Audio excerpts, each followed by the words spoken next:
I have a wonderful electronic invention I want you to see. Show you.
don't know when I come on. Bang.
Yeah, boy. Yeah.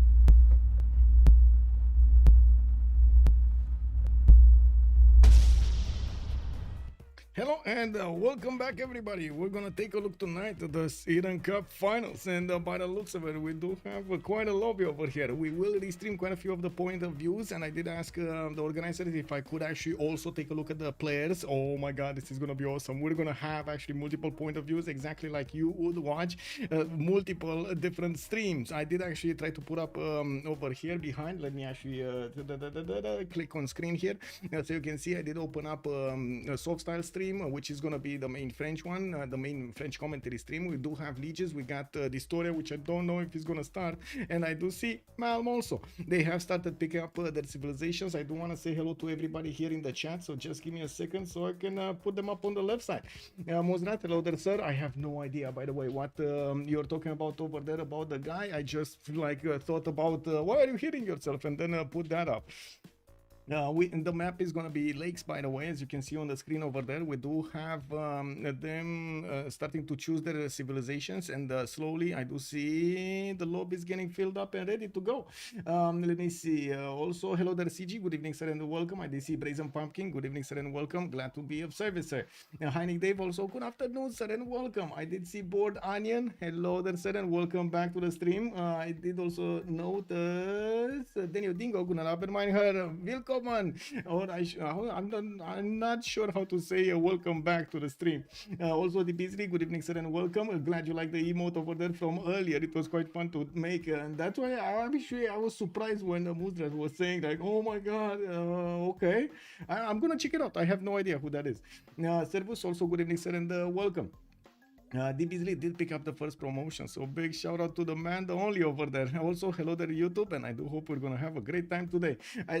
Saipong, yes, we do have another stream, and this time will be the finals. The 10 players that did manage to win through the qualifiers, through the earlier phase. We do have them showing up in this lobby with different names, and also, of course, they're gonna get different civilizations. Now, this game is gonna be played out on the lakes map, and we're gonna have them with quite a few different civilizations here. I would imagine there's going to be a lot more action than we would see on a Pangea map because of the more flat land that Lakes does have, but also it is quite a big map. We're going to need to take a look here how the players are going to try to manage around that bigness, the awesomeness of the Lakes map. Also, Quadrian, hello there, sir, and welcome. Any chance someone can tell me how previous game ended? It was they CC'd around turn 105 or 106, and how to say, they did what did they do?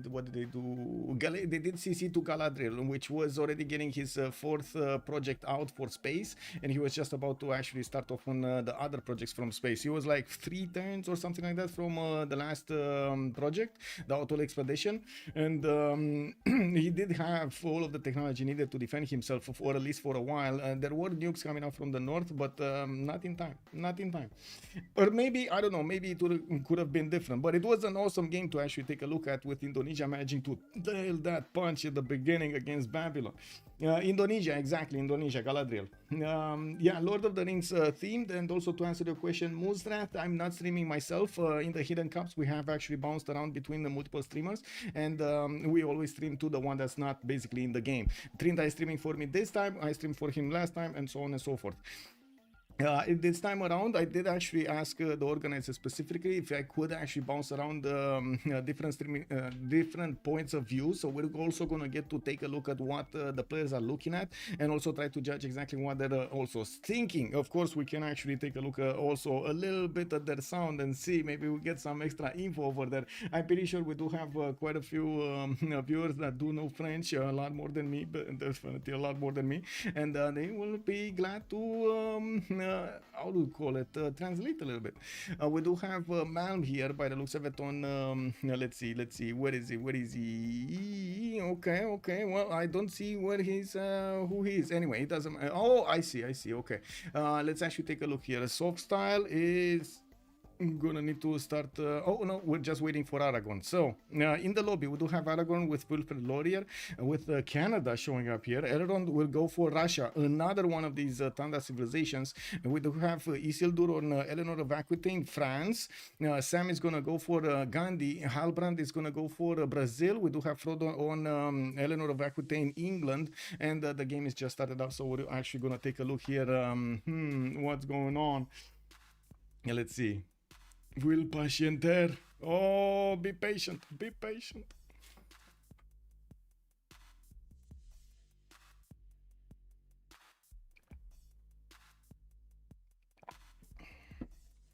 I think I can actually turn. Oh, no, not this. Not this. Actually, I think we need to take a look at this, right? Yeah, this one. Whoa, whoa, whoa, whoa. Not this one.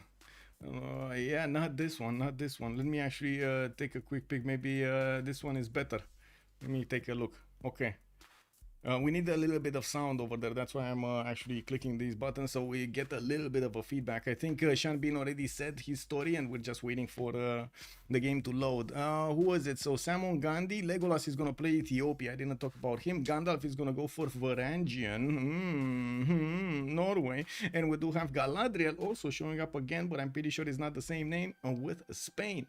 It's a restream. Yeah, it's a restream. Yeah, I can't go right, Muzras. It is what it is. We're gonna talk what we can do, right? We work with what we can get.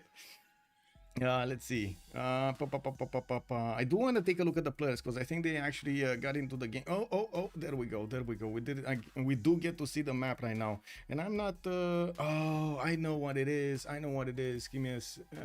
No, it should be fine. I don't know what it is. Maybe he doesn't have his sound on or something because I don't hear it. Whatever. Anyway. Yeah, we do have Paris over here to take a look at first. Looks like Frodo is going to get his both of his resources there in the capital. It does have his 2-2 base next to a lake and a river. We do have him right smack in the middle of the map here with the cattle settled towards the north. I do notice he's also going to have some honey tiles over there to settle if he wants to, and not far away from each other. This is a lot of fresh water that he's going to get to benefit from, although it does seem like he's going to be a bit lacking on science adjacency. It does have some mountains to the north, no geothermals unfortunately, and by the looks of it we're kind of missing I think we're missing icons, right? It's fine, I can actually see them. He has all of those resources over there, the diamonds, he has the tea tiles, he has the olives, from what I do notice on the rice tiles to the right. Oh, that actually has one icon. Look at that, there's one icon on the rice tile. Let's take a look on the other streams over here and see what's going on. We do have Liege actually spawning with I see he's gonna be Gandalf today. We were actually waiting for Liege here, and by the looks of it he's gonna get his 2-2 base immediately. Good thing is he does have those holy site placements. It doesn't need to take care of any kind of forest or something else that would block the tiles. He just can go for holy sites and place one down, getting the benefits from its adjacency of course to the water, and also being able to place the harbor without any kind of problems. We will need to see how he's going to explore the land here, and by the looks of it he's going to have some problems with his tiles that he needs to grow into new tiles. Now, I would imagine the city will prioritize the fish, even though I'm pretty sure he's going to want I would say he's going to want to bounce around from 2-2 to the fish tile to improve everything. Taking a look on Malm, we do have him loaded in. Oh, Malm is going to be Canada tonight. We do have soft style here with, how to say, with Ottawa. Getting his... I would say he scout out in 3 turns. He does have 3-2 base, of course, the extra food coming up from Canada. And from what I do see, we do have warriors moving towards the north across that river, while we do need to see how his tundra is going to look like. It would be amazing if we could have over here some visibility. From what I do see on the map, he's on the southern part of the tundra. Let me actually switch screens over here to Discord and see. Ooh, we get to see Russia on Discord. Looks like St. Petersburg is going to have his scout out in 2 turns. We do have him with a lot of deer tiles over there, and finally I do actually get to see all of the surrounding area of Ottawa. He's gonna have some fresh water from these lakes to the southeast, rivers to the northeast, while we do see Russia is gonna get a lot of rivers here, a lot more fresh water here on Russia than we did see in the southern Tarda from Canada. All of these rivers taking around, looping around St. Petersburg is gonna be awesome. We do have to the right side over there also some lakes past the mountains, and I do see on the west side he's probably going to be blocked by the mountains to settle more. Good inland cities, or inland I should say inland cities also. We do have him with quite a few of these plain hills over there in the in the south. That's all. He's also going to be to the north of Eleanor, the first one that we talked about. That was wait a second, that was Isildur with Eleanor, France. We definitely need to see how Eleanor is going to be played today. I'm a bit surprised that whoa, okay. Let's actually take a look at this. We do have also, yeah, there we go, the surrounding land of Nidaros. We get to complete the information here. Now we do have oh my god, Cinguetti to the north. That's going to be nice added faith generation per 10 to his trade outs. We're going to need to see if he's going to do anything about Russia to the northwest. I doubt it. This is a lot of land between them, and I'm pretty sure maybe later on they're going to think about it. I'd also notice Nidaros is going to have an ally to the south to trade with. That must be Frodo with Eleanor, England. We do have both of them actually yeah, will have the opportunity to trade to each other. I think soft style stream actually went poof. Let me actually take a look over here on this and this. Okay, there we go. Oh my god, okay, whoa, what's going on here? There we go, that was wrong. It looks like the stream is stuck. I think his game died or something, because he's on 24 seconds here. I think yeah. Anyway, Liege, by the looks of it, is starting to scout out. He's moving to the north and to the south, of course, going for the different directions. Northwards, he's going to deploy that scout. He does have one that should actually take the eastern sector, and his warrior is deployed to the south. I'm a bit surprised that his warrior is not actually following altogether the coastline, but you do see when he's opening up the lens, he sees over there what it is. The biggest issue here, it would be he cannot see if he has any kind of coastal resources that he can settle on, but of course it looks like he's not that interested in. And we do have Ottawa also scouting his east side, and he's gonna figure out where he has some huts. Northwest, he sent his warrior, and I do notice he is not sending any unit towards the north here. We do need to see if he's gonna start oh my god, he's actually not gonna have that many deers. He only has like 2 deer tiles in the capital, and they're 1/2s, while he's gonna have a third one in the third ring. That's gonna be a bit expensive there, but it's good that it's Canada and it's not as expensive as it would be on other nations. Now, of course, he's trying to also add as much production as possible to his cities over there, working those extra production tiles because he has the extra food from underneath Ottawa. Are you in as a spectator? I'm not in a spectator, Night Thrower. No, how to say, I did ask Trinda to stream for us, and he is actually streaming for us. That's usually what we do in the Hidden Cup. I streamed for him last time, he's streaming for me this time. It is what it is. Also, my best character from Lord of the Rings is Legolas, but I don't believe that he can win with Menelik. That's a good question, if he's actually gonna win with Menelik. We do have over here, let's actually take a look here on Ethiopia. I would love to actually see where he is. I do see Brazil is to the north of Canada. And from what I do note, Ethiopia is to the northwest. That's another northwest of Canada. He's gonna meet Canada with his warrior. No, he's not actually. Oh my god, this lake in between is actually forcing him to go to the north with the warrior, even though yeah, if he would have been on the western side in the tundra, he would have actually got to meet his neighbor over there, Ethiopia. Do have a scout, barbarian scout coming from the southwest over here in the city of Ottawa, and we do need to actually turn on. There we go. I got the sound on. Give me a second, cause I don't know what. Oh, I see. Okay, give me a sec. There we go. Okay. Yeah. So. Settler coming up in 2 turns. We do have him with iron in the capital. Horses are going to be outside of the tundra. They don't spawn in the tundra, and he's going to need to settle some cities there in the north. I actually don't see immediate horses next to his vicinity over here. If maybe you have better eyes than me, but I only see like cattle tiles, some incense, some other deers and stuff like that. No immediate resource like that other one. Now let's actually take a quick pick if Softstyle is actually going to stream. He did restart his stream. Okay, we do have London also over here getting his coastal city soon. I do have to point out, because that's a 1-tile canal, it's going to be hard for him to actually put cities on both sides of the isle, both sides of the canal. He's going to need to actually stagger them a little bit to give way for that distance of 4 tiles between.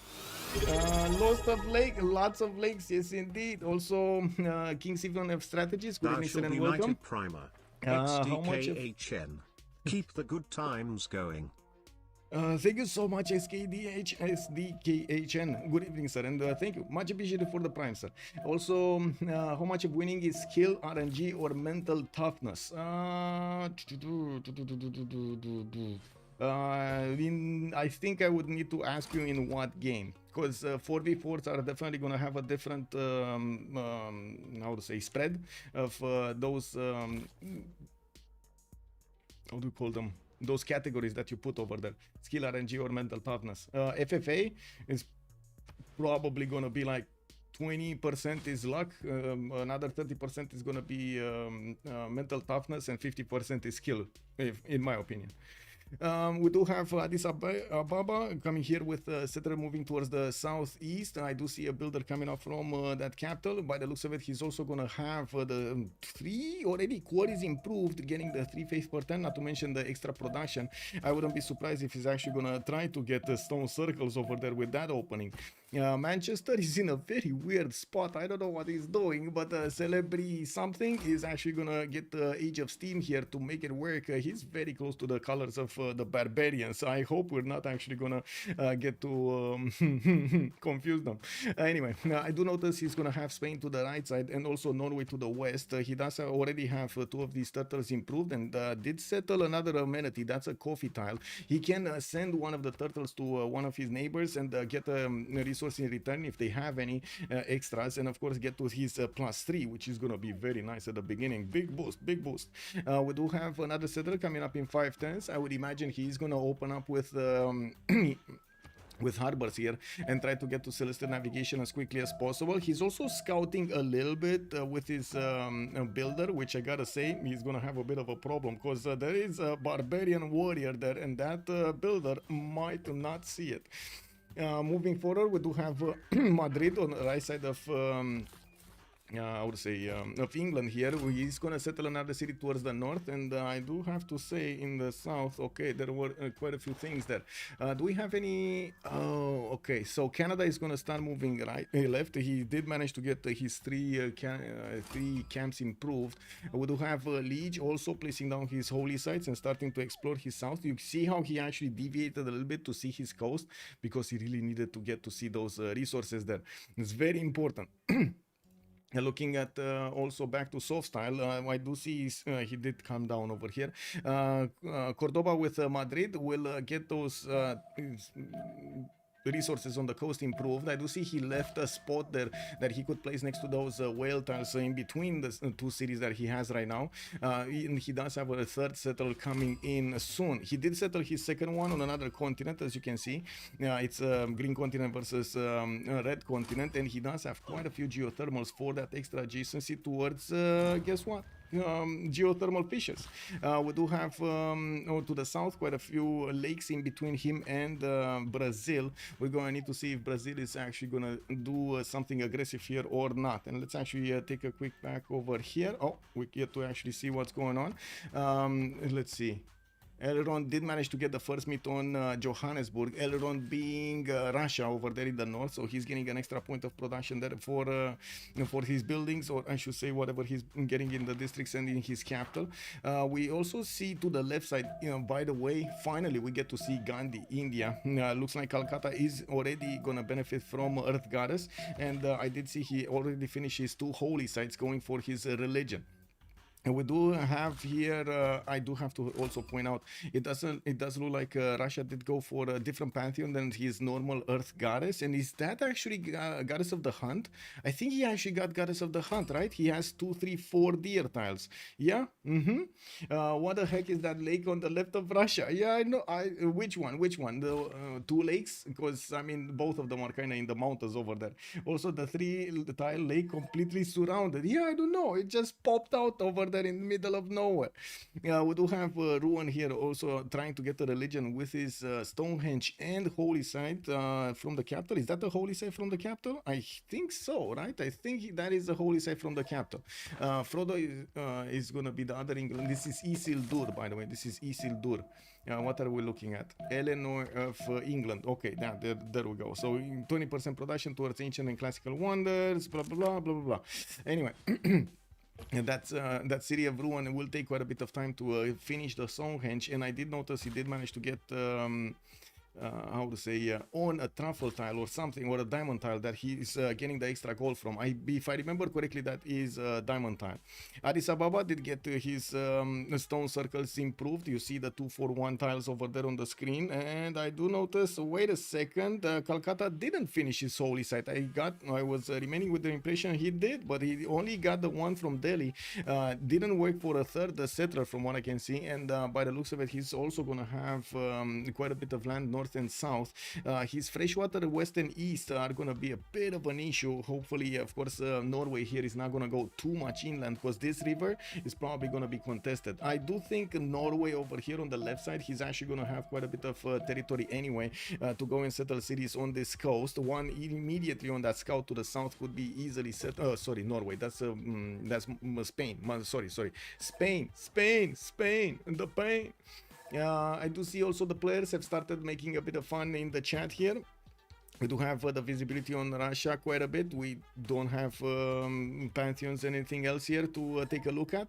While Russia did get some of his sources improved, I didn't immediately see his ability to actually go get something. But anyway, did you see Johannesburg next to him? It is well known that Johannesburg is an extremely strong city-state. Let's actually see if it's gonna serve Russia today. Amazing. That's the magical dinosaur valley, but it's flooded. Sorry. Modo, you did it, Modo. Anyway, we do have Nidaros here with also his religious how to say projects. He does want to get his religion as quickly as possible. I did notice he's gonna make a project in 2 turns, while Calcutta is gonna get some. The same with Delhi. We do have Addis Ababa just casually going passively towards his points here. I do notice he only has 2 per turn. He still needs to build his holy site in the 2nd city, and still did not get his 3rd city here. He wanted to get the monument out faster, and of course that actually slows him down a little bit here. We're gonna need to see, of course, with his 242 stone circles over here, what is he gonna do later on. This is incredible. We do have also to take a look at the other ones. Let me take a look, because we're taking way too much time to take a look at only 2 civilizations. Okay, there we go. We do have Madrid, Cordoba. There we go. Ooh, that's a lot of chat over here. Open up. I don't think you see it though. But anyway, I'm gonna do my best to try to follow chat as well. Gandalf did see Frodo. Okay, Frodo is saying he's basically asking where is the seas, where are the Celtic seas, and no, he's asking if he's on the same seas. Actually, Gandalf and Frodo are talking about the same seas. Yes, cool boy, good evening, sir. Yes, this is an FFA. This is Hidden Cup, basically. Still like the Rooster Cup we had the last weeks. It's gonna be Hidden FFA Anonymous, and we do have the 10 players that managed to get through the early games, the 2 beginning games today. Looks like Brazil also did manage to get 3 cities. England still working on his Stonehenge there. That's not England, sorry, France, Eleanor, France. Yeah, it is what it is. Eleanor, France.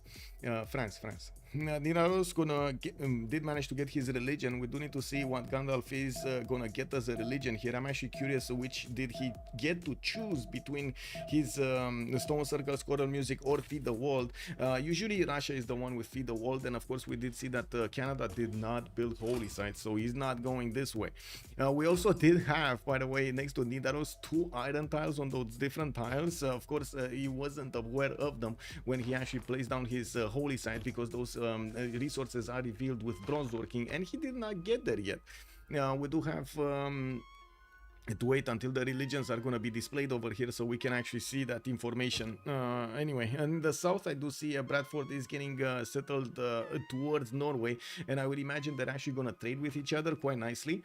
We do have also Brazil with the most science in the game at the moment, 9 science and 6 culture, and look at that, Norway's religion, choral music, and we do have the production on founder Inde. What was that, founder? Is that India?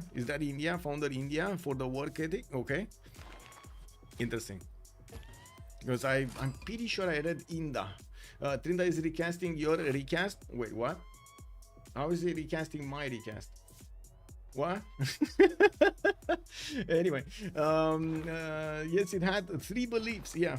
Anyway, we do have Tver here also sending that third settler towards the northwest, and I do see monuments are coming out from the second city. While he did manage to get his one horse improved, he's starting to improve a lot of these deers. Getting the gold pattern is going to be quite important on Russia there, especially since he's investing so much into those holy sites. They cost him gold per 10, so he needs to actually get something done. Let me take a look here on Liege. Let me actually see what is he doing, what is he thinking. So finishing up that monument, we do have him getting another monument in Dalesund. He's not choosing to go for the double expansion. Usually at this place in this moment in time, you do see the players actually choosing to put 2 of those settlers in production and starting to get to 4 cities, trying to get to 4 cities before the beginning of the next era. Now it does look like he also met Cinguetti, which is going to be amazing. He's going to get more faith out of this with the first envoy and improving his holy site considerably. I do see also the third city from Canada has been settled to the northeast. We do have Ottawa here with a settler out in 1. And yes, look at that. Builders coming up from Kingston in 2 turns. We do have Ottawa here needing to move his settler towards the north. And by the looks of it, we do have Canada managing to get quite a few of these promotions with his scouts and meeting those barbs on the battlefield here. He's going to need to take care of, like really take care of that barb in the south. He does have another city on the cattle if he wants to towards the north, even though I gotta say I don't really see amazing tiles next to it. He's probably considering right now exactly what to do. I would imagine yeah, there we go. I mean, he was already looking north. He kind of already made that decision subconsciously, but it just took a while to just click the button, you know. Let's actually switch back here. Maybe we get to see a better stream. We're coming actually on Canada again. Okay. Next up, let's see. Soft style. What is he doing? He's looking at England. Finally, we get to see a bit of Frodon. We do have the Royal Navy dockyards coming out from London, Bradford, and Stoke-upon-Trent. I do notice we do see he's gonna get the monuments afterwards, or I should say he already got the monuments. Oh my god, I don't know about the monuments. It just was something that blurred out of my mind there. Madrid did also put his third city towards the south, not in between his settles. He's not going to get those early whales. I do see Kumasi has been Sus here, and I'm actually quite curious who did want to Sus Kumasi with the money. Usually, of course, you do want to trade to Kumasi to get all of that culture, and with the money, you get production and food also. It is amazing to have as a bonus.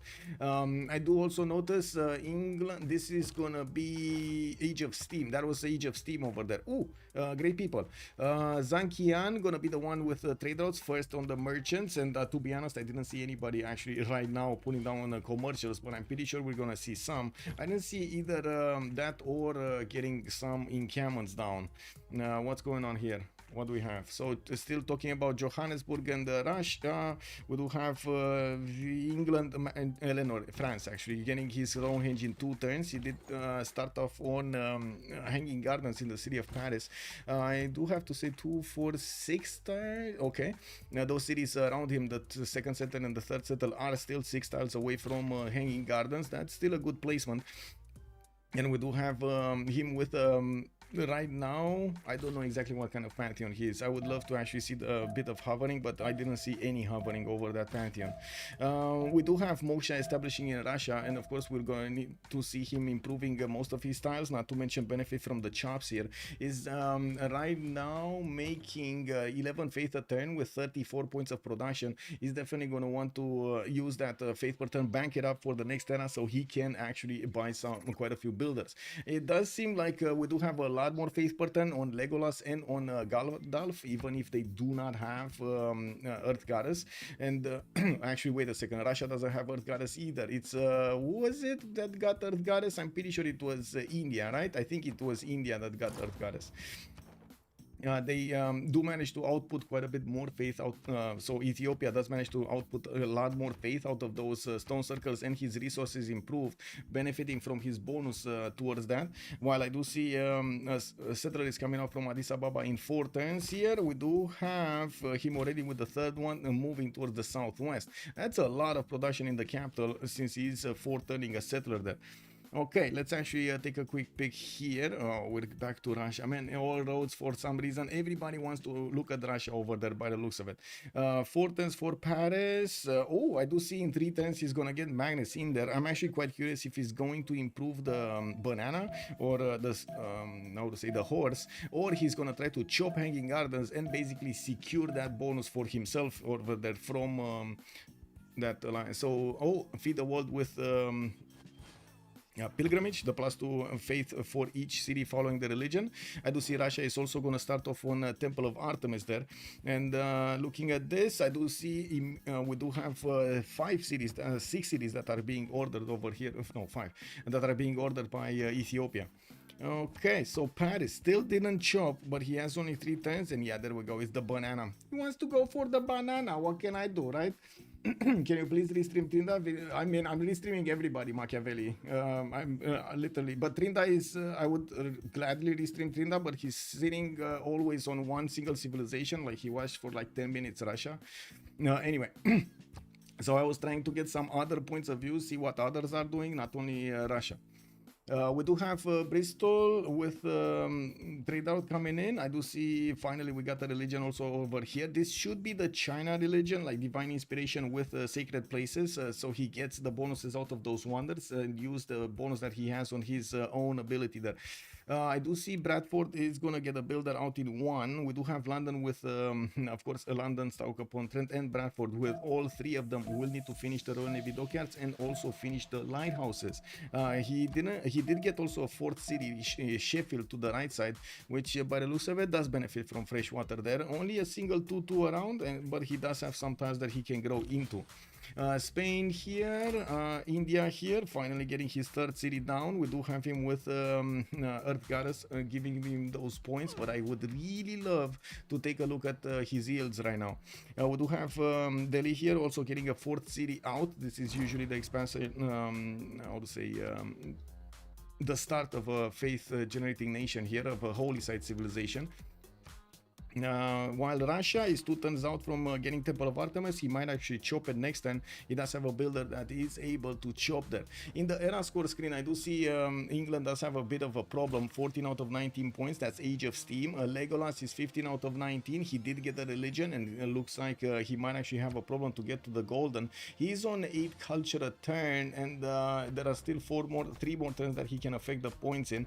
I'm actually curious if he's gonna try to choose a city state or get to political philosophy first, or whatever is he gonna do there, because he does need the points. We do have also England 5 points out, and I'm not sure, although I kind of remember he did make at least a Royal Navy dockyard. I don't remember if he actually got a boat out though. I didn't see a boat out.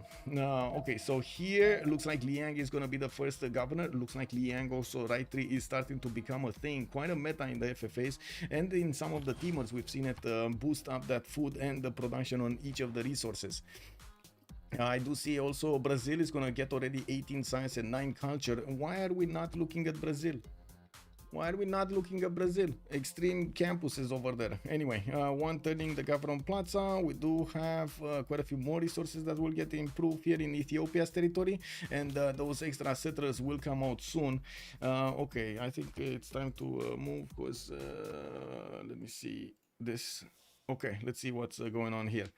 So still talking about Russia and Johannesburg, we do have St. Petersburg getting government plaza in 1 turn. Also, he did finish, he did actually chop the Temple of Artemis. You see that Tyler Forest is missing there.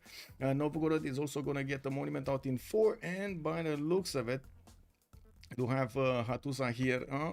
I see. Okay. Okay. Chinguetti Okun, Erevan Okun. Okay, nobody. Basically, nobody is Okun is basically nobody's Suz of that city. We do have Kagwana, Othaya, Kumasi, and some others that I didn't actually get to see. And anyway, it is what it is. Now, let me actually take a look what Lige is doing here for a second. He did meet another save. He's trying to get his golden age. He's missing 3 points, and I do see his government plaza is going to come out in 2 turns there from the capital. He did not choose to go for his dockyard, or I should say, for his harbor, he's gonna go for the Gavron Plaza first. He's starting to improve his amenities here, and I gotta say, he's getting a boat out next turn from Alesund. The amenity improvement did fix his also unhappiness in Alesund over there, making that people happier. Okay, he did manage to get another point from meeting Ethiopia, and I do see his friendship with somebody did run out. I would imagine he's actually going to make a friendship with England in the south, so they can actually trade with each other. That would be quite big. Let's actually take a look here on Malm. Malm still has a problem, a barbarian problem in the south. He's improving most of his tiles here, and he did finally get a pantheon. We don't know what it is though. He's one of the first ones to put down weaves in commercials. And by the looks of it, we do have builders coming out from the western cities that still need quite a few improvements. He has 2 coastal resources there, whale tile and turtle tile, that will actually allow him to get that amenity going, those amenities going in his empire. Quite a few also resources, jade tiles that he can trade away to his neighbors over here. And we do have him meeting Nazca, not gonna help him actually at all, because he doesn't go religion here, right? Okay, let's come back to, let's see what Trinda is doing. Oh, finally, we're actually going to take a look at Brazil. We do have this, we're moving away to Spain. We do have Magnus coming up in 2 turns there from Madrid. I do see the settler is going to move to the right side. And yeah, looks like, how to say, quite a few lighthouses will need to be built here. That's quite late actually to get Magnus in there. It's turn 30 and he doesn't have. Did he try to sue a city state or something? Or, because I don't think he was the one that's using Kumasi. Anyway, 4 cities here from Age of Steam also. We do have Royal Navy dockyards everywhere. An encampment, wow, a Gavron Plaza being placed from Manchester on the right side. And I do notice, wait a second, where is the barb camp? That's not looking like a barb camp. Is it in the south more? Because it's a runaway spearman going somewhere. Okay, so Brazil did get the 4th city towards the north, did open up with Moksha on the right side city. I don't see him with the money anywhere, and I do not see him actually with the other bonuses here. We do have him finishing his Gavron Plaza in 1 turn, and I do notice he's gonna have his culture coming up from the monuments. Now this is turn 30, and we do have Brazil missing his golden age.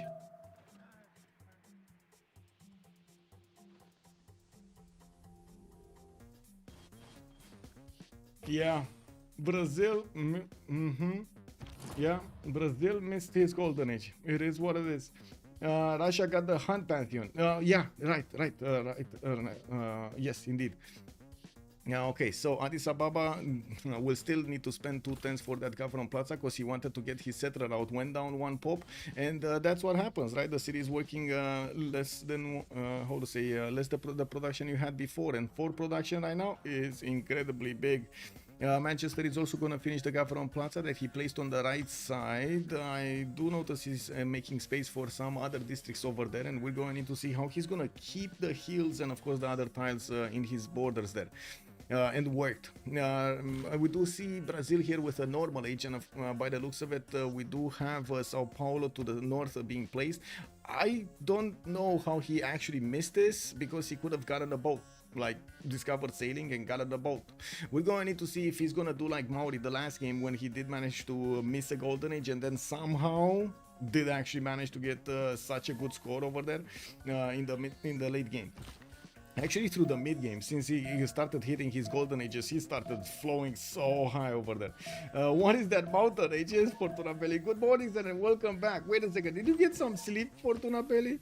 Oh my god. Anyway, Russia here getting Moksha in the capital with Magnus in the 2nd city of Tver. We do have another wave of settlers coming out from his cities. Already has his 4th one moving towards the southeast, while I would imagine he's going to want to keep on settling that tundra also.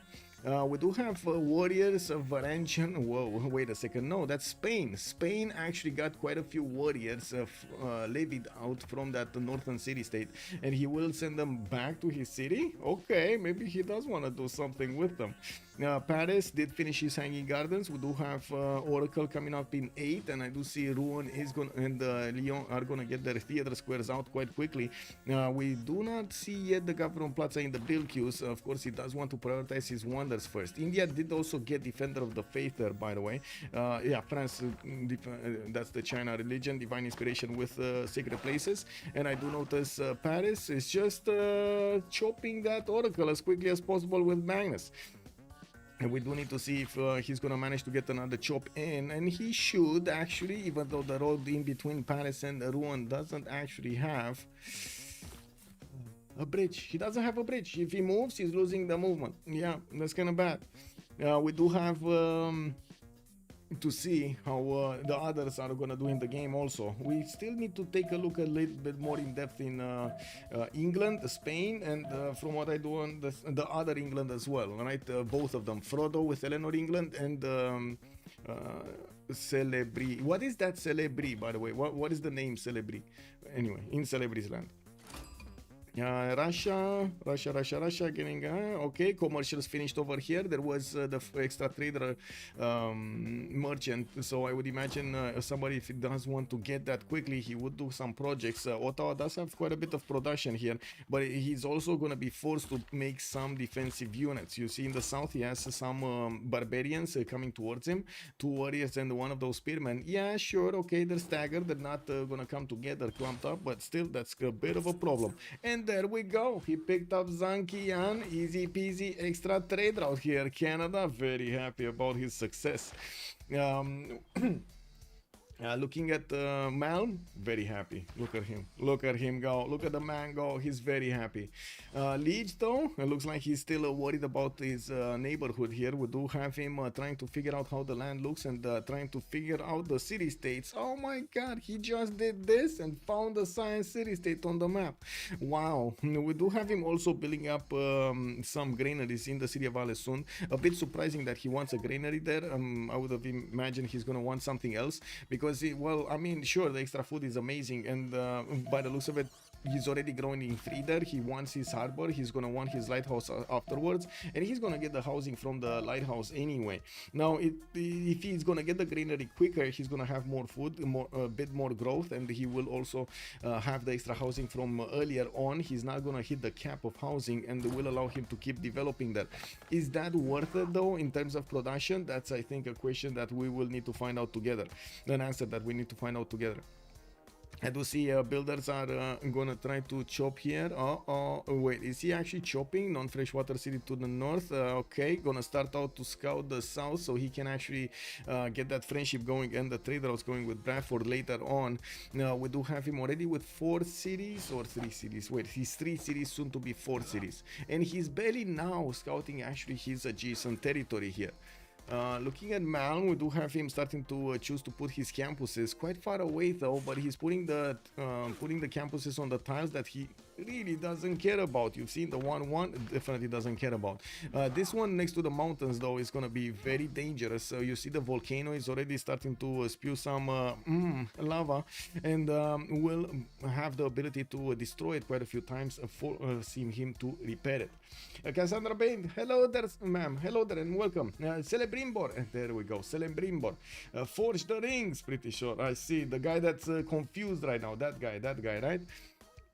Yeah, looks like also Magnus is going to establish in Montreal, in Canada's territory. He's going to have quite a few chops there to make use of, and we're going to need to see what is he going to want to make use of. That city still is not growing to the 4th population quickly enough. He definitely needs a trader there to help him out.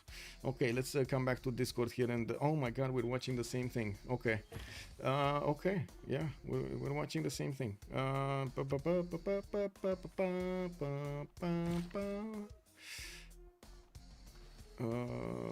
Okay, Brazil in the north starting to expand his territory towards Canada. I do see finally we do have the 4th cities out, 5th city out from Ethiopia. He in the score screen, by the looks of it, Ethiopia is on 13 science and 17 culture, actually 19 culture, and that means he did go for a monumentality golden age. He doesn't have the extra culture from Penbrush and Voice. I do see Liang did get plugged into the capital, and he's actually using the first promotion on the right tree, so he can get that extra food on all of his resources.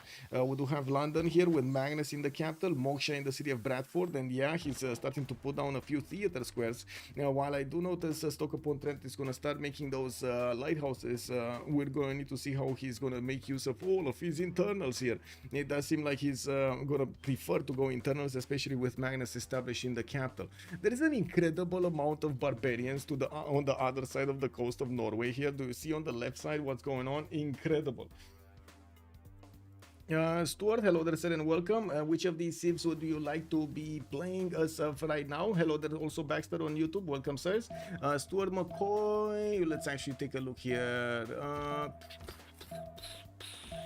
Who of the Ethiopia? I would say hands down Ethiopia. Like looking at the map and looking at how this plays out, I would definitely say Ethiopia. Russia also has a very good start, although I don't know, maybe it's just not my cup of tea. We do have more cities coming up from Barcelona, and we did see oh my god, okay, what happened? There we go.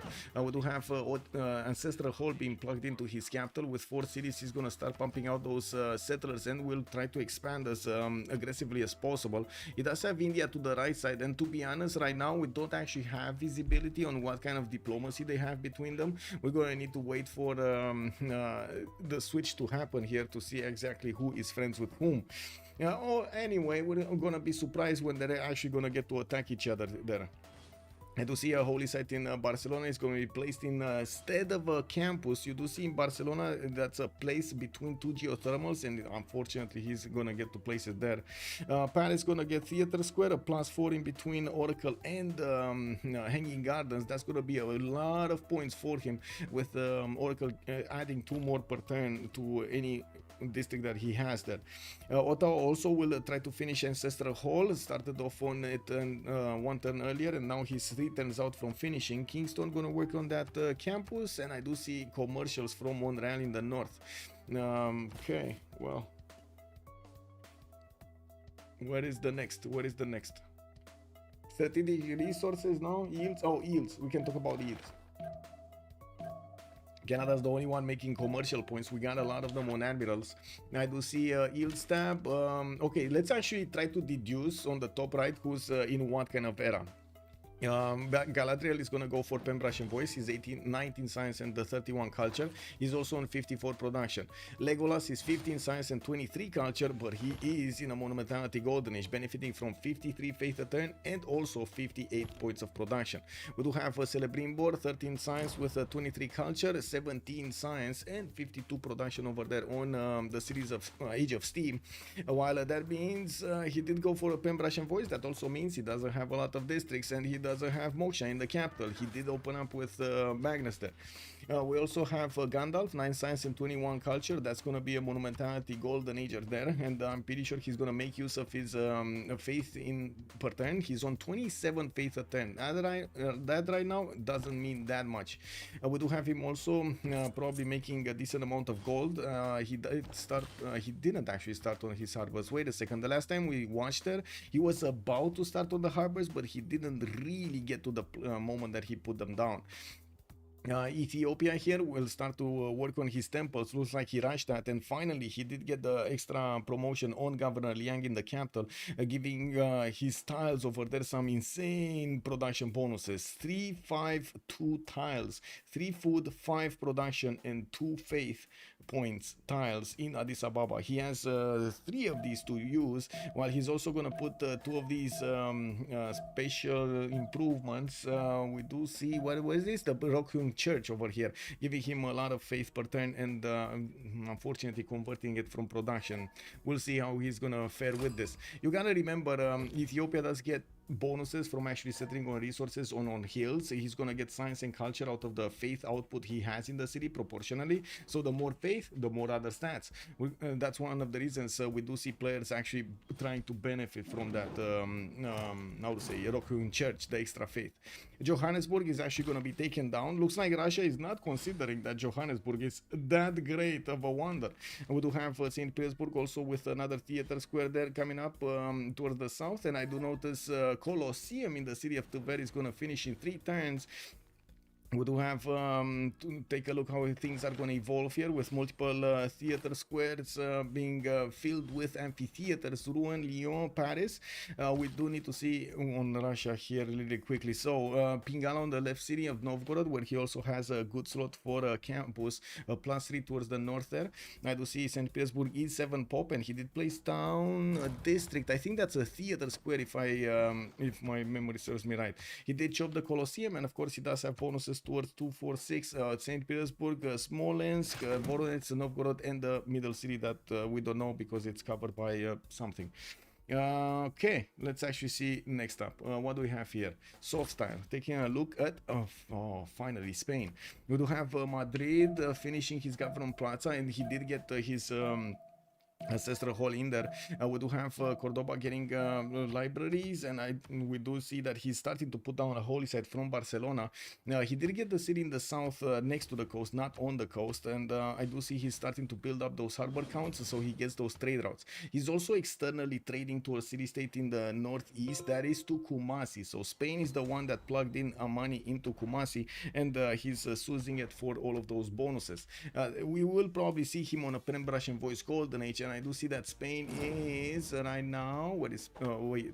Is that Spain? Is that wait.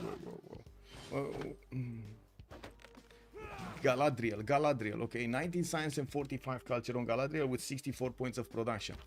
Coming back to this, let me actually take a look if we do have some better. Oh, not this. Oh my God! Look how good this is. We do have this. Okay. Let's see.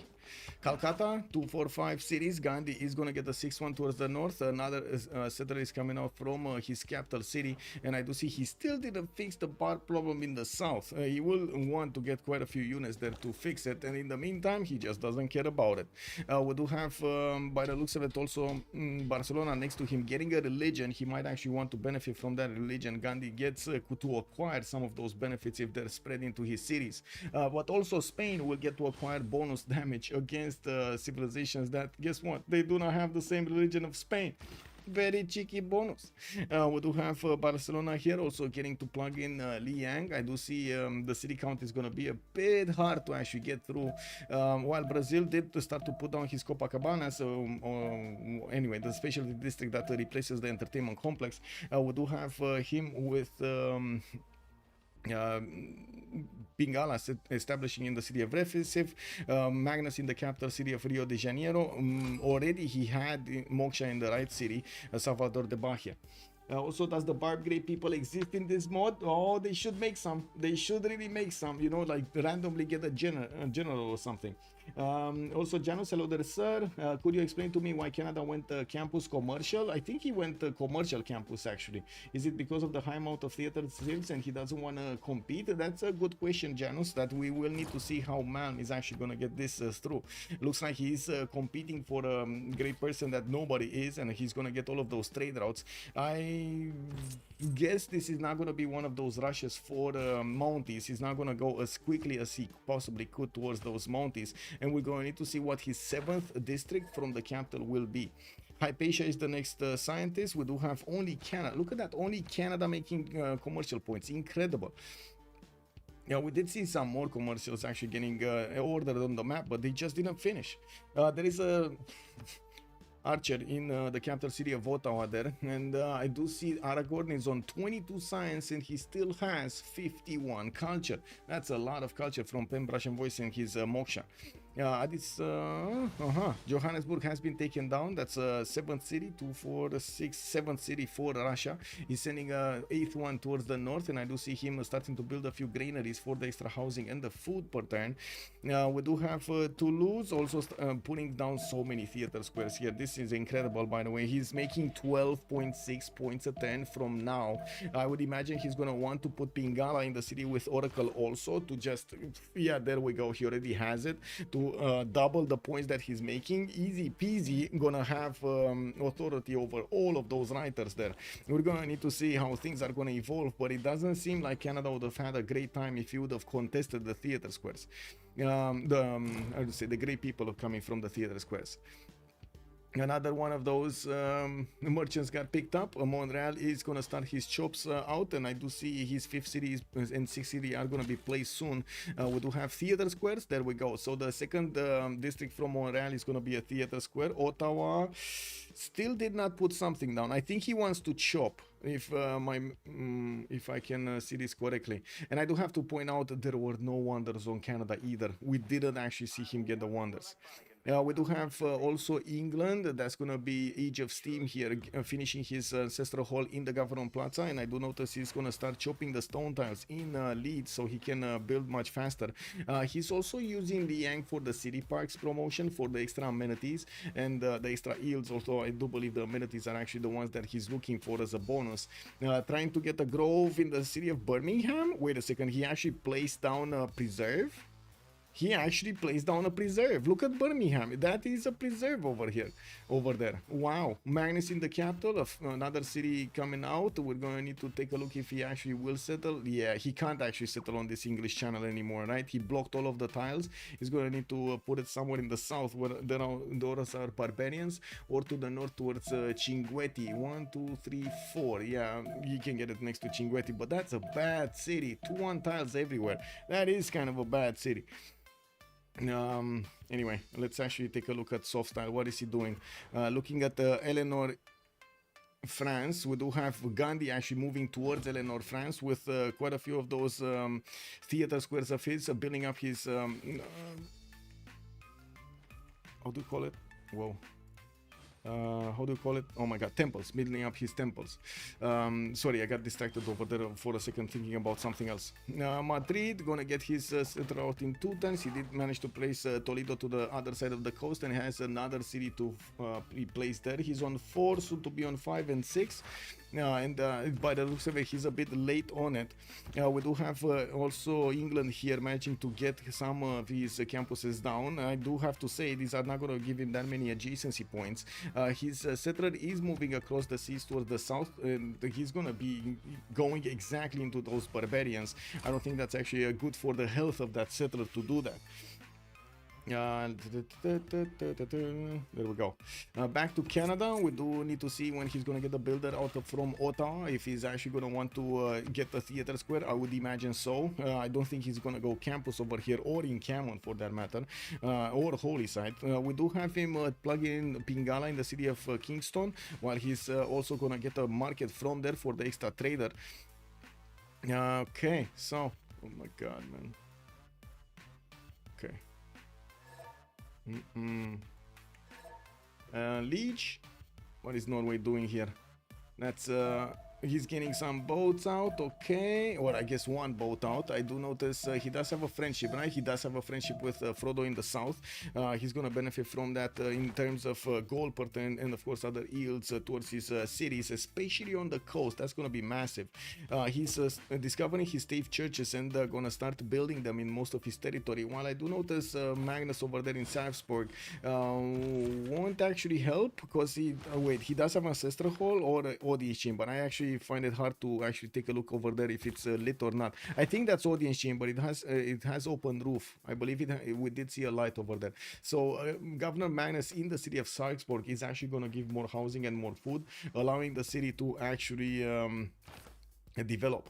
We do have port over here also that needs to be placed down, not to mention Holy Site is trying to figure out exactly how he should place these so he gets some bonuses out of that, and of course doesn't need to spend that much gold. I think in both cases he would still need to place quite a bit of gold there, and initially I think his Holy Site would have been much better on the north to allow another city to get another harbor there, and of course benefit from 2 of those Holy Sites. But anyway, it's fine. He's getting his granary up for that city to have enough housing. He's starting to also reconsider chopping the deer tile and do something else. Whoa, he reconsidered.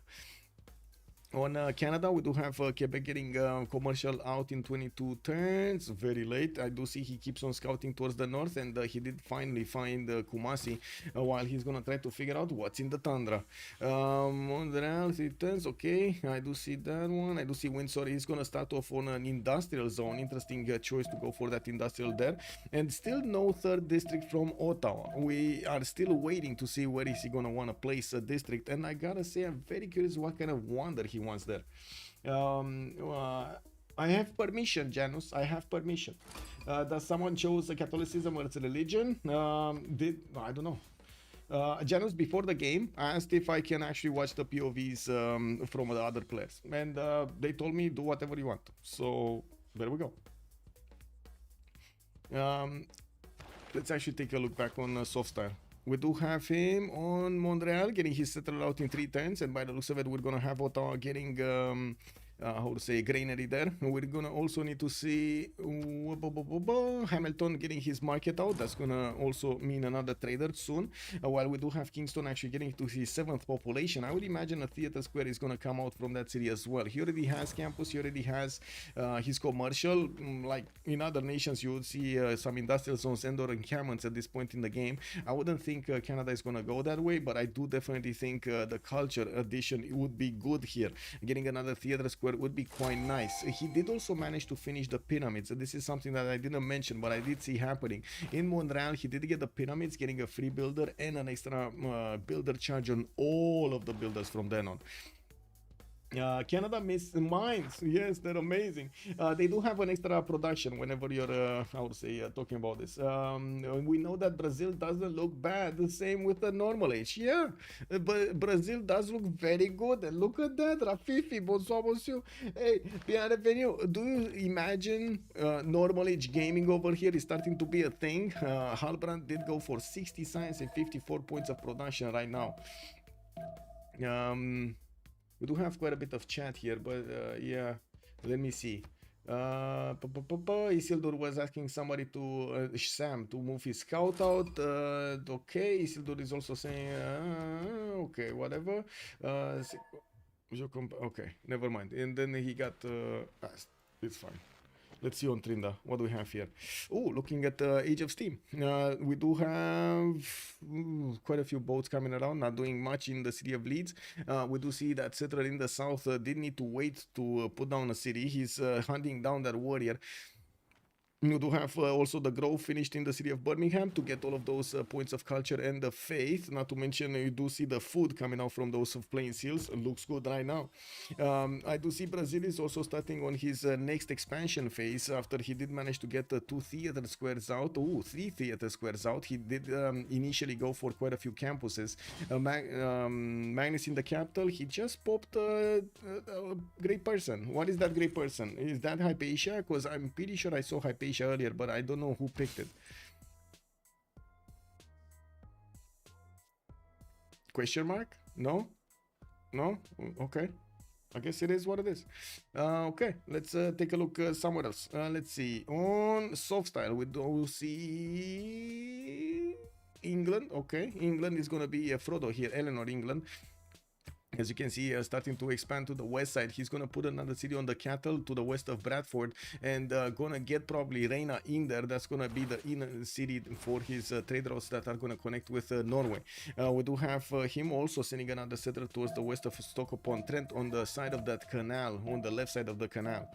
Salvador de Bahia going for libraries. We do have those settlers coming out from Recife and Rio de Janeiro. Well, I gotta say, he's starting to put down his I would say his aqueduct, so he can actually get some adjacency towards his industrial zones. Very nice, very nice. Let's see on Liege, what do we have here?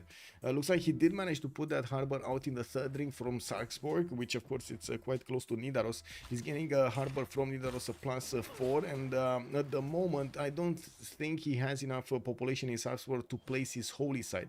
I would imagine it's going to be, the holy site is going to be exactly where the builder will be, so he can get some how to say, extra adjacency towards the harbor. I don't think he's gonna care that much about the holy sites adjacency though, and I would imagine he's also gonna get to use a campus over there, the adjacency of the Reef Tile, and of course his other districts. I do see campus is going to be delegated here in Skedsmo. We don't have a wonder yet from Liege, but we do have him starting to improve all of his holy sites with stave churches, getting another point of faith on his resources, and of course production on those coastal resources. I know who played. Oh, okay, Rafif. Okay, no spoilers, no spoilers. You know, but no spoilers anywhere. Okay. Canada mines are amazing. Yes, Canada definitely has some amazing mines there. Let's see what we have here. Okay, let's see. Madrid. Oh, Canada gonna get another one of those traders. Ifadlan is the next one, and I do see Ariabata has been finally. We do know that Brazil did pick up Hypatia and Ariabata, two of these scientists. The first one is gonna give him an extra point of science on all of his libraries, while he's gonna get also a free library in the districts he's activating it. Of course, if that district doesn't have a library, because otherwise we just poof. Spain is gonna also get by the looks of a giant library, great library over there in the city of Cordoba, while Barcelona is gonna try to get another settler on the inland towards the northeast. We don't yet have him with a religion. He did manage to get a holy site. He did probably make a shrine, because I see some birds flying around there, and I would imagine he's gonna wait for the points, but he's not in a hurry. He's not doing the projects. Maybe he's gonna chop them out. He does have two builders ready to chop, a third one coming up from Syracuse actually, and I would imagine he already has feudalism, because you know it's about that time. It's 1047, you know, it's about that time. Now we do have also on the lands of England, Eleanor. I do notice we do have Paris with one of those how would call it, aqueducts in 3 times.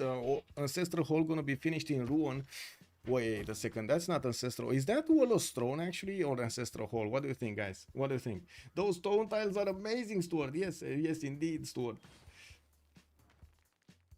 Wow, I'm getting confused with the buildings. I'm actually, yeah, it's not open top. What can I say?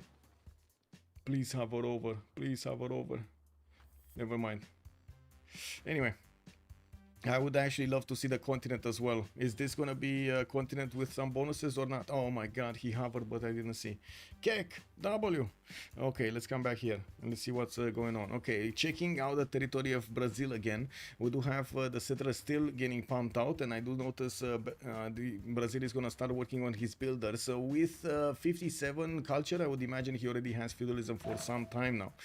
We also have Ethiopia with 36 science and 58 culture, and of course he does have his how to say his monumentality golden age right now. That means he doesn't have any extra bonuses on the science or on the culture. He is managing to get the theater squares for more culture, and I would be very curious what is he gonna do in the next part of the game over here in the second era, I would say, as bonuses. And we do have a few commercials also being pre-placed here. I do see Lalibela is working on one, and that's about it actually. That's one commercial. What's going on with the gold here? Is he actually making gold? Because it looks like he's making, like, I don't know, 10 gold a turn or something. I know right now in his coffers he has 46 gold with 256 faith. I don't know if he actually has enough gold per turn though. Anyway, he does have another 2 settlers on the way. Mekele did get settled on the west side, and I do see on the east side, I do see 2, 4, 6, 7 cities already. He's gonna be on 9 cities on this map. Possible conflict zones: England versus Varangian, Spain with Gandhi, Spain with Brazil. I do see also England, Eleanor might actually fight Gandhi over there. They're coming very close, depending on what kind of diplomatic deal they're gonna make. Gandhi is gonna either need to fight Spain, or either gonna need to fight Eleanor. We also have Russia to the north of Eleanor, which might actually be the ally of Eleanor or of Gandhi, whichever it is. I do have to point out Eleanor is not close to other nations on the map, and I gotta say this is an extremely big map. Extremely big map. This looks like it's for 12 players and actually there are 10 players on the map here. Okay, 4 cities, 5 cities from England. We do have Magnus capital, Pingala 3rd city. Bradford is gonna get Moksha bonuses. Liverpool did get settled on the west of Stoke-upon-Trent, and he's gonna get that I would say that city down there.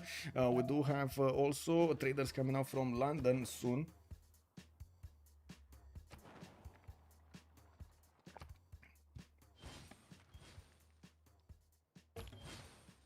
Okay, Hattusa is being kept by Halbrand. That's actually Brazil there. That's the only city-state, only science city-state in the game that's being held by Brazil right now. And to be honest, I would imagine actually Spain at some point will want to take that out. That is an insane amount of bonus that Brazil can actually acquire from that. Of course, as long as it is not any kind of war in between the nations that are soused over there or do have envoys inside of the city-states, the city-state will still give bonuses according to how many envoys are in there. There are also 1, 2, 3, 4, 5 of these faith city-states in the game, which will heavily favor the religious civilizations here, giving them so much faith per turn. It's going to be insane.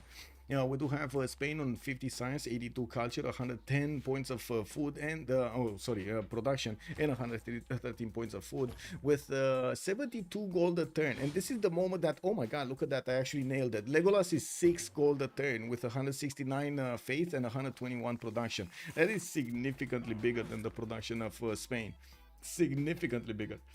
Brazil might be allied with Spain. Yeah, it's me or all the players are parked in the north of the map. They are, except Canada, Ethiopia, and half of Brazil. Basically, like everybody else is on the top half of the map. And I'm actually quite, I would say, expecting England there in the middle of the map to actually get some cities on the southern lake. That's going to be some good expansions, or I hope there are going to be some good expansions. They're going to be relatively safe. Canada is managing to get Quebec City quite far away, another city in the north over there of Quebec City, while we do need to see how things are going to evolve here. Let's see, left side, Montreal getting his... whoa, okay. Getting his aqueduct down. I did notice over there were quite a few barbs, and I was thinking, man, he didn't build a single warrior to take care of that those barbs. Brazil is starting also off with his industrial placement. You do see he actually did choose to get a combination between theater squares, campuses, and then his unique district. Yeah, for replacing the entertainment complex, while now he's gonna that actually doesn't actually get to lock in a population point. You do see him choosing to go for industrial zones here. Belém gonna get granaries again. Definitely needs more food. I would have to say here it is a bit overwhelming to see how much housing this city has, and I don't think the granary is gonna help him out that much right now. But anyway, we'll see. Yeah, we do see also the city setup between São Luís and Salvador de Bahia for those industrial zones, with the aqueducts in between those, and of course the industrial zones in between those aqueducts, with the third city, Curitiba, trying to also add to the adjacency of the first industrial zone. He's gonna get quite a bit of a nice triangle there to put the other industrial zones around. We do need to actually take a look. Okay, merchant got picked up. Canada did manage to get that one. No, I'm not watching this one. Whoa. Give me a second. Brazil might be allied with Spain. It's me or the yes, I did answer. Hello there, papas. Good evening, sir, and welcome. I don't know if they're allied with Spain there. Give me a second.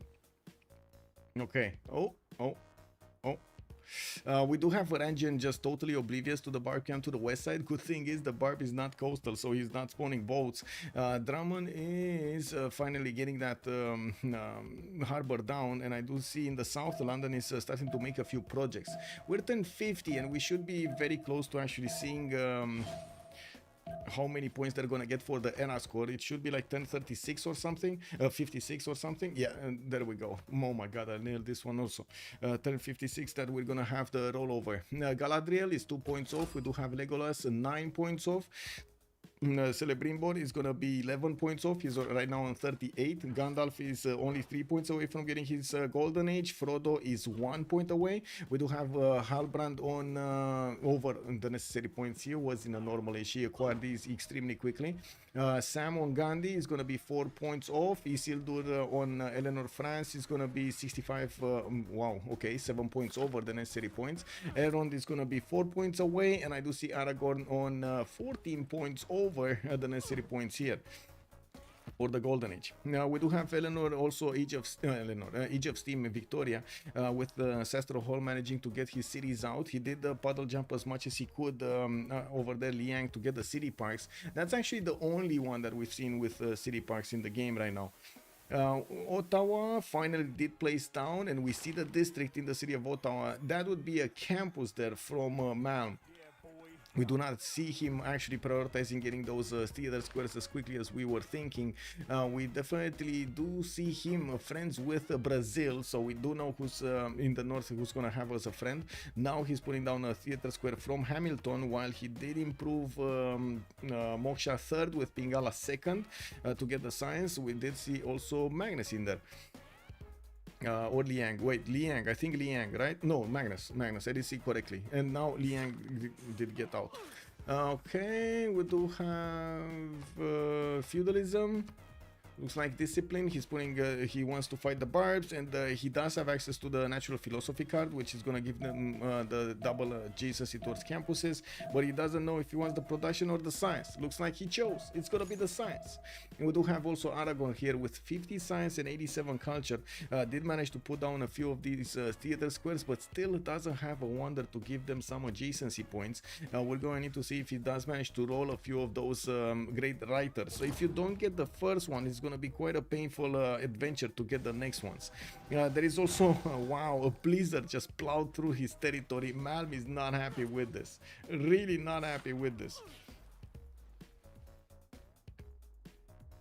Okay, we do have Liege over here.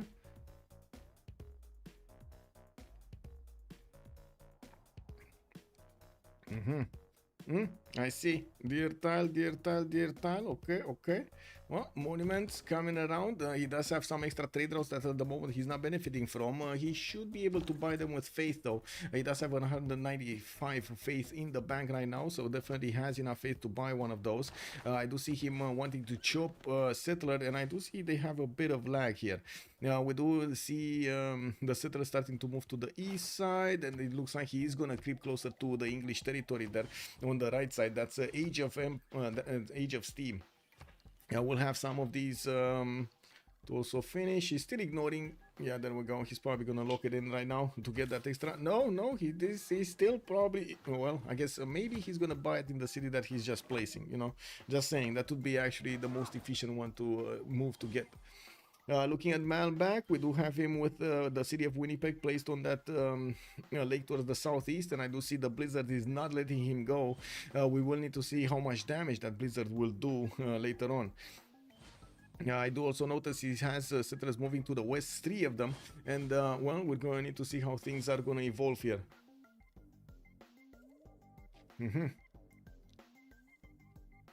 Let's see what do we have here on Trinda.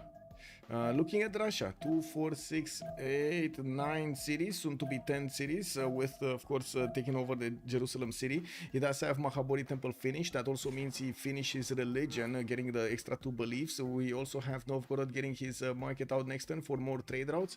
And I gotta ask, what is his goal per turn? Russia is on 25 gold per turn, 73 science and 66 culture, 180 points of faith per turn and 173 production. Doesn't look that amazing, but he does have a good amount of cities over here to keep on beefing up his bonuses and of course his point screen. I would imagine he's actually one of the 4th in the game right now, with Ethiopia being there very high, with also Brazil being quite high. We're going to need to see how things are going to be looking on the score screen later on.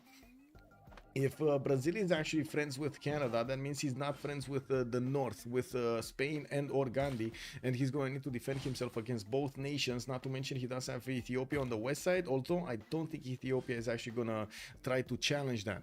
Now, we do have also England managing to get the city of Hull to the south of Drummond, which is going to allow him to put down Reina in that city. He's starting to get his industrial zones also. Okay, Addis Ababa going to get to 210 one of those commercials there from the capital city. I do notice he's getting Oromos and moving to the northeast, while with 1053 we only have 3 more turns to go until the next switch of the era. I do notice Age of Steam doesn't have enough points. He's 7 points off. We do have a Gandalf 1 point off. He should actually be able to fix that. Shouldn't be a problem to get 1 more point. Brazil did get his, Sam got his, Isildur got his, Elrond got his, and Aragorn got his. So the only one with a question mark is actually Age of Empire, Age of Steam here. We do see he settled the city on the desert to the west side, that's right next to Cinguetti. He did also settle right on those lakes towards the south, and I do see he has quite a few admirals. I'm not sure, because I didn't see if he had Gaius Duilius or not for the core, for the fleet. We're watching from Mal's point of view. We're watching from multiple points of view, not only Mal. We're watching from Mal, we're watching from Trinda, we're watching from Liege, we're watching from Softstyle, wherever I can actually get some more information of the game and not actually just lag behind a bit too much on one nation. I'm just trying to get us to do my normal, basically, my normal rhythm of just watching through all of the different streams. It's a challenge. It's actually quite a challenge. Gathering all of this information and trying to deduce what's going on there and what will happen there with limited information, because right now nobody's actually talking about the pantheons, nobody's talking about those, I would say, not always about the great people and when they are, who they are, and so on and so forth. We don't have the golden ages also, neither one was displayed. But anyway, it is what it is. Trying to figure them out. It's fine. Mondreal getting one of the, oh, I see, making the farms, and of course starting to actually get his water mill so he can get that extra production on the farms. I would imagine he's gonna be happy just chopping, and look at that, 3-2 tiles everywhere. He does have feudalism and did manage to get an extra point of food on those. I do see he's starting to put down his aqueducts also for his industrial zones, while he still doesn't have a wonder for his theater squares. We will need to see how things are gonna evolve here, especially with his cities on the right side. Doesn't look like Canada is going to be extremely big this game, not gonna lie. Looks like his start is quite slow over here. We used to seeing 150 cultured soon, basically, from Canada. Yeah, well, we do have him starting to make a few projects. I do have to say he has been hit by Blizzard and slowed down significantly. While I do see he is gonna try to get his farms improved for the extra food, he still did not take care of the barbs in the south. Also, Tundra Civs, both Eleanor, this lobby isn't an Ooga Booga as the finals. No, as the semifinals. No, it isn't, Lancer. No, it isn't. And I'm actually quite surprised. I was honestly expecting a lot more on this lobby, right, than just taking a look at simming. Oh, Marco Polo is the next merchant, and I did notice, of course, Mam does want to get that. That would be the third one he's gonna receive, because he was the only one competing for these merchants. Everybody else did go for admirals, campuses, theater squares for the writers, and so on. Not really for these commercials, for the merchants. Well, he does need to improve his farms in the capital. I do see his capital, unfortunately, is only 5 population. He definitely would need a lot more there to make it worth, and of course put down more districts. We did have him chop his settlers, and that's one of the reasons he lost the population and needed to replace it. He's gonna want to also increase the population as quickly as possible by getting the chops on the rice tile and on the marsh tiles, while he is gonna complete his empire on the west with the settlers he just made. Those are gonna benefit from free build. He did get the Ancestor Hall, and does also have activated his feudalism card.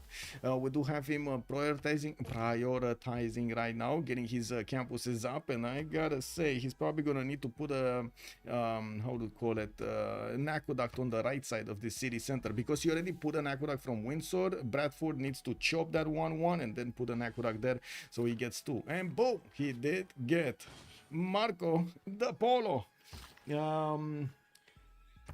Why are we revealing players? Because I'm not in a game, I'm basically doing overview here. We do have soft style. Let's actually take a look. Halbrand, 104 science with 75 culture. Looks like he's gonna have the most science in the game right now. We are expecting next time to see the new golden age, and I'm expecting him to actually well, to have the choice between free inquiry and his pen, brush, and voice. I'm very curious what is he gonna do. We do have also soft style, realizing that Canada did manage to pick up all of those trade routes, and let's actually take a look over here. Oh, wow, okay, this is soft style actually guessing who are the players.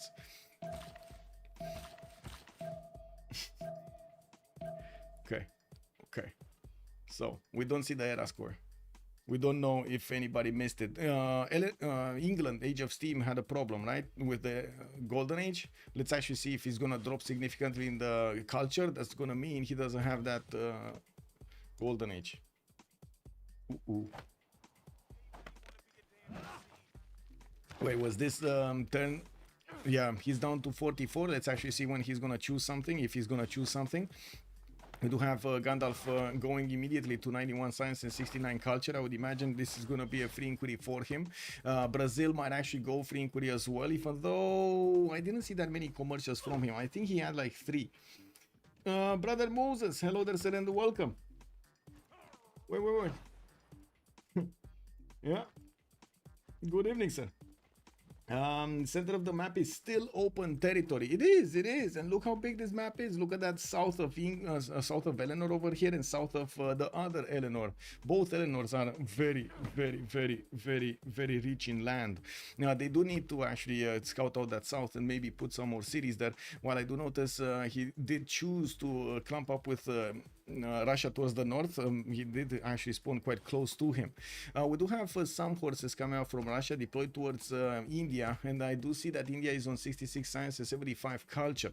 I do have to say Legolas here did jump up with quite a bit in the culture, 120 culture. That means he's pen brush and voice right now, and I do see him on 72 science also. That's pretty good at this point in time. With Gandalf jumping up to 117 science and 76, that definitely confirms that he chose a free inquiry Golden Age in this era, and we still don't have all of the numbers. Oh, he didn't choose. Okay, this is Libre Pense. What is that? Free inquiry? I think it's a free inquiry, right? Yeah. So Frodo is free inquiry, Galadriel is free inquiry, we do have Gandalf free inquiry, and the Celebrimbor we didn't actually see what he got. Galadriel is, well actually, is he? Come on.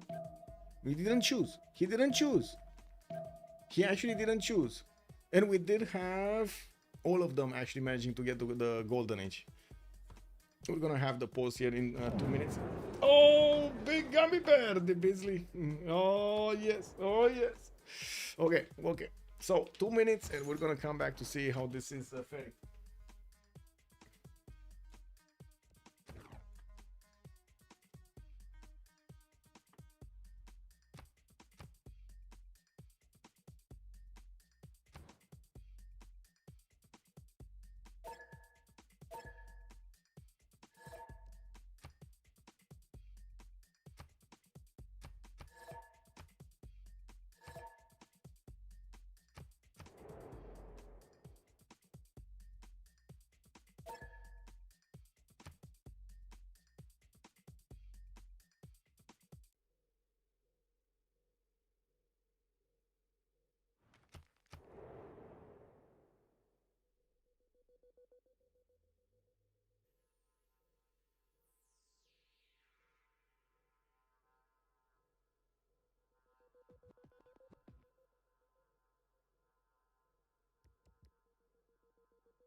Tina is just chilling with her hands in the air and with the paws and the feet in the air.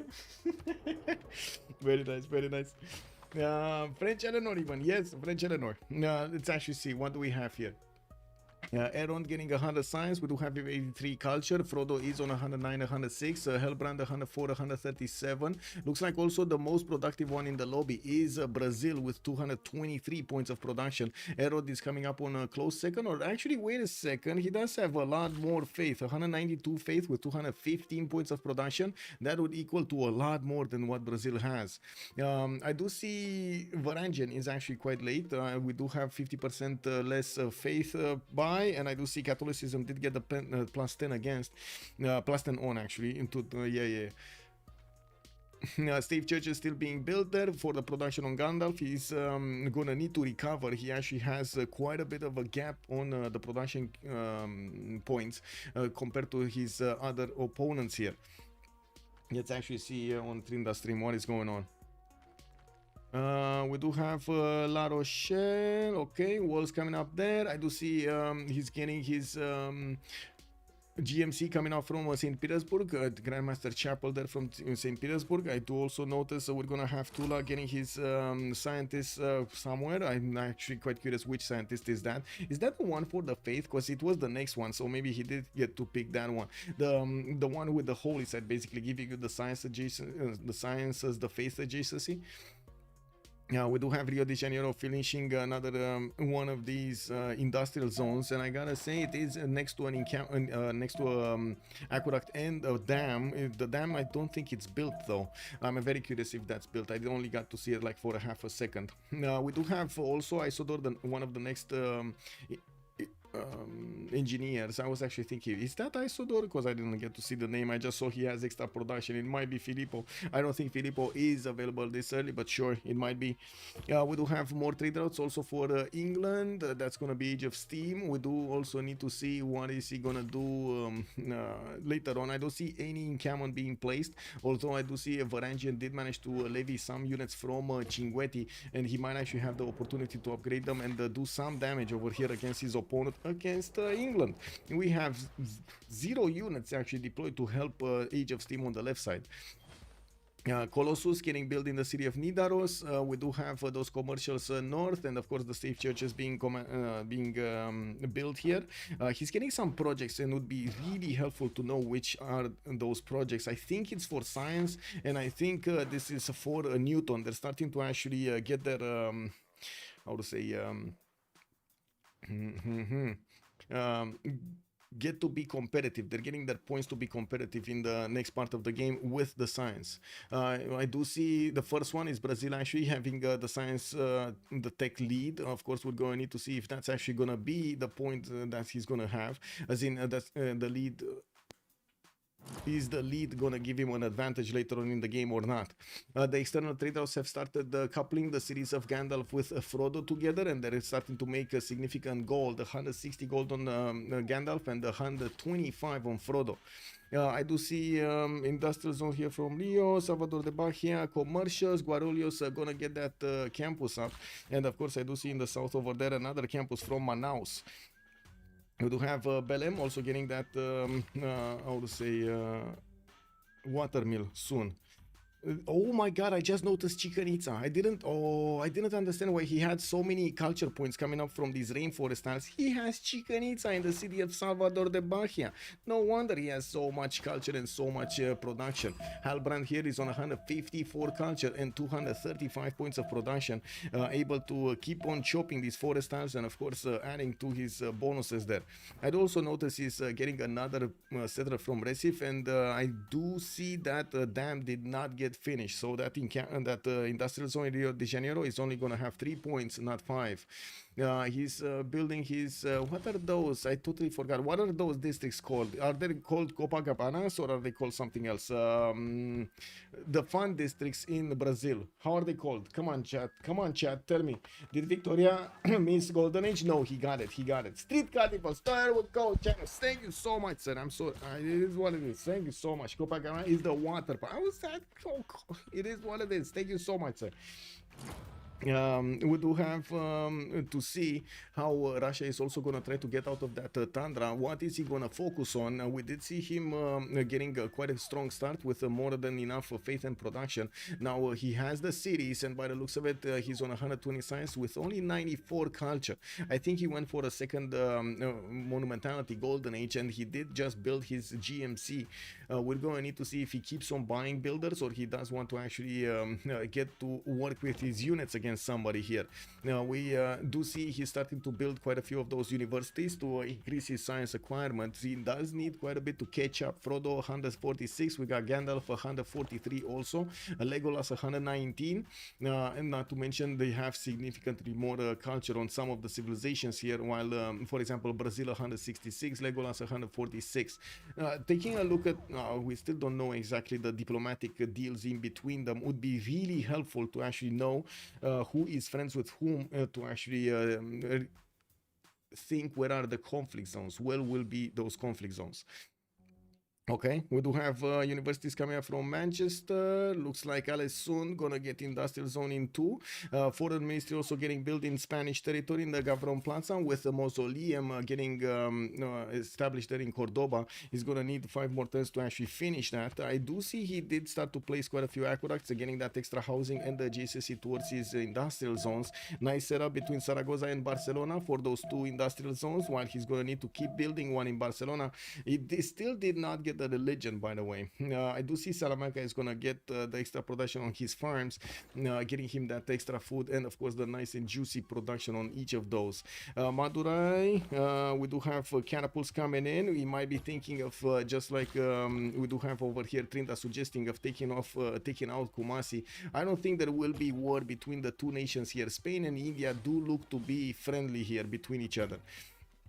We do have very few jobs available for India here, and by the looks of it, he's also going to have his university coming out from Calcutta, Delhi. Hyderabad is going to get another campus. He is building in waves, basically, his campuses, and now it's the time that he wants to get as much science as he possibly can. I do have to say Sam is quite behind when it comes to his yields. He's 85 science, 87 culture. He probably does have monumentality golden age here, and we will need to see if this is actually going to be the way for him to get into the next era with enough points to keep up with everybody else. Since he does have only 157 points of production, only 228 faith, it does seem like he's quite far behind the others. So I would imagine he's on maybe like 5th place, 6th place here, middle of the pack. Even might be even lower than middle of the pack. Now we do have, by the looks of it, in the production queues, Legolas just jumping ahead to 300 faith a turn with 231 production. I do see he's much bigger than Russia, which kind of begs the question, why were we watching Russia at the beginning that much? With Legolas on 141 science and 154 culture, we do have him on 300 faith and 230 production. He's on 2, 4, 6, 8, 10 cities on that Ethiopia, and man, I would like to see his point of view. Let me actually take a look here. Maybe we get to see a glimpse of the Ethiopian land and how it looks. Looks like England did actually recruit one of the engineers. I'm actually curious which one is it. Maybe we will get to see it hovered over. While England is also going to want to get his aqueducts finished, he does have his industrials in most cities actually deployed there. We do see Norway did put a city Oslo towards the north, towards Russia, although he does have the trade routes towards the south. Colossus is going to come out from Nidaros in 2 turns there for an extra trade out capacity, while he keeps on building up his industrial count slowly but surely. He does have so little production compared to the others. Even if you add the faith generation, it does seem like he's quite far behind everybody else in the lobby with the production. Like, to compare, even Sam is on 166 points of production with 233 faith, and he does have significantly less stats over there. 88 gold versus 216, 90 science versus 141, and 91 culture. That's 3 points over what Gandalf has on 88. The food though on Gandalf is amazing. 214, 30 points, 33, 4 points over Sam, 33 actually. While let's take a look at Brazil. Okay, Brazil. Oh my god. Okay, 134 science, 175 culture. I do see his industrial zone did finish. He's starting to build up his workshop. He still did not actually get that dam built. He's gonna get his his university first rather than the dam, and I'm pretty sure he's gonna try to get as quickly as possible to mercantilism, so he can start adding more of these production points on all of the rainforest. He can build the lumber mills there with them. Looking at Liege, let's actually see what's going on. We do have him with Kilvakizivani coming up in 10. Looks like he's starting to scout out with a missionary, trying to figure out where the stuff is, and of course what is happening in his neighborhood. He already has his alliance with Frodo.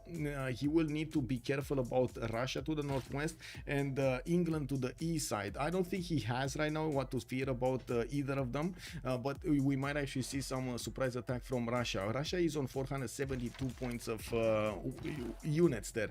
It looks like he has the biggest army in the game, which does mean he's maybe preparing something. I don't think he's that careful to build an army before he actually does something.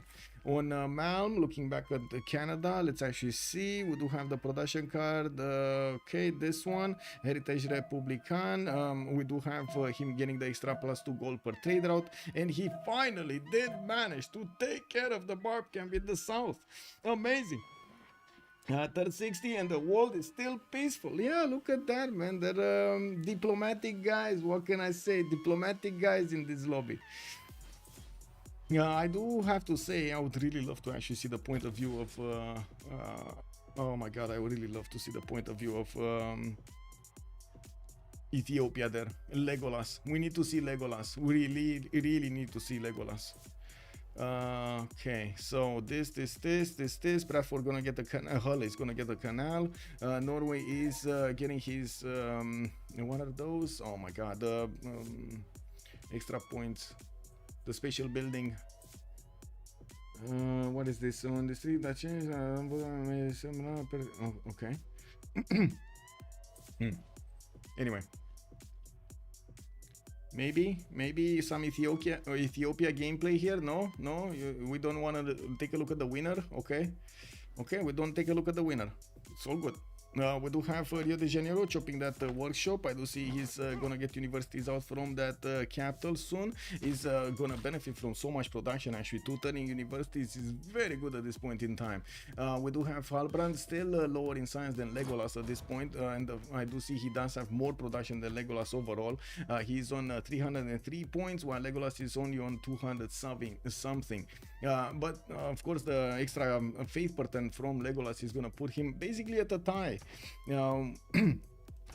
Okay, let's see. Back to this. Oh, looks like we got over here Softstyle trying to actually give us an idea of who is who over here in the lobby, making some predictions of the players. I do see Varus are coming around, moving towards the east side, and I gotta say Eleanor here is extremely exposed to India to the west. I would really love to see who are his allies, because he could make an allyship with Russia to the north, which kind of I think he did, because otherwise he would have no friendship, right? It would be him and Russia, and then India and Spain to the left, by the looks of it. With on the right side, it might be Ethiopia with Canada, or Ethiopia with England, Age of Steam. While I don't think he actually made a friendship with Brazil over there. Canada, oh wait a second, Canada was friends with Brazil, so that actually makes it simple. It's Ethiopia with Age of Steam. And then the ones remaining are gonna be Canada with Brazil, basically. So Canada, Brazil, Spain, India, France, Eleanor with Russia, Norway with England, and then we do have Ethiopia with the other England, Age of Steam. Okay, we do have knights deployed over here from India, and the question is, where is he going to want to send them? We might actually see them, see him actually send them towards Paris here, and try to take out the French cities very quickly. There is a French city, Vilnius, that France did manage to take over from a city-state. While I do notice he's building up as quickly as possible, as many of these are museums as he possibly can. I'm not sure exactly if some of them are archaeological museums, but I'm just, because they kind of look the same. We're going to need to see when he's gonna get, if he's gonna get some archaeologists or not. Apadana finishing in Paris also in 2 turns, and I do notice Russia is starting to build up his military there in the city of Tula. This kind of looks dangerous for India. By the looks of it, India did jump up to 152 science and 97 culture. We will need to see if he's gonna get some military out, because that you see in the north of the screen there, that really looks dangerous. We are back in Sasu. Hello there, sir, and welcome. Yeah, is it more Civ or is it more Civ? It's more and more turn Civ. Yes, it is. Yes, it is. Okay. Went up in traders, no, okay. Anyway, I do see Spain is starting to lag behind a little bit. 130 science, 161 culture, 287 points of production, though. It does seem like he prioritized getting those industrial zones in this era.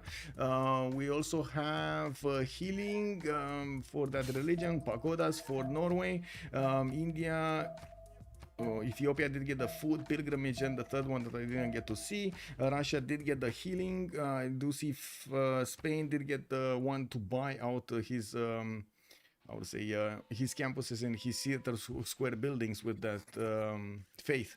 Elrond is also 3 turns away from actually getting his military science. That means he's going to have the Cossack available for him, and he might actually do the attack against his opponent here, India. India is 3 turns away from getting GMC, and that is still going to pose quite an issue, because Sam over here is not going to get enough faith to keep on buying an army just as big as Russia in that amount of time. You do see Trivandrum just deployed the trebuchet. I'm pretty sure that trebuchet is more for the boost rather than anything else. And we do see he's gonna have 2, 4, 6, 8, I think at least 8, right? Wait, 2, 4, 6, 8, 10, 12 of these coursers that will be Cossacks, and by the looks of it, India is going to be on the receiving end of all of those units. With India only on 300 300 points of military, he does have, oh my god, wait a second, he does have 1447 points. 1400 points, can you imagine that? That's insane. That is insane. Wait, do I have? Oh, I have more coffee. I didn't see. What is this? It's fine. Russia would invade a neighbor. Yeah. Whoa. Thank you so much. Anonymous gifted for the 5 gifted subs. Oh, thank you, sir. Saving me this evening. The Beasley, French Eleanor for the win. French even. It's fine. Russia would never invade a neighbor. Yeah, never. Well, let's actually let's see what the player will choose this time. We do have over here. Oh, Muzra, thank you so much for the 100 biddies, and the Beasley, much appreciated, sir, for the 100 Beasley. We're getting this hype train going. I do have to say, I'm a bit sorry that we don't actually get the same quality that we're used to over here, but I do feel like it is important for you and me to get this experience going. I would actually like as much as possible to try to be as quick as I can with my wits, basically, in the how to say, in the streams, and be able to actually get to coordinate all of this information, even though I don't have access to all of it instantly. That's why I keep on fighting as much as possible to be on every stream, so I get the experience of both kinds. Like try to be over there and having control over all of the information that is getting through, and also the other side trying to figure out what information is missing from what we're seeing on the screen. It's actually quite a challenge for me. Now, we do have Frodo managing to get to 200 science. He's the only one actually getting there with Eleanor France actually. Eleanor England. That is Eleanor England. Getting his free inquiry going. He does have 189 gold points per turn with 273 production. We do have Paris here also wanting to get a university going. I do see this is actually France Eleanor. Oh, finally, we get to see a little bit of Ethiopia. So campus encampment, holy site, does he have a single encampment? Because I don't see him. Yeah, he does have a single encampment. He's starting to build up his science count with multiple campuses being deployed. We would probably see Legolas here with a very powerful result in the next era. He does have 369 faith a turn, 87 gold, good enough, and 278 points of production on his cities. Now he is deploying a few more commercials as well as building up his workshop count, and I do see he did get his GMC out of his capital. That means he does have the ability to buy units with faith. It's very important. I would be extremely curious what Sam is going to do against those Cossacks, since we were just a few turns away from seeing them. It looks like Russia next turn is going to have that military science activated as his ability. The tech is going to be finished. Hattusa, of course, is being envoyed in by everybody here. We don't have anybody getting also some units to attack into Hattusa either. Oh my god, I love the big emotes, by the way. The Dino Dance! Woo! Woo! Let's see what do we have here. Not here, this here. Okay, we're taking a look at India, and this is a good moment actually to take a look at the warfare between the two. We do have Tula, Trivandrum, Delhi, Agra, and of course we're going to need to see how things are going to be available here. Okay, just wanted to check my messages. Yeah, we do have a spy also coming out from Calcutta with the GMC finishing next turn. That's going to be right on time for him to actually use his faith to deploy some units.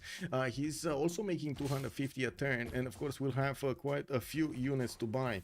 I do see he's deploying nice towards Trivandrum. A big question is, does he have access to higher technology? Can he get quickly to something like a cuirassier or a cav or like military science technology? Or is he going to take very long time to actually get there because he gridded out going top 3 towards industrialization? It's quite common to actually see this happening, and of course we're going to need to see if he's gonna get okay. So at least he has Muskeman technology that's gonna put him on the road towards cuirassiers, and of course he could get quite quickly metal casting, and afterwards ballistics for cuirassiers. You do have him also finishing up a significant amount of campuses here. I do see 2 of them, with also 2 other universities finishing in other cities in his campuses.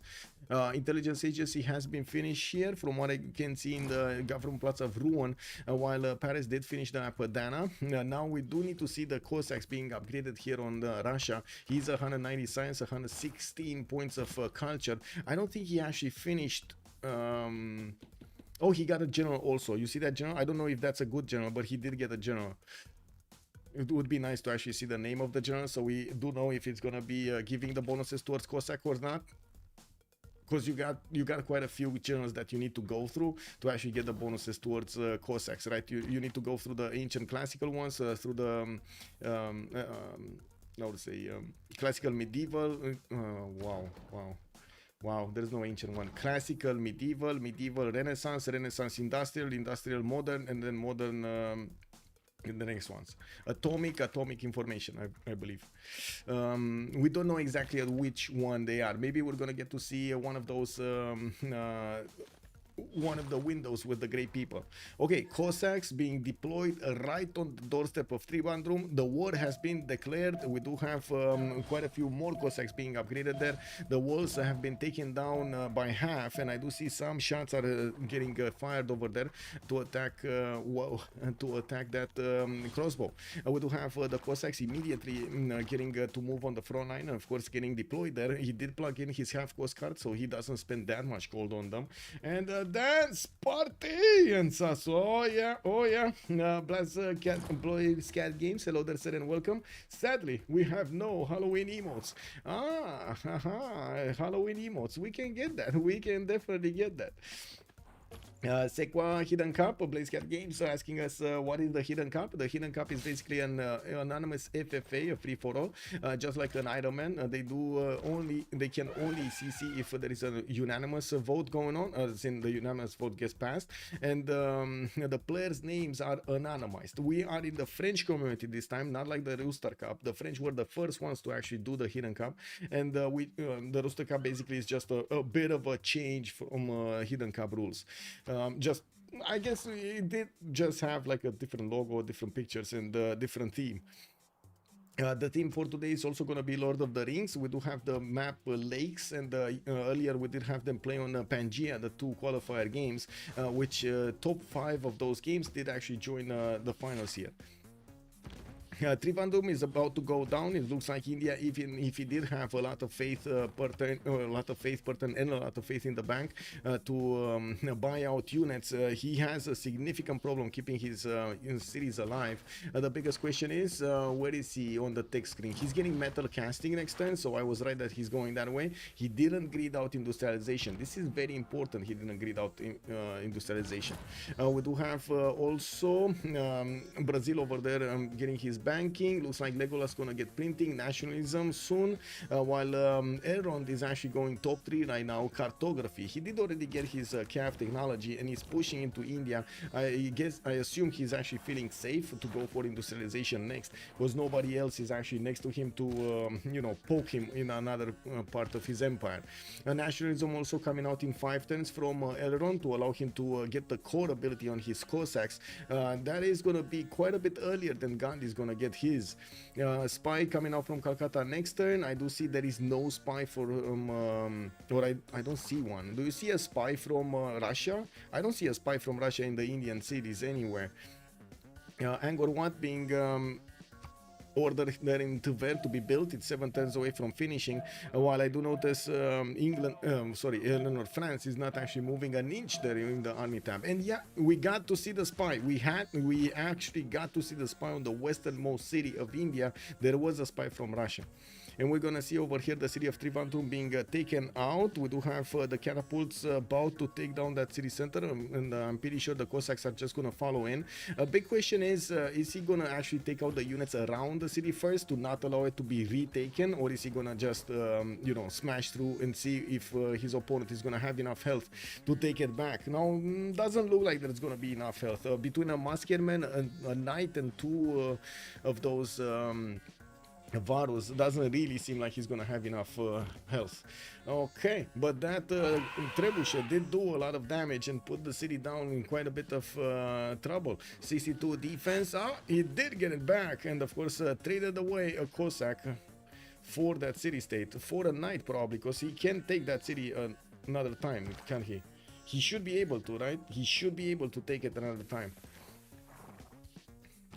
Anyway, I do see Russia is going to need a bit more gold if he wants to keep on upgrading his Cossacks. He didn't really get into the mines of India, because you do see the mines are actually not built in Trivandrum, they're built in the other cities. He didn't get to that part of his empire yet with his builders and so on. Let's actually take a look next here. On the right side, I do see his team is actually getting his units inside of the borders of Russia to keep on scouting. Smolensk is getting Terracotta Army for a point of promotion on each of his units. That is going to be massive on his Cossacks, and of course the crossbows.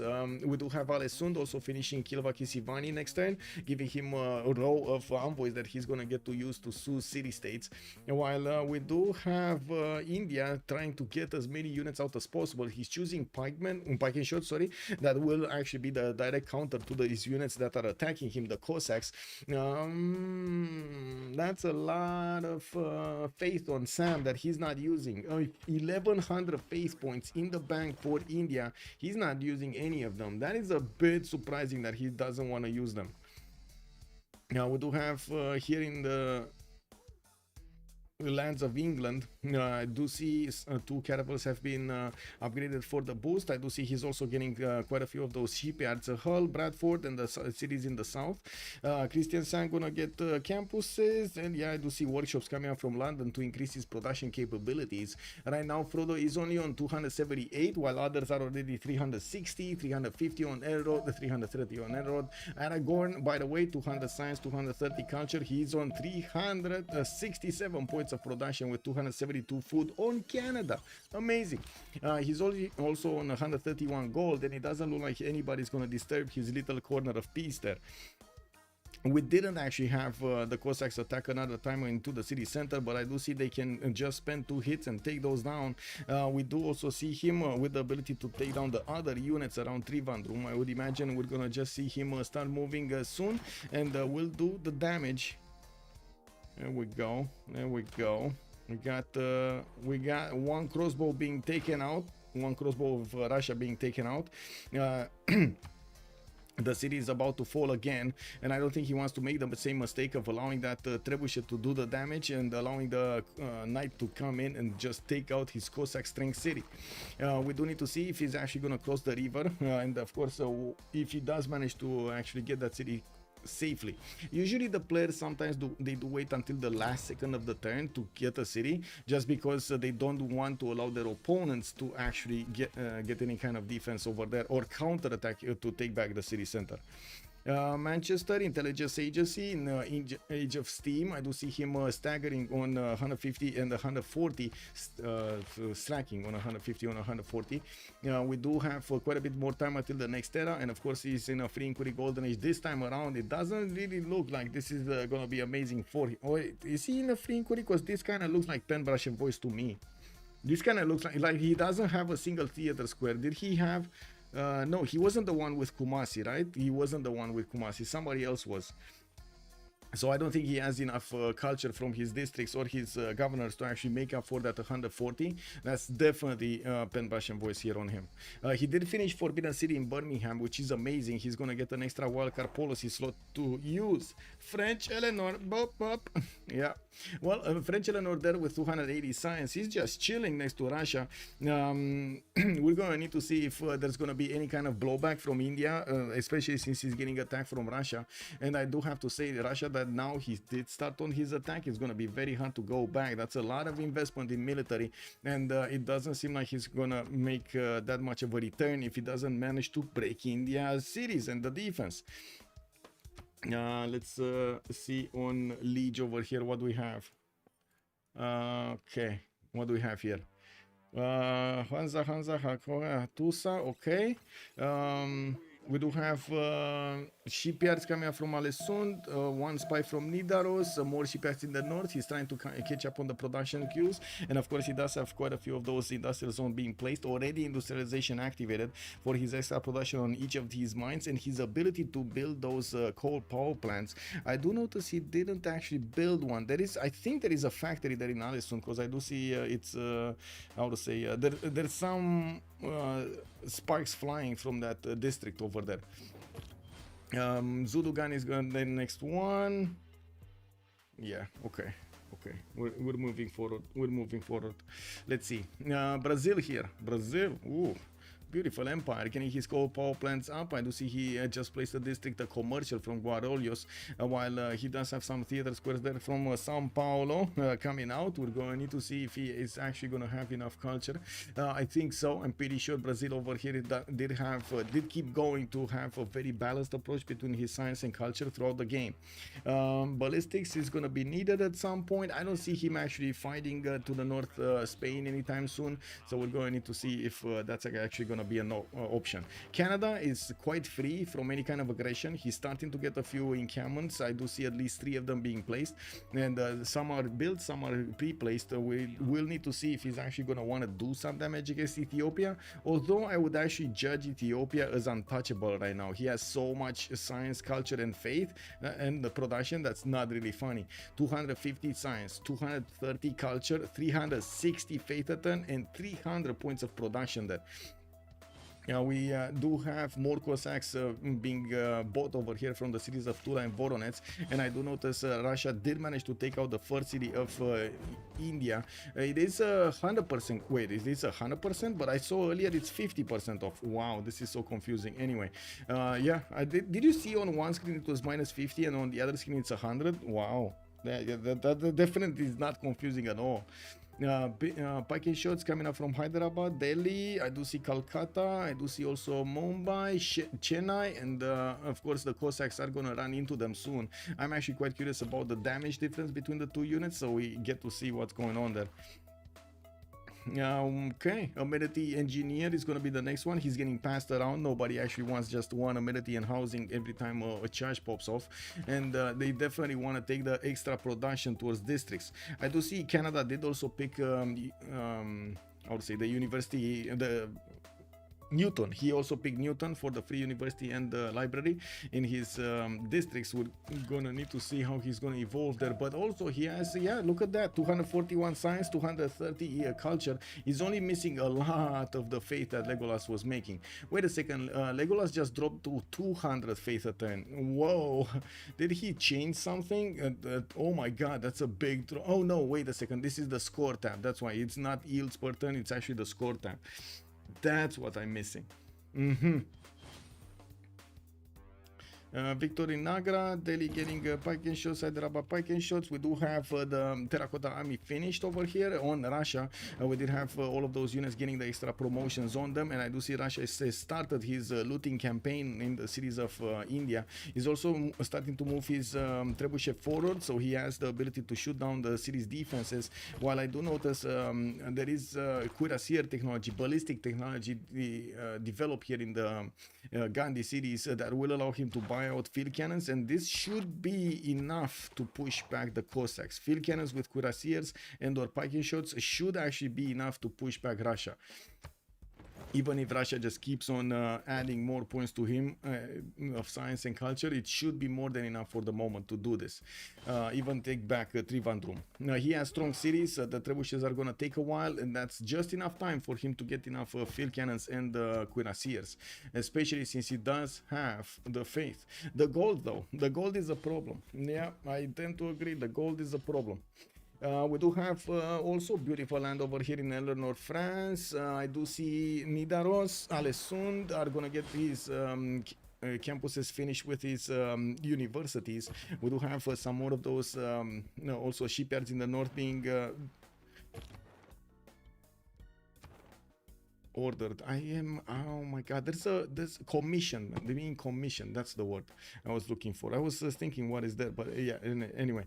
London gonna start on his factories now, and I do see he's also 284 science, 221 culture. That is a very good amount of stats right now. With more universities coming up from Liverpool, stock upon trend gonna go for some of these projects. I'm actually quite curious what projects he's trying to run, if he's going for a great person or not. We're very close to the next era, like 5-6 turns away from the next era, and the players are going to want to try to get to the golden age as much as they can. Now the question is, can they do it? That's the question, right? I do see also England Age of Steam did manage to pick up Leonardo da Vinci for the extra +3 culture. Angkor Wat is going to finish in Tver, and this is going to be a massive boost of points. 1 extra population point in all of his cities, or I should say in each of his cities, is going to be massive as a point score booster. Not going to really give him that much stats, but the score screen is going to look different because he's adding to his empire points. Now we do have over here Hattusa still being contested. Halbrand and Sam are actually putting envoys in there, and I do notice Ethiopia. Finally, we get to see some Ethiopian beautiness. 259 science, 243 culture. We do have him settling this next to Lake Redba. Altai in the south looks like he's gonna get attacked. We do have him buying a few of these knights and trebuchets to send to that city-state in the south. While I do notice the Russian attack is over. Like, this spiking shot can take out the Cossacks so easy. Not to mention the field cannons do more than enough damage to push back these Cossacks. So I think this is it. Even if we do have Russia here trying to get his Cossacks cored up, and that's exactly what he's doing, it will still be enough damage from these pike shots and from the field cannons to do damage and take down those Cossacks, not allowing them to proceed further into the Indian territory, and also not allowing them to keep the city of Trivandrum on their side. We'll see how quickly actually we have India recovering his territory. I do like how India is setting up a line, and this is the cleanup line. He's going to start pushing with that line towards Trivandrum to keep away as much as possible the Russian troops from getting into his border, and also have the ability to wrap around his former city Trivandrum, which by the way is also flipping right now. Yeah, looks like we got a few missionaries coming around from Varangian. We're going to need to see what he's going to do with them. Builders from multiple cities of Brazil. Looks like entertainment complex from Winnipeg in the cities of Ottawa. He's getting Huete Okali, which is going to be massive in Windsor. 4 tiles will get amenities there in the city of Windsor. He just needs 4 more turns to complete it, even though I didn't see anybody get another one somewhere. So I don't think he has competition here for it. And Windsor is 54 production. That's pretty good. That is pretty good. Okay, let's see. We do have Sam. Wait a second. Error score. No, it was good. Error score. Oh my god, I was just watching the error score, but anyway, it took me a while to actually look through all of the points if I see anything big. And I gotta say, I do see something big. Do you see Hellbrand over there with Halbrand actually with Brazil? 578 points of production. Ooh, that is so big from him. We do have him 235 science, 250 culture also. Well, cuirassiers on the front line of Agra on the right side. I do see a general has also been recruited. I'm very curious if that's a correct general for this industrial era. And the industrial units, the ballistics for cuirassiers, and of course for field cannons. The general is in Agra though, and yeah. What is this? Okay, okay, okay, sure. Okay. That is a Civ6, not a max sweep buff. Oh my god, Monstras. What would have happened if you would have got it in a fidget spinner type of lake? What would have happened then? And Sasu, red card Hue. Oh my god, oh my god. You don't want Hue to make his people happy, to, you know, give massages every day, actually make them relaxed, let them play some very nice music in the background, let them actually swim a little bit, you know? Lake of the Woods better than Hue? Oh no, what do you mean Lake of the Woods better than Hue? Natural Wonder 2, KW. Yeah, okay, well, I gotta say, Preserve next to Gobustan definitely better than that Hue. Just saying, you know.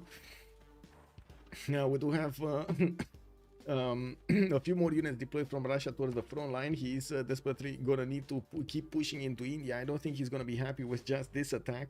And since he is losing loyalty here in Trivandrum, oh no, he actually got to stabilize it. He did use Amani, a governor title, to get in there. A Natural Wonder 2 north of Canada. I didn't see the Natural Wonder north of Canada actually, or maybe I did, but it just didn't register in my mind.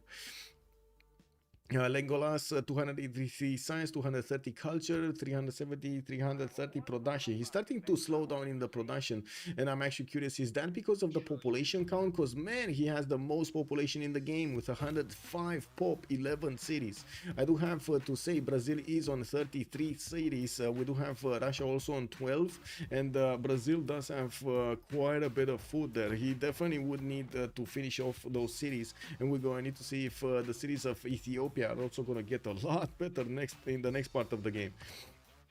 Yeah, we do have Oxford University also commissioned here in the city of Toulouse with universities from his other cities. I do see he wants to get a vision over what's going on here, while Russia does have his Cossack Corps deployed. We do need to see if Sam here with his 239 science is going to manage to push him back. He does also have quite a bit of faith per turn there. He's on 1400 faith in the bank. I think gold is a problem there, though. I definitely think gold is a problem. A second, I did see something somewhere. Oh, what's going on? Oh yeah, I got an announcement from Canuck Soldier, by the way, the horse's mouth. Firaxis is looking for feedback for improving Civ7. Oh yes, yes. Oh yes, guys, it would be a good thing if we all leverage this to improve the game for multiplayer and CPL, and I will complete this for CIVFR, for Civ Brazil, for Civ Russia, for Civ Netherlands, Finland, all of the civilizations out there. Let's actually get the survey going, boys. Do you want a link? That's the question. First yes over here, first no. We'll actually decide in the chat. Is it gonna be a yes or is it gonna be a no? Do you want to see that survey through? That's the biggest question. I got 4 pounds of gummy bears. Oh my god, the Paisley. Gummy bears. Yes, okay, let me actually get you the link. Let me get you the link. Let's see. Where is he? Where is he? We got over here in the news section. There we go. This is the link. This is the link. There we go. Please complete it. Let's actually see if the questions are gonna matter. And thank God they're actually doing a survey. Thank God. We're gonna need to see if the answers are actually gonna be successfully, how to say, guiding them towards a better game. I really hope so. We do have to also take a look at something. Oh, it's fine actually. No, okay, we got a pause here. Oh, we got a break, 10-minute break. Oh, just enough time so you can get the survey. So let's actually put up the break. We got a 10-minute break here. Let me get this. 10-minute break. Start. Open up over here the countdown timer, and there we go. We got the countdown timer showing up here on the top right. That's how long the break will be.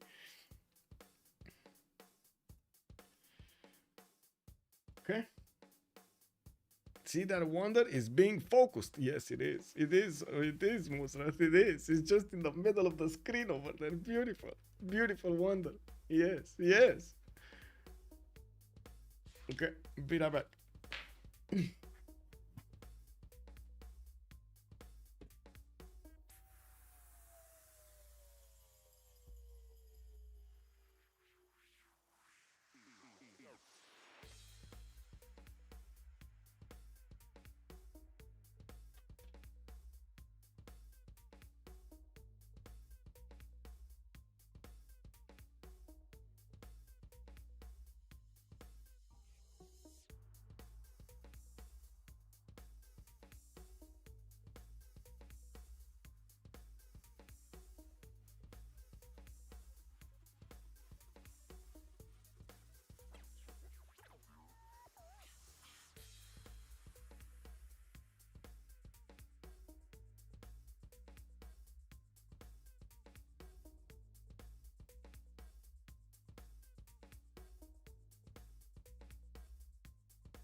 Bam bam.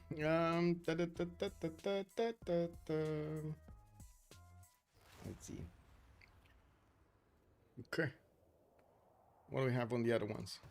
Leech is here. He's thinking about his choices, and I do see. Actually, not much. Not much. Not much. Let's see. The story is still not streaming, unfortunately. Malm definitely not. He's concentrated, but he doesn't look that happy with his results. He does have 300 science and 244 culture though. Russia is cosplaying real Russia. Piotr, good evening, sir, and welcome. Well, let's see if he actually does manage to punch through India. We'll see. We'll see if that happens. We do have him very close to getting his conservation, Malm, and of course he's gonna get his mounties. We did have a warrior, a barbarian warrior, also still one of his builders. I don't even know where that warrior came from. We do have Halifax putting down an encampment here. I do see water park in St. John to get some more amenities. He's placing it to the right side on the third tile, on the third ring, so he can actually give the amenity to other districts around him. We do have a few more minutes to go for this, so we might as well get to watch something else or take a look at something else. What do we want to watch? What do we want to watch? What do we want to do? Just ask. You know. Oh, there we go. We gotta pause here. Soft style doing this. Oh, soft style doing Naru Todal, actually. Okay. Let's see. Trinda. Not moving. Okay, now moving.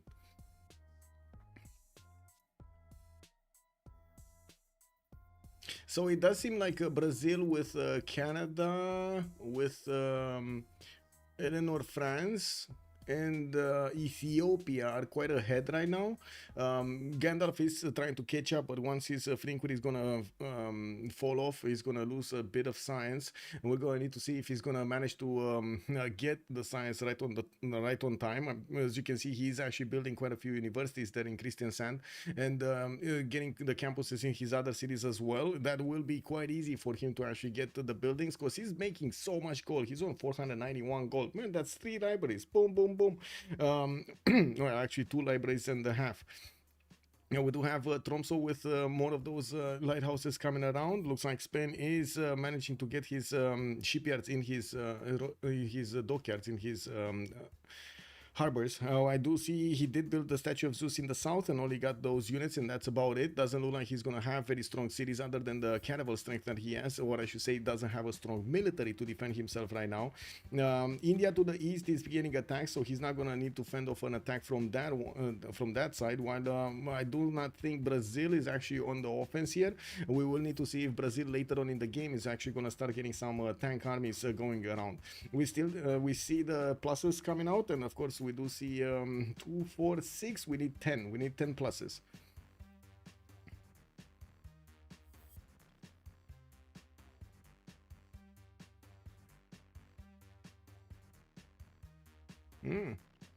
Halbrand is still keeping Hattusa there.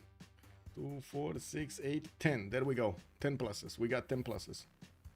Did anybody double their plus? I don't think so, right? No, I don't think so. Yeah, it's everybody different.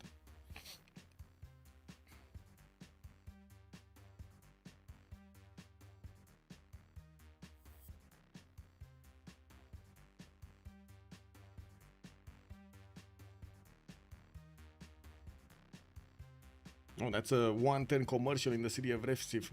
I gotta say, big. I do see Ethiopia starting to get some spies out. Russia did manage to put up a nice front against his opponent, while also India did recover quite nicely from his initial attack.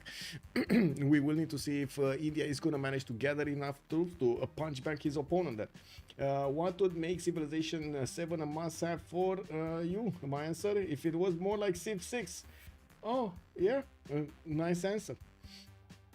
Nice answer. Yeah, it is what it is. Ayutthaya is also getting attacked by the units of Ethiopia there, and it's going to take out one of the culture city-states of the game. Now, we will need to see if that's actually going to be enough to slow down any kind of culture victory here. Definitely, there's a lot of culture acquired with the city of Ayutthaya. Ayutthaya is also going to be blocked from building his medieval walls. His walls got attacked, so that will reset the build queues for the medieval walls. There are two Oromos with one trebuchet that is slowly eating away the Ayutthaya's walls. I would believe Ethiopia here would need to get at least one more trebuchet to actually make good work on Ayutthaya, or try to get a bombard going.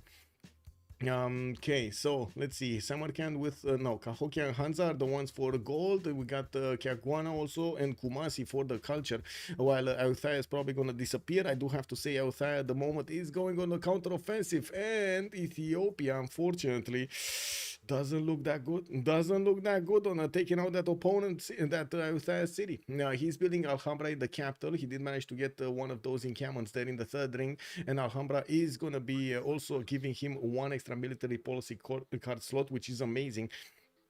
We do have him with his trade routes actually, wait a second, being deployed to the north. Did he want to connect to the cities of England and he didn't discover enough of them, or did he do something else here? Because it looks like Ethiopia is going out of his way to get all of those trade routes in the northern cities, and I'm pretty sure it's not to actually try to connect them to the southern ones. I'm pretty sure it is more because, well, he wanted to trade with somebody and he just doesn't have vision for his cities. He's going to need to get a unit to England if he actually wants to get those trade routes there. I do see the builder also got liberated from the Barb escort. Now he doesn't need to actually get back that builder into his own loyalty. We do have also Brazil trying to get Alhambra in the same amount of turns as we've seen Ethiopia. And the good question would be right now, who has the higher slot over here, Halbrand or Legolas? Does anybody remember where they were in the lobby? Because that would actually be quite important right now, since there is a direct race for Alhambra. That is massive. An extra policy card is insane in the game. We do see also Ethiopia is starting to get his commercial count higher with those markets, and of course more traders will be available. Not all of the traders of Gandalf did go on seas over there to connect through the city of Hull, when I do have to say Liverpool was the one that got the Reina, which kind of seems extremely inefficient. He did get Liang in a northern city, which is not giving him that much gold from any trader passing through. I do see Russia is also industrializing. We do have him with +6 amenities in the majority of his cities, especially the core ones. Some of them are +3, but still that's pretty good bonus at this point in time. We're also 2 or 3 turns away from seeing the Congress, and I do have to say in the era score we do have only Gandalf getting his golden. No, is it only Gandalf? I think it's only Gandalf. Isildur and Elrond were very close. No, Sam and Elrond were very close. While I did also see Frodo getting very close, or Halbrand, one of those. We do have Halbrand on 600 points of production. Galadriel is also 572 points of production with 240, 238 faith, science, respectively. We do have Isildur there managing to get to 270 science and 330 culture. It looks like he's doing very well here in the middle of the land, not needing to get units, and this is very important. He doesn't need to spend that production of his cities into units. He just can build his campuses, get his upgrades going, or I should say his districts, and get his upgrade going on his tiles. Doesn't need to focus efforts on anything else other than that. We do have over here Eleanor France with the great works giving him quite a few bonuses, and he did acquire a lot of them. Now, by the looks of it, also we do have London getting those neighborhoods down. I do see he's gonna build some workshops and his factories after he did get industrialization. We do see Frodo did get to 300 science and 216 culture, although I do believe he's still in a free inquiry golden age, so we do need to see in the next few turns how that will fall off. I do see Eleanor. Ethiopia did pick up Ibn Khaldun for the extra amenities there, for I should say the extra bonuses from amenities. Survey done. Thank you so much, sir. Thank you so much. Well, let's see how things are going to improve there. We do have culture victory, well, on France here, slowly but surely acquiring. He's getting quite a bit of tourism from all of these cities here, and we'll see how this is going to develop. 5 views de marqueur, c'est pas si loin, c'est K. Okay. 5 tiles from my cap is not. I don't know what CLO it means. Prince Cosmo, hello there, sir. Really hoping this doesn't end up being Humankind 2.0. Yes, sir. Really hoping. Really hoping that. I mean, or Ara, or Old World. Any one of those is bad. It's just not good. It's just not good. I do have to agree they should actually keep on going on the Civ6 kind of trend. They already built up a very good game. Why would you sidestep right now, you know? That's a big risk. I mean, there are people that are gambling with this, but I think it is a big risk. Okay, let's see. Elrond 455 points of production, Gandalf 443, looks like Galadriel 579 there on Spain.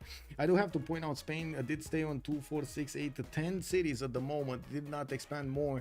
We do have also Age of Steam getting his industrialization barely next turn with nationalism coming out in 3. He dropped down to 200 science and 160 culture. I do have to say actually Age of Steam might not have the drop how to say revealed to us, because from what I do see there might be actually 2 more turns until the next Congress. That means 1 turn until the flip of the era, which is just about to happen, which means next turn we're gonna see no more of pen, brush and voice and no more free inquiry. The majority of these civs were in a free inquiry, so we would see a drop in science immediately here. Now we do have Cossack Horse deployed to defend the city of Trivandrum, the one city that he got from India. And I do notice Mumbai and the other cities of India are busy building some more units to help him push back and get back the city of Trivandrum for himself. He did get Raja Todarmal, and I do see that general is still in the city of Agra. We still don't know exactly what general it is for what era. That would be extremely useful information right now. We do have India. More. Okay, I see. So Renaissance Industrial is still Renaissance Industrial generals. Okay, we're still there. It doesn't look like a lot of them got picked up, so that's good. They didn't get to the modern ones, so there still is available projects that they can do to actually pick these ones up. I'd love to see the pre-order numbers for Civ7. The Beasley, we already got to see the pre-order numbers for Civ7. You didn't see? You can check them out yourself. Check this out. It's on SteamDB. If you wait, week history orders, I think. Let's see. SteamDB current and previous orders. Let me see. Charts, no, sales. Give me a second.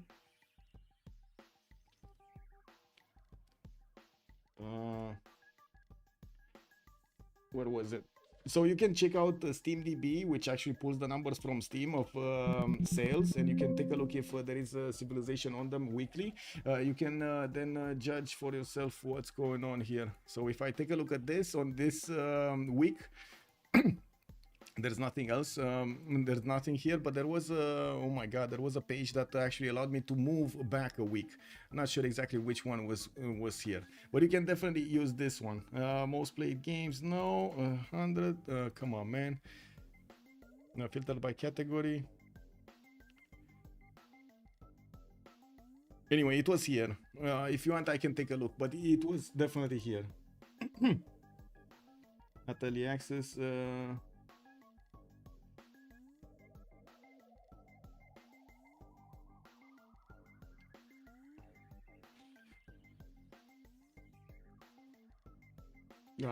This actually is gonna nag at me if I don't get the answer. Industrial over there in Nidaros, let's actually see weekly.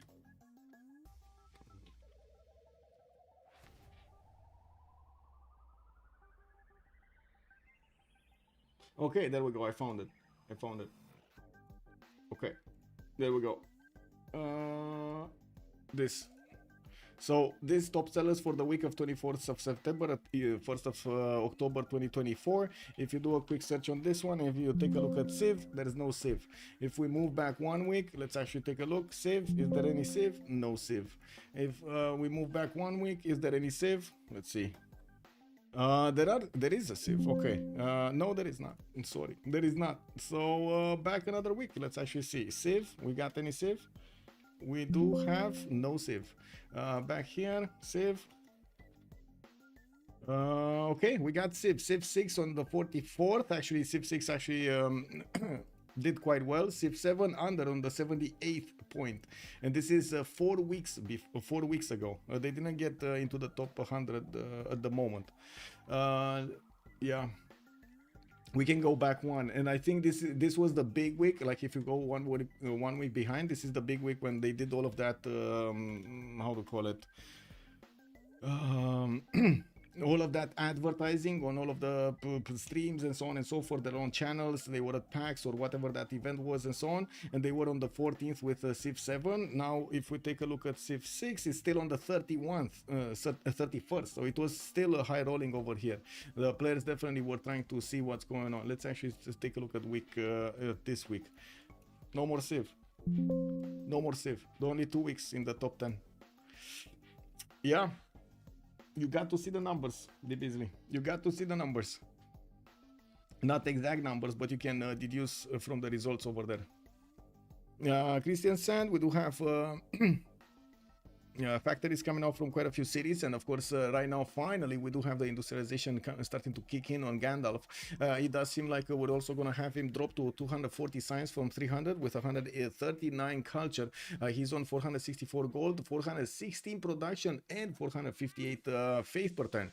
I do also notice we do have Frodo there dropping his free inquiry golden age. He dropped quite a bit in his culture. He's 297 science with 225 culture, while we do need to see what the others are doing. We didn't see. Oh, we do see right now. So golden age on Gandalf, normal age Frodo, normal age there, golden age on also Russia. That will help him actually keep Trivandrum much easier in his borders. What's going on? Okay, I do want to ask who did get Alhambra. Is he gonna be Addis Ababa? Or is it gonna be the other one? Yeah, it's not Addis Ababa. It just disappeared. It's on Brazil. Brazil did manage to get Alhambra. Okay, so Brazil is gonna be quite ahead over there with the policy cards on any one of his governments. What is this? Culture city states do not provide their unique Sura bonus. That's Kumasi actually. Ooh, Kumasi taken down. That is going to be quite a bit of a problem here. Oh my God, what's going on with the stream right now? I need to move away for a few seconds because this is not working. Let's actually see what's going on here. We do have Rio de Janeiro also. After he did finish Alhambra over there to the northeast in the second ring, he's gonna try to build up another wonder. I did see it for a second and totally forgot what the name is. Cake W. Anyway, Bradford is gonna get his coal power plants. I do see Hull is gonna get some universities up. We did see definitely Eleanor England needing more cities. I'm very surprised he didn't choose to keep on settling the south. He's on 2, 4, 6, 8 cities, and to me it kind of feels like he's waiting to die at some point. Looking at Frodo, he's 315 science, 225 culture, 504 points of production, and yeah, still not settling more cities. We'll see if he does manage to trade punches with the best of them in the next part of the game. Russia 285 science next to Sam's I don't know how much. We just are looking at the text right now, and I do see the units of India finally are moving forward with the field cannons right behind them, piking shots in the front. And I gotta say, I'm quite a bit surprised Russia did not get his own field cannons here.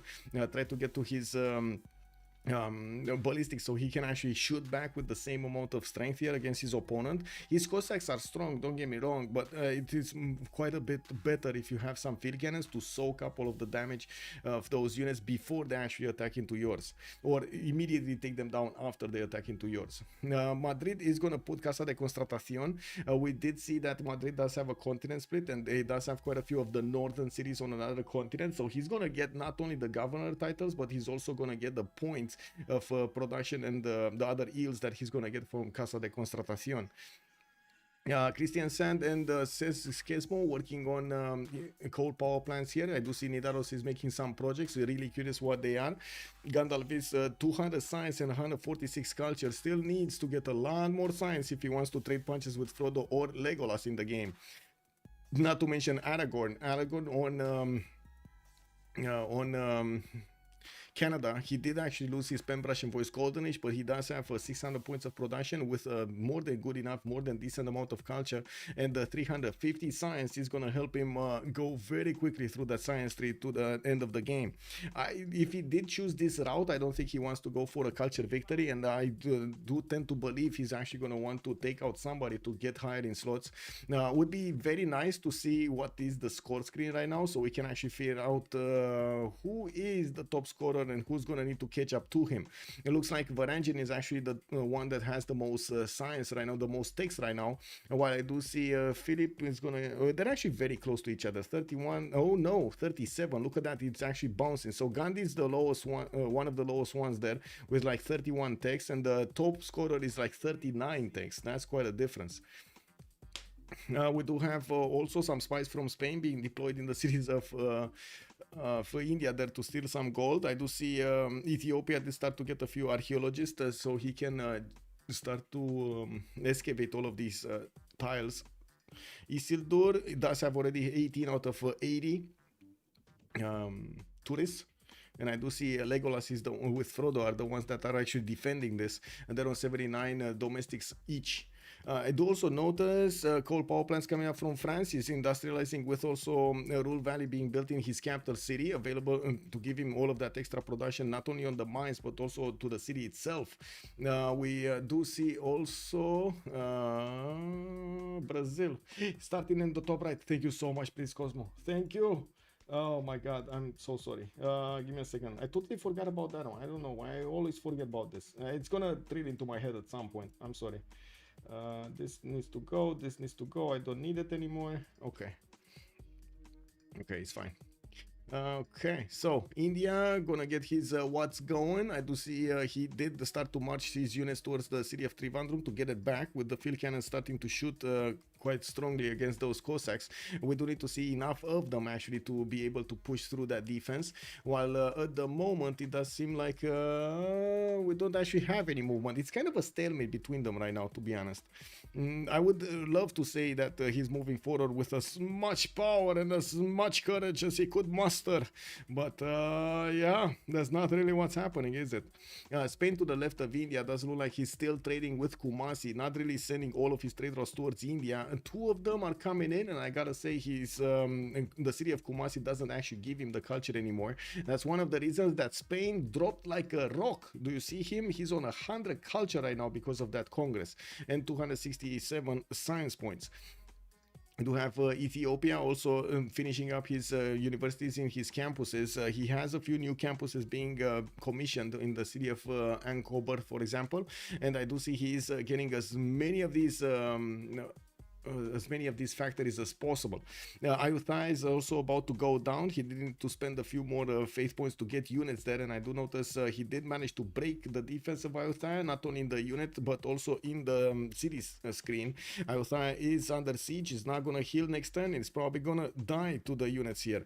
There is a Noromo core with a knight and a men at arm that is just waiting to tap that.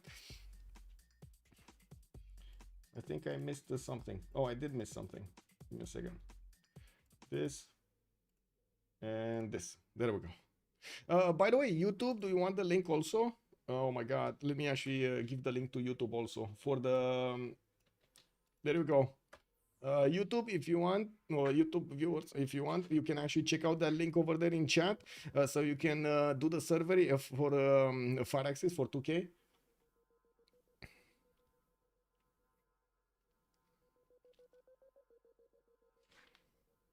Okay. Theater Squares coming out from England. He definitely wants more culture. He's on down to 113, just the same as Spain. And I do see both of them do benefit from good enough production. We do have a lot of faith per turn coming out from the Galdar, by the way. He's on 532 faith per turn. Chinguetti is doing massive stuff for him. I do notice he did pick up also the +3 Admiral. Not that it matters this game that much. And we're watching probably after the generals. Admiral. No, not that many generals being picked up. Not that many generals. A lot of scientists, a lot of engineers, writers, and we got a merchant here, Zudugan, for the city-state, and that's about it. Okay. No, oh, there was something over there on Spain, but I don't think it was a general. Okay, let's come back to this. Althea got raised to the ground. No more bonuses from that city center. I'm not sure. Did he actually get a city state, or did he just want to raise that and not actually care about that southern city? Might be. Yeah, we do have all of his archaeologists moving everywhere, and of course, Ethiopia does look like he's happy with his position at the moment. 500 points of production with 390 points of faith. I do see also Spain did jump up to 700 points of production. Might be some half-cost cards over there being used. 2 games in a day. Yes, Johnny Cashless. Good evening, sir, and welcome. I do also want to ask, big poll over here, if you do like this type of content. Let's see. Can we get some likes in here? Oh, yay or nay? I mean, chat does what chat does.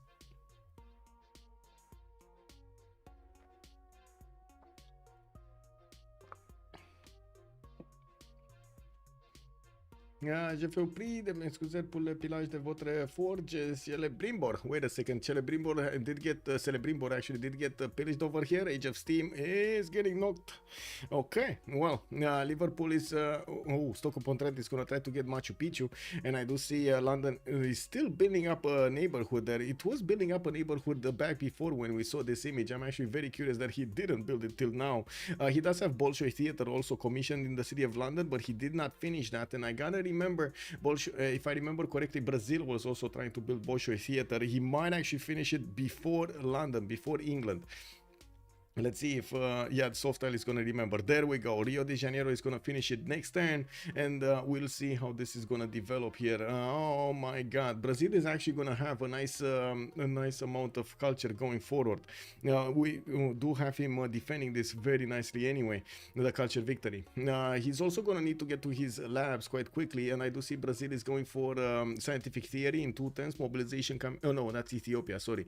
Halibrand is going for musket technology. Okay. Musket technology.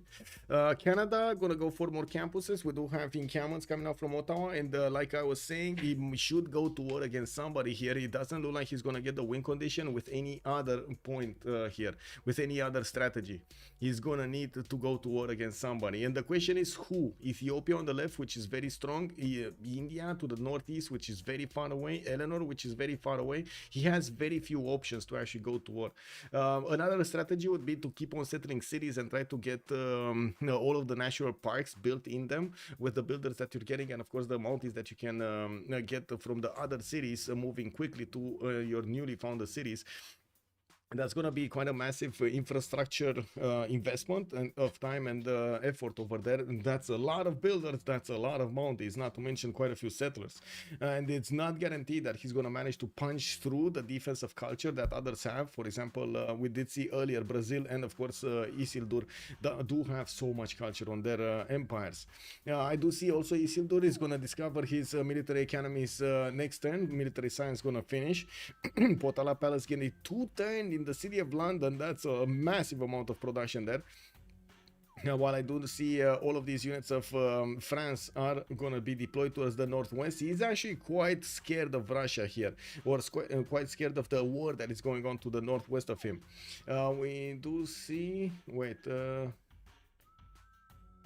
Isildur is asking why are the trade routes all on the land cake? Lol, there are no trade routes. What trade routes, I should ask? What trade routes from Russia? He's barely getting his markets out with some commercials there. Anyway, that is gonna be, unfortunately, gonna take some time to connect everything here. Canada is making 14 points of generals. Looks like he's the biggest one, actually. I did see India actually roll a few projects, at least one project for the general, and he's gonna try to recruit one of these Renaissance industrial generals. Dmitry Mendeleev got picked up by England. Eleanor for the 50% production towards the labs. I do see toys got picked up, but I didn't see by whom. Oh, maybe I can see it now. Just me, please move a little bit to the, a little bit higher. No, I didn't see them. Oh, Angelo Dante, thank you so much, sir. Much appreciated.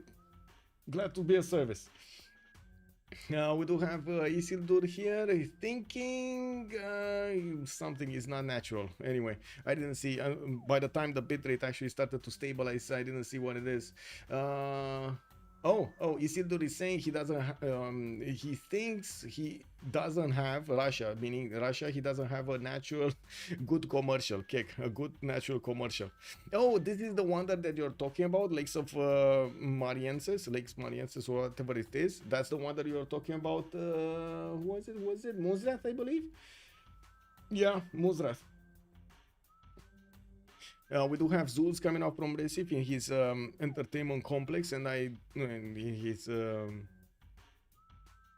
entertainment complex. Okay.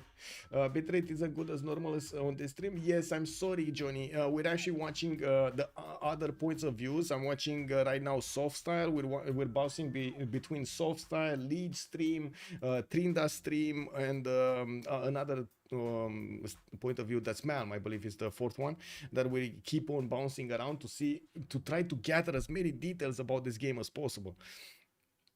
We do see finally Russia is starting to feel the pinch of India.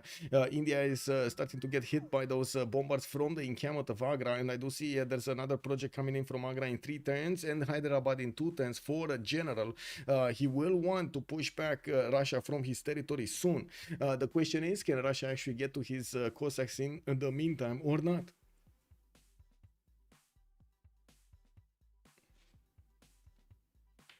Well.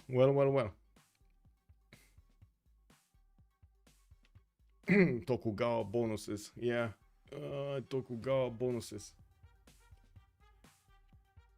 Okay, Legolas did jump up to 400 signs. I do notice Aragorn is 380 with 700 points of production. We do need to take a look here on England also. This is Age of Steam, and you do see his belly now getting his coal power plants up. England is on 243 science and 123 culture, but I do believe he actually lagged behind quite a bit in this second era. So right now he should be very behind actually in everything that's happening here.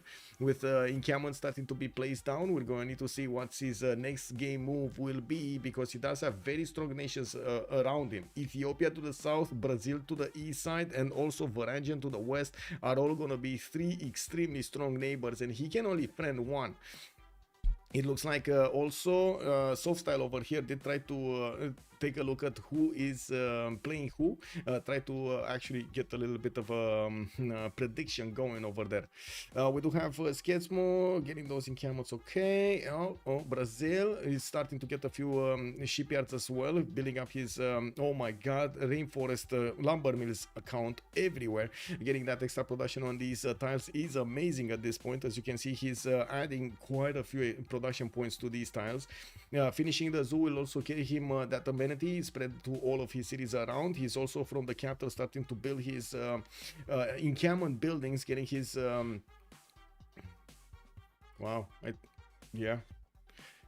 his barracks, his military academy, and there's a third one there. The one in the middle. What's that? What's the one in the middle, chat? What's the one in the middle, chat?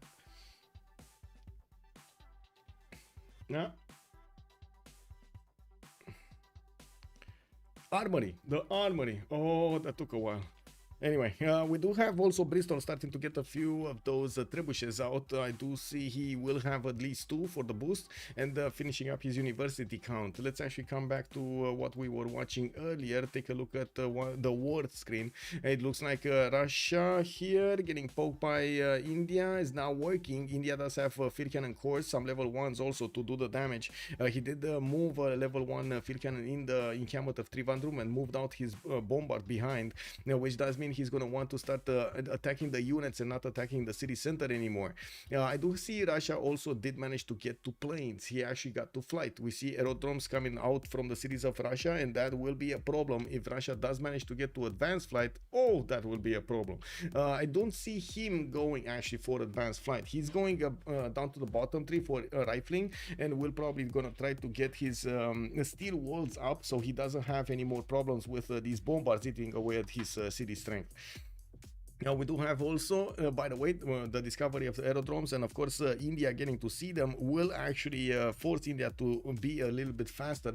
That might be his down point though. That might be his downfall. If he's too fast on this, and this will be a problem. I gotta say, the stream sometimes it is what it is. Let's move on this one. On Norway, on Varangian, we do have quite a few projects coming around. I'm very curious what they are. I think that either industrial or science. I would imagine right about now we should start to see Einstein showing up on the scientist screen, while I do see Christian Sand is gonna work on more theater squares. He does have enough production to actually one turnet there. Varangian is on 360 points of science with 156 culture and 600 faith with 600 points of production. That is massive. But I do see also Ethiopia 500 faith, 600 production, 450 science with 200 culture. Much better right now at this moment in time. With let's see, Ethiopia starting to get a few line infantries. Looks like he's gonna look to core them up there in the north. He did manage to finish Ayutthaya in the south and did not choose to settle more cities. Connected his economy to the north. All of those trade routes that I was talking about in Adigrat, in Adua, have been connected to the cities of the north. Culture victory on the cards for anyone? Yes, Johnny Crashless. I think, oh wait a second, let me actually pause the stream right here. So Soft Style said Sam is being played by Historia, Celebrimbor is being played by People, Halbrand is Tirith, Frodo is Spriggan, Elrond is Nemesis, Gandalf is Liege. We do have Legolas on, Alexis Kremp on Legolas, Isildur is going to be LDK, Aragorn is going to be Malm, and Galadriel is going to be Exvopur. Let's actually see if that's actually going to be the correct list at the end of the game here. Let's get the unpause going.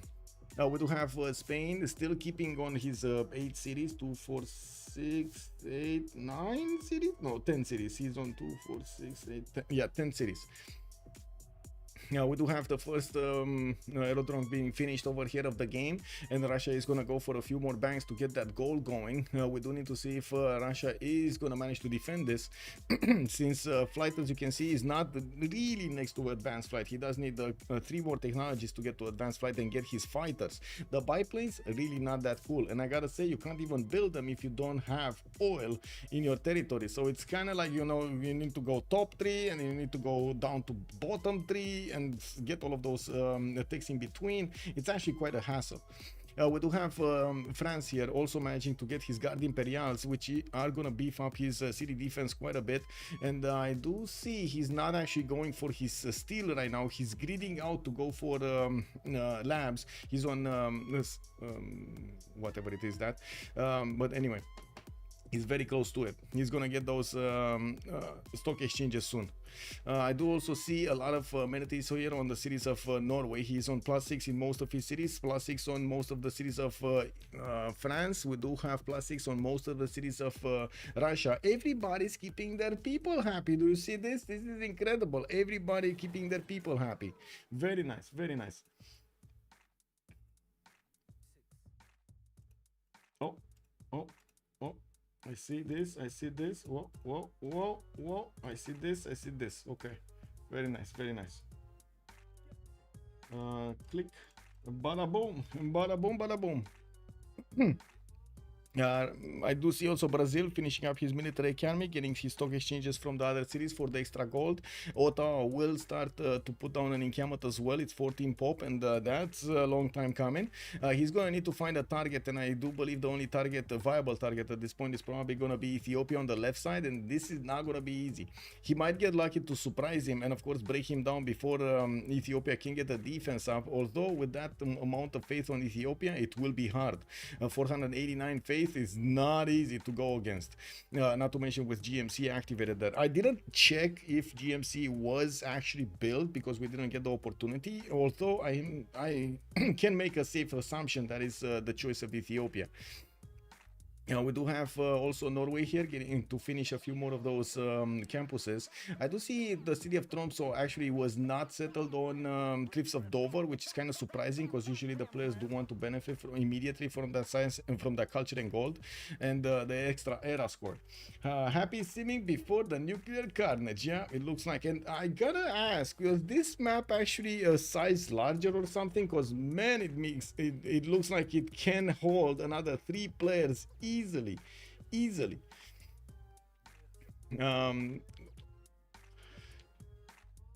One of the culture victors, by the way, we did have a question, right, over here in chat from Johnny from YouTube. We do have Isildur getting his chemistry soon. That's going to unlock his research labs. Not to mention, he does have ideology in 2 turns. Going to get very close to fascism. He was the one getting the most tourism of the game earlier on. We're going to need to see if he keeps on having the tourism available for him, because you do see he actually did prioritize getting his science as well.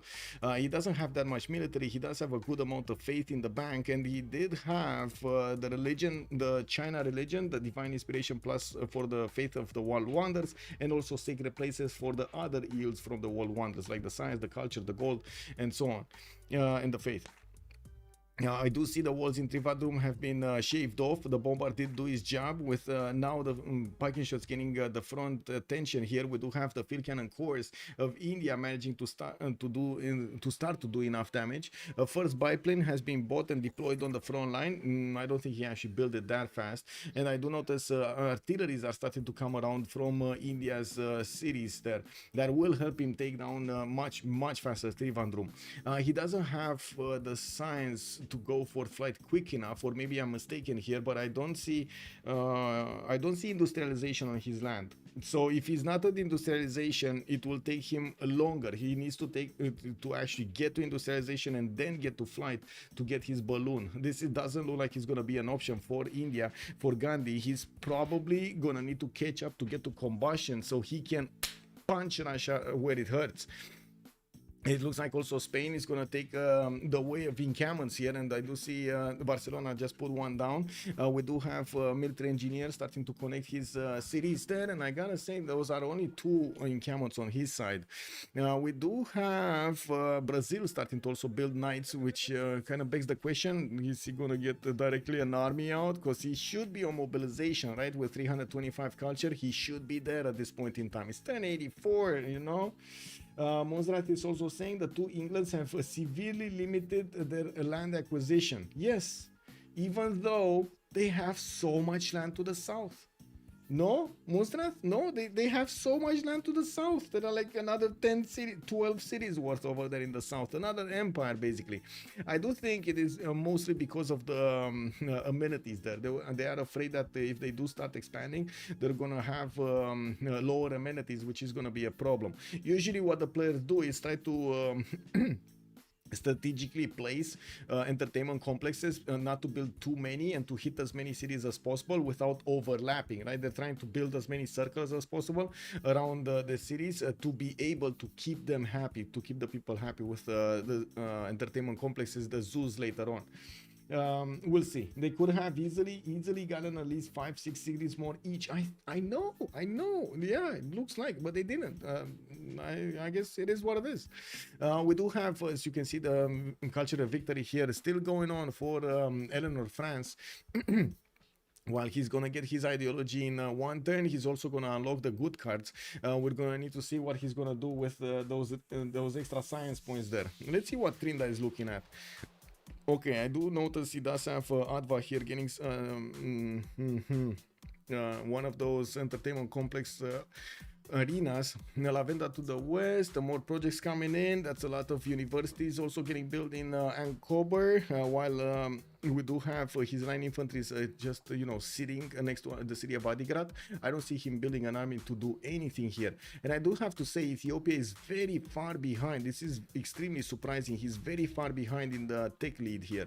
He's actually on the 2nd row. I wasn't expecting him to be so low if he does have 487 science points. That is incredibly low.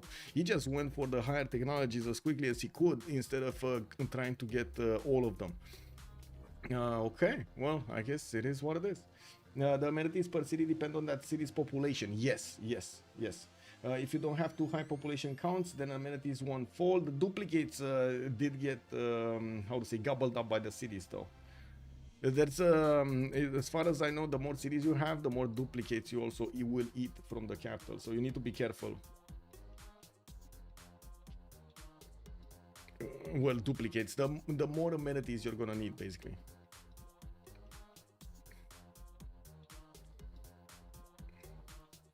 That's usually why the magical number is around like 10-12 cities to get an empire going, because of the amenity count that you cannot usually sustain on one of these maps, 2+6, if even if you do try to trade away as much of your amenities and you get amenities from multiple nations, different amenities from different nations. Yeah.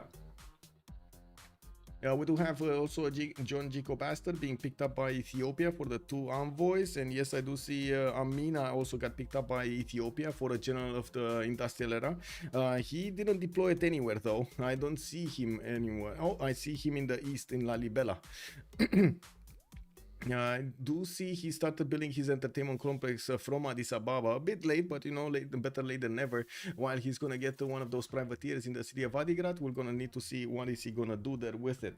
And coming back to soft style here, we do see he's looking at the research labs that are getting built in Norwegian territory. Norway Gandalf is also going for his steel walls and of course trying to get to combustion. India did get to combustion, and right now he's pushing back France with tanks, and his bombard corps, not to mention artilleries, are shooting down the city of Trivandrum as quickly as they can. You can see how quickly these tanks are starting to take out the units of Russia. These Cossacks are not going to be the good units to actually use to defend the tanks. And the question is, where is Russia going to get his units? What kind of units is he going to get? Because he doesn't have, oh, he does have steel walls right now, and of course he shouldn't be that far away from getting his own tanks, because he should be, well, if he is going to get them in time, he has at least 2 cuirassier corps deployed in Trivandrum, another possible cuirassier corps getting upgraded from that from those 2 knights, so that's going to be 3 tank corps available for him, with multiple artilleries coming against him, multiple tanks also just running around this territory from India. We might see a bit too many units focusing on that city of Trivandrum, forcing Russia to put more production and more faith into buying out defensive units here in the city of Trivandrum.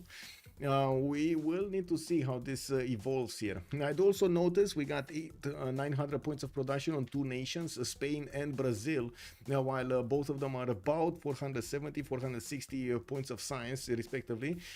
Spain does have significantly more gold, mostly because he's trading coastally with somebody, or at least he does have some coastal tiles that he's trading with.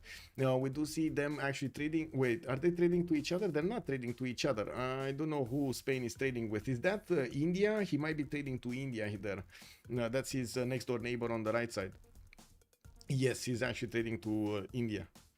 Okay, more banks coming up from Russia. He just upgraded another one of those Cossacks in Trivandrum. We still have quite a few seconds to go until the next one. And let's see what's going on here on the stream. Luck Steel, okay. Luck Steel from Frodo. Okay, okay. We're seeing this. We're seeing this.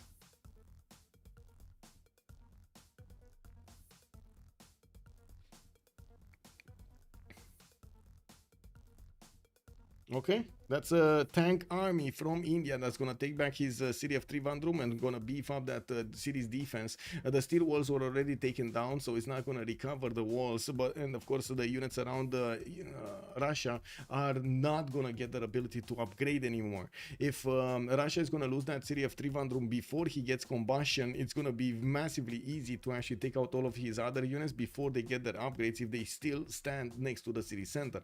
And the question is, can these units of India do the damage as in the allotted time? Because it's only going to be like 1 or 2 turns of those units being weak. We do have also Brazil finishing up his research labs, and of course going to jump up in science significantly. Isildur on England, on France Eleanor will get his totalitarianism in 3 turns here. Fascism is going to be available for him soon.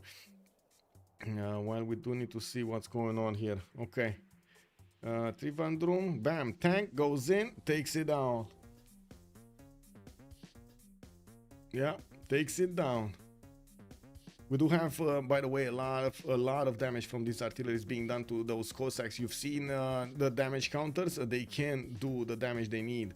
And immediately Russia is trying to get back to at least keep a few of these alive so he can upgrade them into tanks next turn. He does have combustion finishing, and the question is, does he have the gold? It's very important to have the gold and the resources when you do need to upgrade, especially in this kind of a situation when you're getting pushed massively here by your opponent with superior tech units. You do want to keep as many of those pre-builds alive and of course secure the gold for your upgrades. Yeah, we do have Trivandrum being recovered there by India. He got his empire all together again while he's building up a few more spies. I wouldn't be surprised if he's gonna start spying on Russia soon. He doesn't see that many cities though. He sees Tula and he probably sees the cities on the city on the right, I think, but he doesn't see the main core cities of Russia, and that will pose a problem. He can't deploy his spy if he doesn't see the cities. Now we do have oh my god, so many pixels over here coming up. Wow. Anyway, Canada is gonna start getting his research labs as well, and we do see him on 500 science, 240 culture, while he did manage to get that Hui Teokali in a tile that he's gonna give him 4 amenities into that city center. We do have him also getting the culture from all of those lake tiles, which is gonna be significant.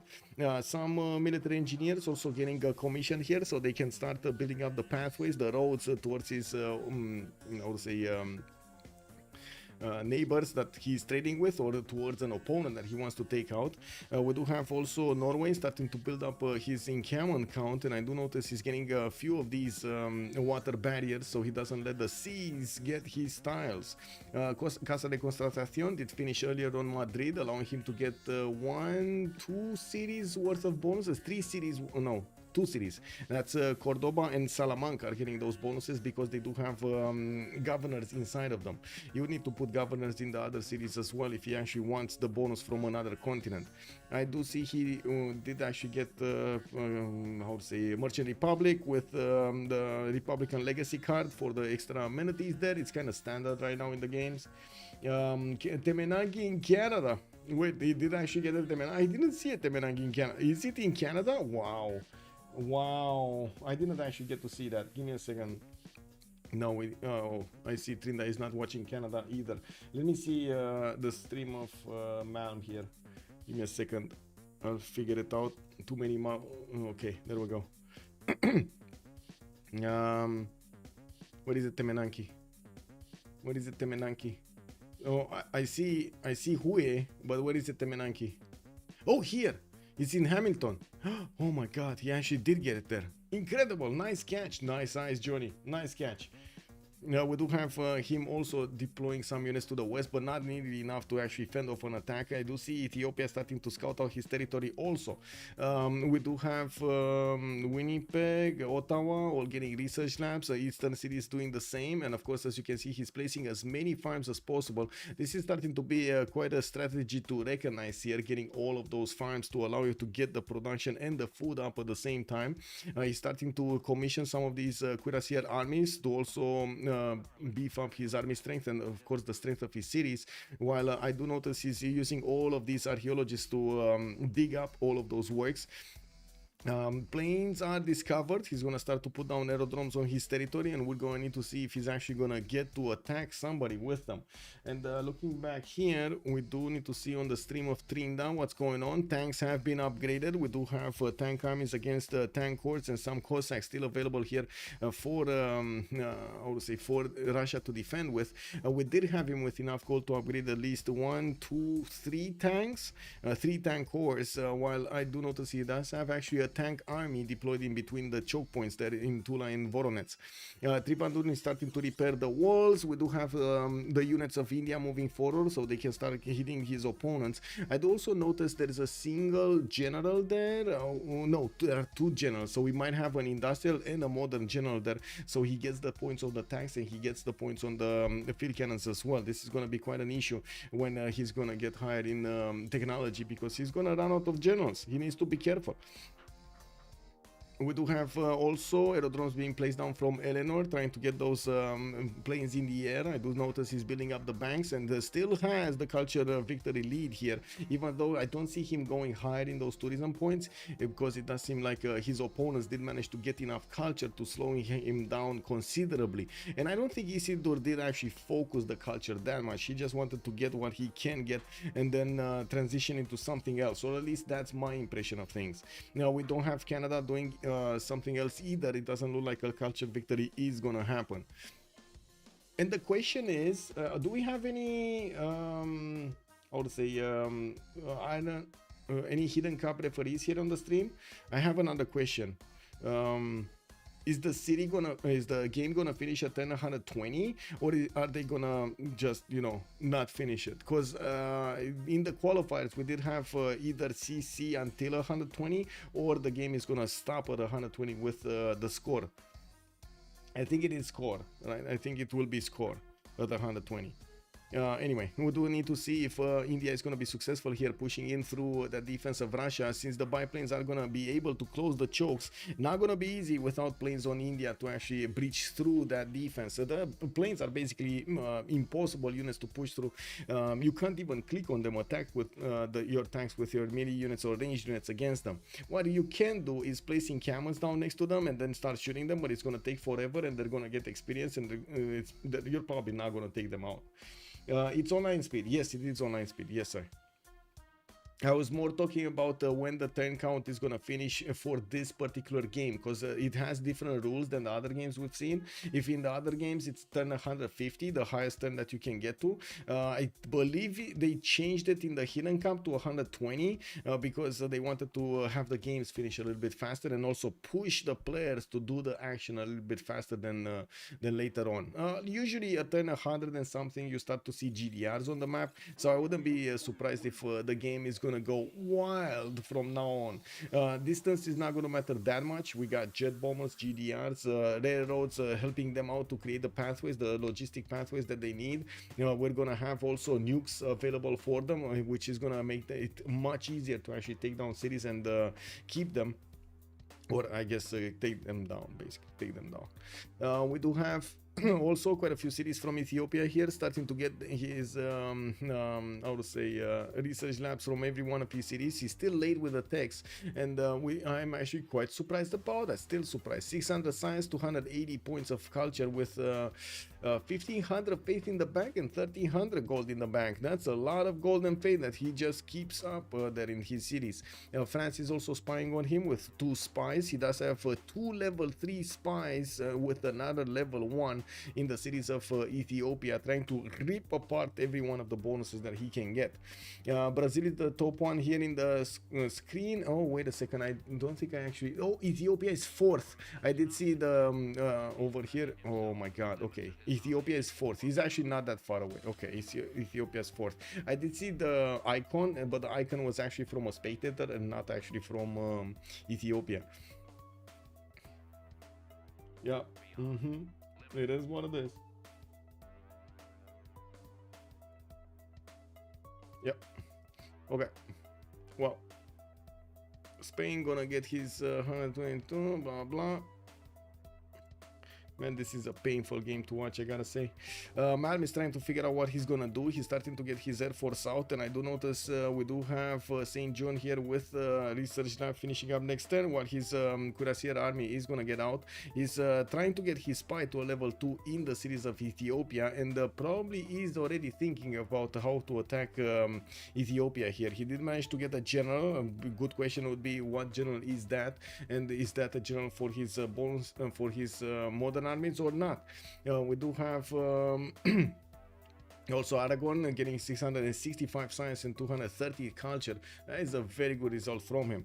On the side of Liege, looks like he's out somewhere. We do have Gandalf on 562 points of science, and I do see he's 1100 military. This means he actually did get military somewhere, not only in the front of us over here on the screen. He should have something else somewhere else. That's a Cuirassier army deployed in Stavanger, and I do see he might get the opportunity opportunity to attack into Age of Steam, which is right next to him. He's already trading with England in the south on the seas and on the land, so I would imagine he's actually gonna just go and plow the cities of England, Age of Steam on the right side. Okay, let's see on Trinda here. Okay. Oh, okay. Okay, France still not getting units. He did get one single infantry army, which definitely is going to beef up his city defense. I do see Harada is the second one, right next to Brazil. Not much difference between them. But Brazil is definitely looking quite strong at this late game. I do also notice Natural History Museum is getting deployed in, is getting commissioned in the city of Isildur, Gavron Plaza. And we do have Brazil starting on his units. He's starting on his military units here.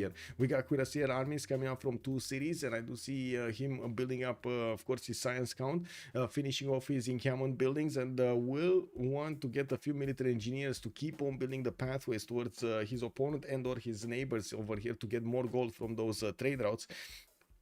To the north, he's gonna have Spain to go against, and I gotta say he does have a religion. No, he doesn't have a religion. That means Spain is not gonna get that extra +3 on Brazil here. We do have his cuirassier armies deployed to the north, also some of those cav armies. While I do see the moment it looks like he's gonna get steel next turn with fascism next turn. Spain on the other side is getting radio and mass media, while we don't see steel walls on his cities. That means he's gonna take a very long time to come back on the bottom 3 and try to get to combustion. This is a perfect moment for Brazil to actually push in if he does manage to get to combustion very quickly. The question is, did he get refining before steel? Did he get steel after refining? How is that gonna work? We do have aerodromes being placed down from Nidaros, also getting a few more of these cuirassier armies with these encampments. And Cami Jonah has joined the round table. Thank you so much for the follow, sir. Much appreciated. Share one entertainment complex between 3 cities, perhaps. That way all buildings in that complex buff all of those 3 cities. Yeah, basically, Musra, that's basically what you need to do over there. Try to make some how to say, designate some sectors for those entertainment complexes and see that they can hit as many different cities as possible. We do see the armor is also getting higher in Spain. He's gonna try to build that military infrastructure, while I do see on Russia more of these biplanes are coming around from his aerodromes. It's just a matter of time until Russia is gonna get to his advanced flight, and it doesn't seem like the war effort of India is going fast enough for him to break Russia's defense. The city of Tula is defended by multiple biplanes. I see actually 4 biplanes over there on the city of Tula. And I do see Spain is starting to get a few battleships to help him with the defense against any unit coming against him. But right now, with Brazil having so much production and the ability to get these units as quickly as he can, I do notice there aren't that many, how to say, encampments here on Spain to help him with that production towards military units. But also, I gotta recognize we don't have that many encampments from Brazil either. It does look like he's gonna manage to get aerodromes down. I do see he's gonna get his art museums and or archaeological museums, military military engineers from other tiles. While he's gonna need to finish his research labs everywhere. Brazil here is getting his steel, he got his fascism. He's also building Wallo's throne there in Rio de Janeiro's capital city. That's gonna give him the ability to heal whenever he's gonna take out an opponent's units. And I do have to say Galadriel is quite far away from actually getting his own fascism, so that's definitely gonna be an advantage for Brazil. If he does manage to couple that with maybe a general bonus that his opponent is not gonna have, he might have the opportunity to break the Spanish defense. We do have also Canada here. Man, this is a peaceful game. Man, this is such a peaceful game. What can I say? Very peaceful game. It is what it is. No action. Nowhere. There is no action anywhere. I mean, maybe India and Russia have been like poking around a little bit. Pew, pew, pew, pew, pew, pew. But it kind of feels like one of those scenes from, what was it? What was that meme with the guys behind the barrel shooting next to each other, and they were like dodging also next to each other, but none of them were hitting each other. Basically, that's it, you know? Anyway, I guess this was one of those games to showcase the big brain abilities over here, to get the sim done in a proper amount of time, and of course just the same as everybody else in a race. And let's see the late game, let's see the GDRs, let's see all of that nuclear firepower being delivered over here. Some more entertainment, some more of these industrial zones are coming out from Ethiopia. He's revealing tanks, and as you can see, he's building one from Addis Ababa. I'm thinking that should be a tank army, so he gets immediately the extra bonus of defense in all of his cities, and of course he does have an encampment there with the military academy. So I would imagine he should have the tank army ability. We do have Celebrimbor also with steam power next turn. He's very late on technologies there, and Age of Steam might actually suffer quite a bit because of it. Ethiopia to the south, I think he did manage to get a how to say, alliance going with England, right? So that's not gonna help him out. Eleanor England though, it's actually quite scary next to Legolas. Both of them are 600 science ish with a decent amount of culture between them. It does seem like Frodo is on 276 while Legolas is 322. Not that big of a difference between them. I would imagine a difference to get to fascism is not gonna be that big, but still the production abilities on Ethiopia, because of the extra faith that he's making, that's a lot of faith per turn. Like what, 600 faith per turn on Ethiopia? That is insane. And is that, wait a second, is that a scout army? That is a scout army, boys. That is a rare sight. Wait, how do you get armies of cats? Does anybody know how do you get armies of cats? Anyway, might happen. We do have Trivandrum here also needing to get more armies. I do see we do have also infantry coming out from England, from France actually, getting his military engineer to build the pathways to Trivandrum. I'm very curious if he's gonna want to join the war against Russia, or he's just getting a pathway there to help his how do you call them, the trade routes going. It is what it is. And we do have also Russia, 356 science, lagging behind significantly. While I do notice he's just the same as India. Both of them did get locked into that war, and they needed to build up the military equipment necessary to defend their space. That means, well, look at that, they slowed down significantly. We do also have Isildur over there waiting with 889 points of faith, which are probably going to be used for rock bands. We're going to need to see if he's actually going to try to push that culture victory through or not. I don't really see the signs of that culture victory right now, but sure, I mean, it might happen. He does have the most tourism in the game right now, and has been acquiring quite a few of those tourists on his side. I'd also notice Varangian did manage to get a 20% production towards a space victory engineer, which is going to be massive. He's going to manage to get those projects much faster, and of course we're going to need to see if he's going to start putting down, he's going to go for a space victory. We could see quite a few of them actually try that out, especially Spain with 1,000 production would be a prime example to try to get to space as quickly as possible. While I do notice, wait, is that Cuirassier army getting 110 from the city of Rio de Janeiro? Is that big? That is some Cuirassier army getting deployed there? Wow, that is very big. That is very big. Let's see what's going on here on soft style. Okay, so Softstyle watching Eleanor England. We do have him also watching Ethiopia. Ethiopia deploying more units to the north, also trading with Hansa and England in the north side. I do notice level 2 spy from England is deployed in Ankober. He knows what kind of units his opponent is going to have in that city center, while in the southeast doesn't look like anything's happening here. Canada did successfully manage to get his level 2 spy. Bettina, what are you doing? Come here. Come here. Oh, Athena is joining us. They still look like as one scout plus 3 cats. Yeah. Wow. Really? They still look like 1 scout and 3 cats? Hey, what are you doing? Oh, Kuminte. What are you doing? Anyway. What can I say? Teenager cat. It is what it is.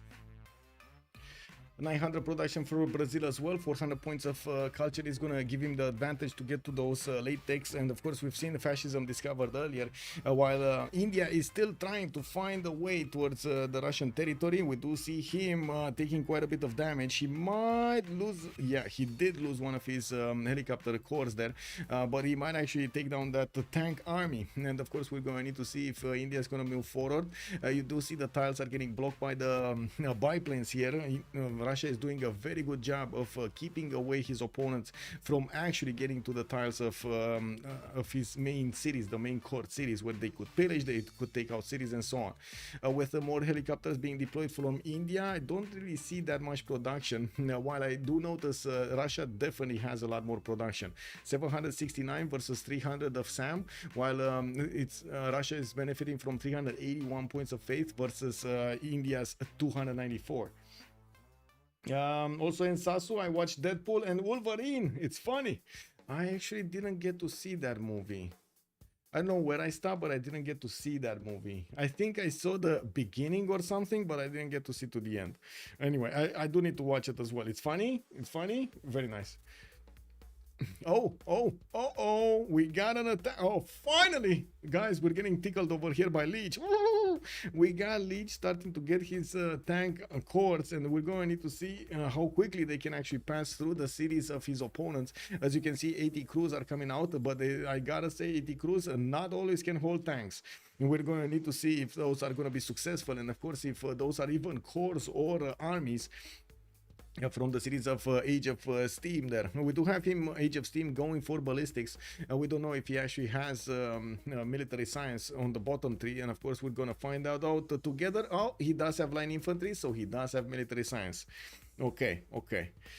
We also see he's gonna start building up his stable barrack scout, armory count, and military academies in his cities. While I do notice Spain is starting to get quite a few of these armadas, his battleship armadas, so he can fend off any attack if it's coming from the south. And of course, with bombers coming in, I do believe Brazil over here is starting to ramp up his war production and will have the ability to go against Spain in the north. Okay. Only 2 civilizations were in the golden age this time. We got 3 more turns until the next Congress, and by the looks of it, Spain is gonna get his golden age, Ethiopia is gonna get his golden age, Celebrimbor is not gonna get his, he's 8 points off. Gandalf is gonna be dark age, or maybe he does have 3 more turns, we'll see. I do see he's starting to get quite a few wonders, so he definitely is trying to get there. He just needs a plane for a lot of points, and of course getting those multiple wonders is gonna definitely help here. Now we do have him. We do have also Isildur. Wait, I don't see. Come on. Show me the way. Normal age gaming. If golden heroic, then it's a sin. It's a Civ sin. Yeah. Could have a fast forward to this point in the game. Uko Supreme. Yes. It is what it is, sirs. It is what it is. Actually, let me put up a poll over here. Do you like action-packed games, big brain games? Let's see what stream likes over here. There are basically 2 sides, right? Action-packed and big brain games. There is, I could say, a hybrid in between them, but usually the action-packed games are basically the hybrid ones. So let's see what stream chat has to say over here. The big brain games, you like the simming abilities over here from the players. I do see the tank armies of Liege are not going to get an easy time going against the infantries of Plymouth. And I do have to say there aren't that many of these encampments being built by England to actually allow him to get a lot of armies directly. Nor do I think he actually has fascism. I don't think Age of Steam did manage to get that much culture in the meantime. We do have the Russian units managing to successfully keep away India from his territory, and now he outsinned him considerably. Whoa, we got 3 votes already in the big brain games, and action packed is only 1. Outplays are what we live for. Oh yeah, indeed. Well, let's actually see. We do have also more military deployed by Eleanor, France. By the looks of it, he's actually quite worried that India is going to be taken down, and he doesn't want to be left alone over there to fend off his attacker, Russia in the north. We do have also a few of these missionaries from Liege starting to get into the cities of England. And a curious question: Does he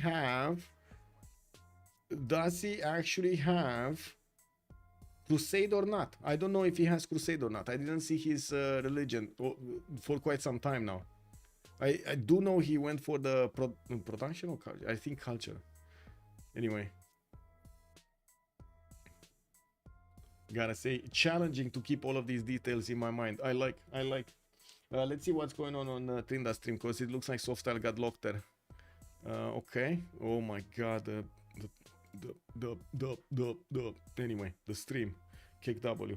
Can I switch? I can't switch quality of the stream, right? In the middle. No. It's up to him. Anyway. Let's see. Morning camels are being finished in the cities of Ethiopia, and he's also starting to get quite a few of those stables going with armories and with the military academies. Brazil is about to start hitting. He does have his bombers coming out soon, and he does have quite a few of those units already pre-built. It's just a matter of time until he gets his technology going. We do have also Age of Steam here trying to get as many of those 80 crews as possible. And I do notice Russia just upgraded to fighters. That's going to be a bit too strong unit for even these tanks to actually keep on pushing through.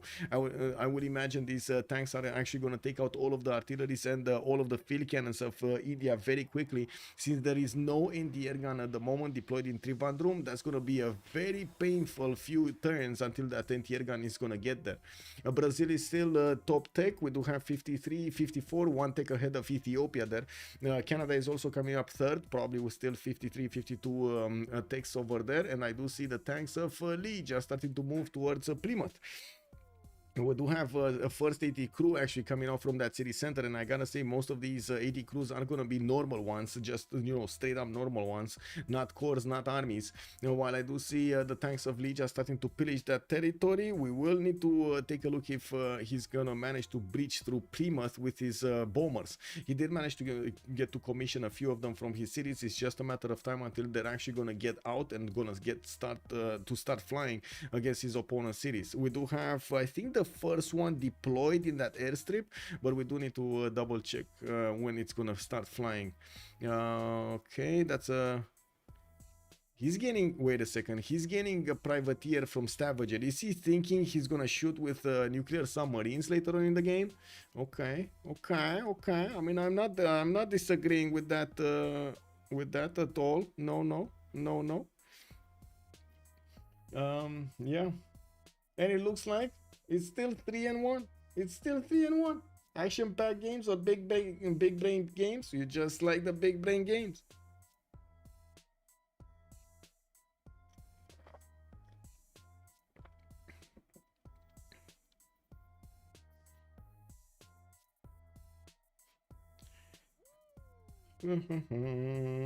This. Okay, so it does seem like we do need to check out Brazil's damage here. We do have bombers, fighters, and tank armies deployed by the south of Spain, and I do see he has quite a few of these pre-built helicopters. The Cav armies are showing up in the northern part of Brazil. Units of Russia here do have a bit of counter-attack, and they are gonna need to take out all of also these helicopters from the lands of Eleanor. Now we do have Eleanor getting a lot of helicopter pre-builds, and I do see to the west of Rouen he's gonna have some tank pre-builds as well. With 600 science, 400 culture, he will have fascism, and of course his higher technology soon. On England though, he's getting pushed from the west, barely getting one military academy in Brighton, and I do see the more tanks are coming in, the stronger the attack of Liege will be against the cities of his opponent. While Liege is building up his broadcast center count, he's also finishing up more of those banks so he can get the gold, and I do have to say right now Liege is on 800 gold a turn. That's not bad at all. That's actually very good. 817 points of production also on Gandalf, while Celebrimble is going to be 844. We do have a whole brand on On Brazil, they're on 964 also. Yeah, okay. Canada is going to be 900 production, and we still don't know if he's going to go on the offense. We should actually take a look there if he's going to go against somebody. Looks like okay, more of those pillages happening. There's so much gold acquired by Gandalf. So not only he's getting the gold per turn, but he's also getting the gold that he's milking from England right now. And I do see his fighters at the moment are not actually doing damage to his opponent. Steel Walls has finished on Age of Steam. Now it's all up to the bombers or his artilleries, which artilleries he doesn't have. He needs bombers. Jet bomber did just get acquired in the city of Bergen. Yeah, we do have so much gold available for Lich that he's just gonna keep on buying these every other turn basically. Legolas is also getting his nuclear fusion in 2 turns available. That's gonna give him the available project Manhattan. And I do see Gandalf is still gonna need to get his fascism in 3 turns, while Galadriel is in 2 and Fridon is in 1. But England, Age of Steam, is barely at mobilization. He's not going to get fascism during this war. I don't think so. No, we do need to see if Spain here is going to manage to withstand the attack of Brazil. That needs to be extremely quick and extremely powerful. While Brazil is getting his stealth technology in 1, we do have his how to say his Civics also coming out in 2 turns. Oh my god, the Rock Band Civic basically. Okay, we did get into the next turn. We do have 4 heroics on Canada, on England, on France, Eleanor, I mean, Ethiopia and Spain, while Brazil is going to get a golden, England, Eleanor is going to get a golden, and Norway is going to get a golden. Now, Age of Steam did not get a golden. I did have another one there that I don't know exactly who I think Ethiopia, right? Ethiopia didn't get one. Let me see. Come on. Let us see again. Oh my god. Maybe hover over Legolas there, but anyway, does Legolas care if he's gonna go to the Age or not? He does have good stats anyway. And I do see one of the first ones to get over 1,000 production is Spain, and I do see also Brazil next to him having just as much. Not to mention also Aragorn, Canada does have over 1,000 production. With Legolas 899, Brimboro 866. We do have India very low in his production, and his faith per turn 300 something, and 300 is just not going to be enough for the next era. You do see he's like all of his opponents do have like more than double his amount of production. That's just not going to be sustainable in the long term there. Russia counter-attacking is starting to do damage against the units of India. It should be just a matter of time until he's also going to break the Indian defense because of his higher production, higher higher count of faith per turn. And we're gonna have a pause here for 2 minutes, and we're gonna come back to see the conclusion. Basically, is this gonna be the last era? It kind of looks like, with the bombs coming in, also those GDRs are about to come in. We're going to see who's gonna grab the late game. So 2 minutes and we're coming back.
Oh man, that took a bit too long to actually get to the toilet. I'm sorry. Big happened. A lot of rock bands going into Russia. 5 rock bands from Eleanor, France going into Russia here. Amazing. Well, let's actually see if this is gonna actually give him that extra bit of tourism that he's looking for. I do see quite a few of them are also going for space technology. We do have rocketry getting out from Norway and from Eleanor, England. We do have also the tanks of Norway starting to punch through the defenses a little bit. No, not really. He's actually just getting next to his opponent's cities. We do have the infantry actually holding on quite strongly, and of course the helicopters are coming in to actually help out this fight. Bombers have already started to attack the city of Plymouth. While we do need to see if Varangian is going to manage to get enough of those stealth bombers. Ethiopia is for turning a space. Oh my god, that's so much production there. With Liang of incredible. Addis Ababa is on 210 production in that city center. Now we do have also Ottawa. Is he gonna get? He's getting planes. He did manage to get a tank army, but stopped at building more. I do see he's getting some broadcast centers and a lot more fighters in the air. Let's take a look also what Trinda is doing here. What is he looking at? We do have, give me a second, we do have India here, looking at India. India is about to fall. I don't know exactly why we're looking here. It doesn't seem like he's going to have enough strength to withstand the Russian attack. It's just a matter of time until Russia is going to breach through that defense because of all of those points that I called out earlier. It should be like a massive mistake if he doesn't manage to do that. More stealth bombers coming out from Alesund. I do see one being built in 3 turns. I do also notice another one in Bergen in 5 turns, and I do have to point out you do see all of these hangars and of course the airports getting built in his aerodromes. He really needs the aluminium for all of these planes. We do have also England starting to make a railroad towards Eleanor here on the west side. The 2 Eleanors might actually fight each other with how to say with Frodo having about the same, actually, about the same, a lot less culture, but about the same as Isildur, to be honest. Both Eleanors are actually quite close when it comes to the technology. Isildur, 42 of those domestics out of 178 to get the win. That's a lot, and he's very far behind. That means he's how to say, a quarter of the way there. It's very far away from getting a win. Now he's starting to roll these rock bands, and that means we're gonna see some of these getting some high rolls, getting some low rolls, but it looks like they're dying quite quickly. We're gonna need to see if his luck is gonna hold on and he's gonna manage to get a level 2, level 3 that will keep on high rolling. These rock bands did get toned down in the previous versions of BBG, so they don't high roll as much as before. It used to be that you can get a win with the rock bands. Now not really, not that really. If you don't have a lot of the passive tourism going around from your books, from your works, from your everything in your empire, your wonders, your cards, and so on, you can't rely only on rock bands. Yes, they're good to have, don't get me wrong, very good to have, but they're not always what is needed for a culture victory. We do have Addis Ababa also. Looks like he moved away from finishing his spaceport, going towards a research lab. We do have some planes deployed to the west with some tank armies, and I do see Elizabeth doesn't have nationalism. Elizabeth, you mean Steam, Age of Steam? He does. I mean, his own ideology he does have. You mean so is it Celebrimbor? That's who you mean? Or Frodo or Isildur? Which one? Which England? Because there's no Elizabeth. There's only Eleanor's and there's Age of Steam. That's why I'm asking. Nidaros did actually finish the first space port, and it looks like he's gonna go for the first project here in 3 turns. He doesn't have as much production as we've seen in Ethiopia, and I do have to say he's also fighting over here England on the right side, deploying quite a few of his units and having fun bonking against these 80 crews of his opponent. Age of Steam, okay, he does. He has ideology, so he has both nationalism and mobilization. You can't get to how to say, you can't get to that civic without them. Yeah, we do have also finally the upgrades on Brazil. Looks like he's starting to bomb the cities of Spain in the north, and he's trying to get in with a helicopter to actually take that city quickly. The city is down to less than half HP right now, with the walls almost taken down entirely. 80 crews and fighter planes are coming out from the city of Toledo to help the defense, and of course you do see that these helicopters, if they do get in, they do manage to actually do the damage necessary and take that city down. The biggest issue is to find a way in. With 80 crew armies actually defending Toledo. It's gonna be extremely painful for the tanks and the helicopters to actually push in through. Now we do need to see if those extra battleships armies battleship armadas are gonna help him defend against all of these jet bombers from Brazil. It does look like for the moment they're actually going to do their job, and we do have the helicopters of Brazil managing to move to the south. They're going to start to get attacked by these fighter planes. There are 4 fighters that should be able, well actually 3 fighters that should be able to attack all 3 into one single target and take out one of the helicopters. Oh, I see fighters are fighting fighters here. They're not fighting units. I see. Okay, they're getting quite a bit damaged. Attack, counter attack. I do see fighters in the south that are. Oh, I see also a bomber that has started to take out Zaragoza's strength. Trying to dwindle that number of HP so he can get a helicopter in. He does have a helicopter deployed in the north of his tiles over there. You see it in the south over here next to the oil lake that he can get through.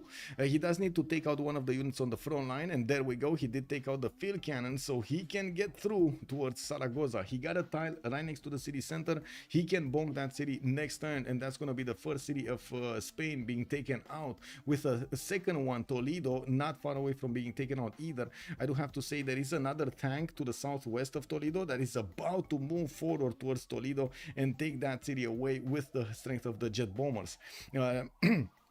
We do have the 80 crews actually a bit chaotic right now. Instead of staying next to the city of Toledo, they moved off, and that means that city is exposed just as Zaragoza is going to be exposed. This is extremely problematic, because you see 2 cities are going to fall.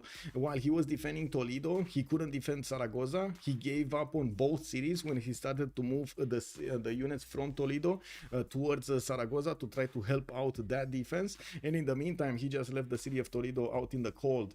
We do have a War Department also beginning built in Madrid. I do see it finishing next turn. That means he did manage to get to his own fascism. And we do have a destroyer getting upgraded in Toledo for the higher strength. Okay, and let's see what Softstyle is looking at.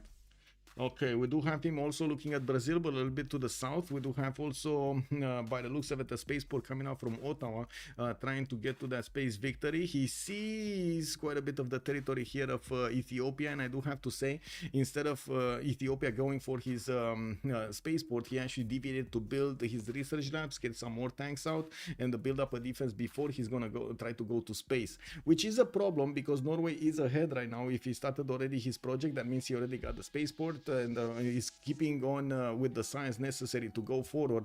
He does have 855 points of production and 726 points of faith, allowing him to get quite a few bonuses. Keep on buying units and building up his sim in the meantime. With Russia managing to take down the first defenders of India, the ones that were trying to counterattack into his territory. Now he's starting to get his bombers out, the spies, and quite a few helicopters that will allow him to attack into his opponent much more efficiently and quick. The question is he actually gonna keep on going to take down those Indian cities, or he's gonna try to go to the right side? The biggest problem is India right now is not that much of a threat to him, but it is a really big slowdown. If he goes towards India and he actually just takes 3 cities, he's not gonna get enough points to get to the top 3. He's gonna need to do something to slow down the victory and get some more points on his side if he actually wants to get the victory here. I don't believe Russia is on one of the top slots if he's 300 science with only 180 culture. He has been fighting India for some time now, and it does look like neither of them are winning. We'll see Russia win eventually if they keep on on fighting each other, but that took so much of a toll from their cities.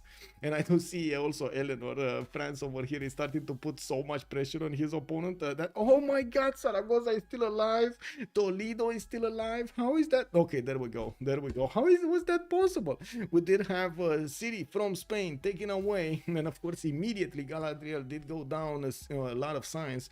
He went down over under, I mean, 1,000 production also, while the city of Toledo is getting defended by modern ATs, modern AT armies. It does seem like these fighters of Spain are also doing significant damage against the units of Brazil. You do see the 122 of that modern AT doing the damage against the tank army, doing enough damage to push it back significantly. Spain is gonna lose Hermitage. Yes, that's Brazil outplaying Spain. Yes. Okay, city Plymouth has been taken down. Looks like the Varangian units are also gonna get more support from jet bombers there. Finally, that one is getting built. More are getting deployed on the front line, and I do see him attacking directly Manchester. He could get a helicopter in there to actually take that city down. That is the capital city of England, and it will be a massive blow to England's stats. We already have England dropping to 400 science and 160 culture after he lost his first city. It's just gonna lose so much if he keeps on losing cities there. I do see modern armies also coming out here for Trivandrum, modern tank armies, which are going to give a bit more strength to his cities, but at the same time, it does seem like the Russian units are not going to have a problem with them. I do have to point out the weaknesses of getting modern armies. First of all, they're much harder to build. They're about like what? 60% more production or something on them, much harder to build. It's also much harder to get to a general that is available for the modern armies, for the information era units. It's very hard actually.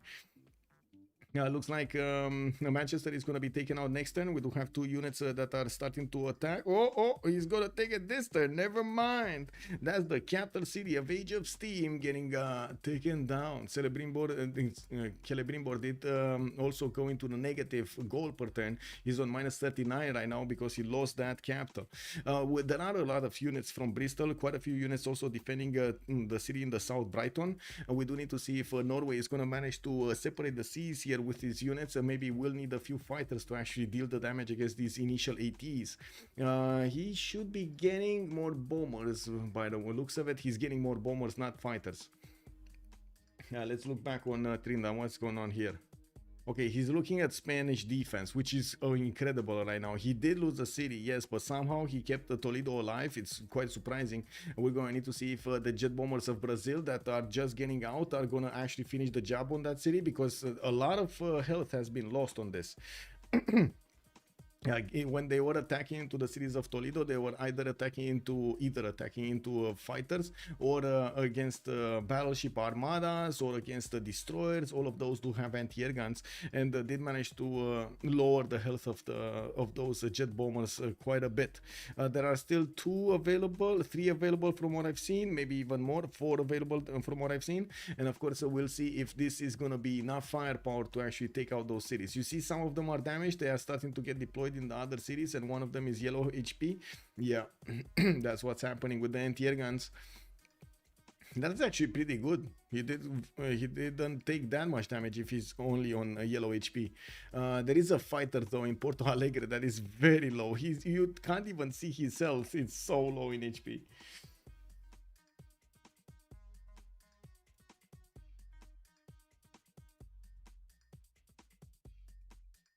Yep.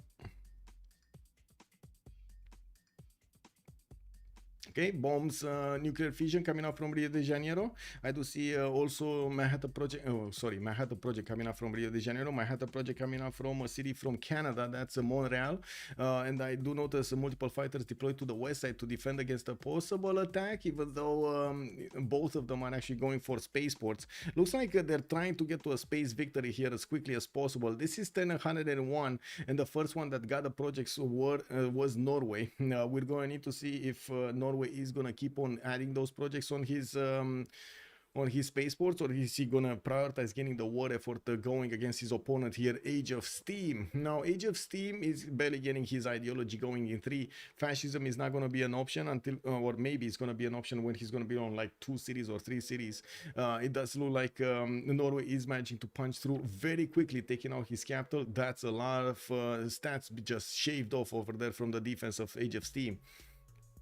Okay. We do have more fighters coming around from Spain, trying to build as many as possible. He might actually run out of aluminium if he keeps going like this.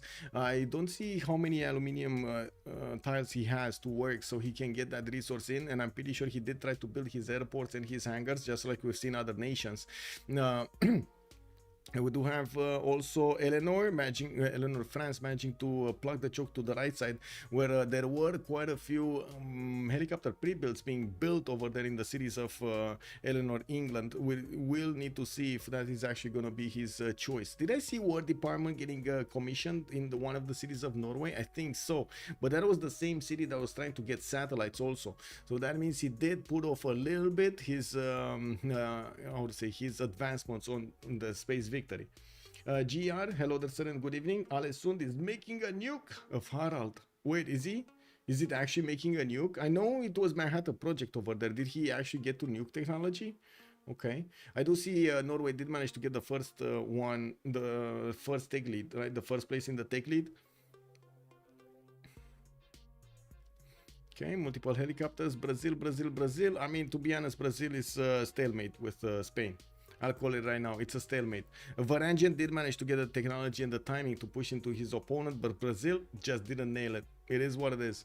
We do need to see if there was a first project finish, because Addis Ababa is going to get it in 2 turns, the satellites. And looking at the tech tree here, let me actually stop the... oh, I can't stop this stream. We do have nuclear fusion actually discovering 2, robotics only 1. And the one to the bottom is actually going to discover the other ones. Okay, Brazil did start to build their nukes. He did start to build the nukes. The question is, will he actually get to drop these nukes against his opponent? He has the first nukes coming out in 3 turns from 2 cities, with another one in 5. And we do see him just spreading out his army everywhere. I do have to say, he doesn't really have that much more army here to fend off attacks or attack into his opponent. His initial push got taken out. Quite a few units did die on attacking the city of Zaragoza. And of course, you did see him managing to take out the city, but that's it. He stopped right there. Yes, vertical integration. Yes. Soft style. Oh my god, looking at the same thing. I do want to see what Malm is doing and what Liege is doing. There we go, Liege. I want to see Liege. So he did manage to take out Bristol. This is happening faster and faster. His jet bombers are able to do the necessary damage against the cities of his opponent. And it does look like he also broke through all of those units. We do have him managing to get one of those. Still needs to get some more traders, and I'm pretty sure he's gonna know about this. Nidaros does not have production yet selected, so I would imagine that's where he's gonna put the second project for the space in. He does have a border with Russia on the west side, but he also has quite a few units that would help him defend there. His Manhattan project did 4 turns out from finishing in Alesund. So I don't see Norway. Norway is not making yet nukes. As in, he's making the project for nukes, but he's not making nukes altogether. The actual nukes, the nuclear devices. We do have the jet bombers deployed. I do see 4 of them, 5 of them actually on the front line, which are going to take out immediately the walls of his opponents. You do see he's also getting the seaports out from multiple cities for that extra blit of gold. And we'll need to get Magnus. Oh, he's not actually using Magnus vertical integration. Interesting. He's not using Magnus vertical integration at all. Let's see. What is he going to put? Okay. No, not that. Okay. Okay.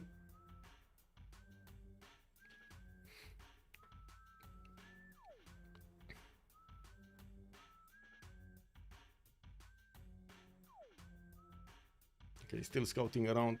It is what it is. Let's actually check the next one. I really wanted to see his production number for the capital, to be honest. I didn't get to see it. I really hope he's actually gonna click on his city center. Click on a city center. He does have 23 population in his capital, by the way. That is a very big capital, and he did switch to what is it is what it is. He did switch to democracy after he got his fascism.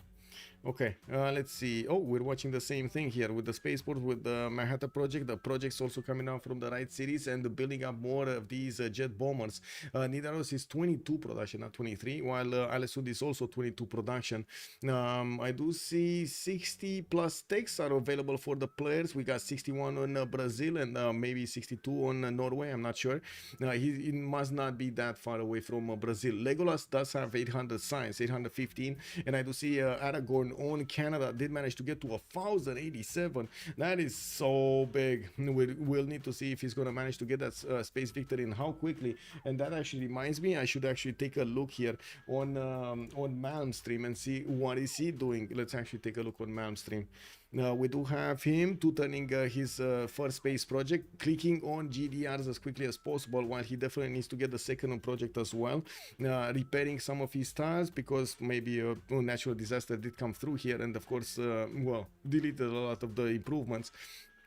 Now we do have him also getting more spaceports, getting ready for the last projects here. We do need quite a few of those last projects to go, I would say, at the same time, in parallel, so we can get the spacecraft moving faster through space, which still to me until this day sounds extremely weird, shooting a laser from Earth to actually make the spacecraft move faster. Yes, I know there were a lot of projects with lasers that were pushing spacecraft and so on, but it was on the land, it wasn't in space, and so on and so forth. Now the distance for that laser to be effective, I'm not sure of it. I'm not sure of it. Do you know? Does anybody know on stream? Do we have any big brain guy here that knows at how much distance the laser actually falls off? It should be like a few hundred kilometers or something like that, or let's see a few thousand, but in space you're talking about millions. You're not talking about hundreds of thousands. Even if it's hundreds of thousands to actually fall off, it's still not enough to push a spacecraft through space. I don't know, man. I don't know. Logic bit. My OCD is going crazy. Anyway, it is what it is. We do have okay, still 2 turns, and I do see so many of these spaceports. I did see at least 4 of them commissioned to be built here in his other cities. And he's trying to figure out if he can actually how to say, get some more defense on the right side. I do also notice Soft Style is watching how moon landing is going to be delivered in Nidaros. We do have it for turning there in that city center. That means Varangian is still ahead with the first projects. It's kind of like on Legolas, right? Legolas did not actually want to keep on going. He wanted his other buildings first, some armies first, and he didn't get attacked by anybody in the meantime. Well, we do have Canada still, 2 turning here. Manhattan coming up from Montreal in 3 turns. That took quite a bit of time to build, and I do see Canada is on 1334 points of production. He has very good cities around his capital here. Now we will need to see if he's gonna be left alone to actually do these projects, or maybe Ethiopia is gonna get crazy and start nuking him from the left side. We definitely need to check out what's gonna happen in the next few turns. Addis Ababa is gonna finish his space project next turn. That is the first one, the satellites, while Ottawa is gonna get it 1 turn later. We do have also Gandalf jumping up to 1165 points of production, and he's on 700 points of science, taking out cities from Age of Steam and doing the space projects at the same time. Mobile Sam's coming up from Harar. I do see Aksumi also gonna get some, and of course Ethiopia here does want to protect his tiles from nukes as much as he can. And while we do need to see if anybody's going to get lucky getting Sergei Korolev.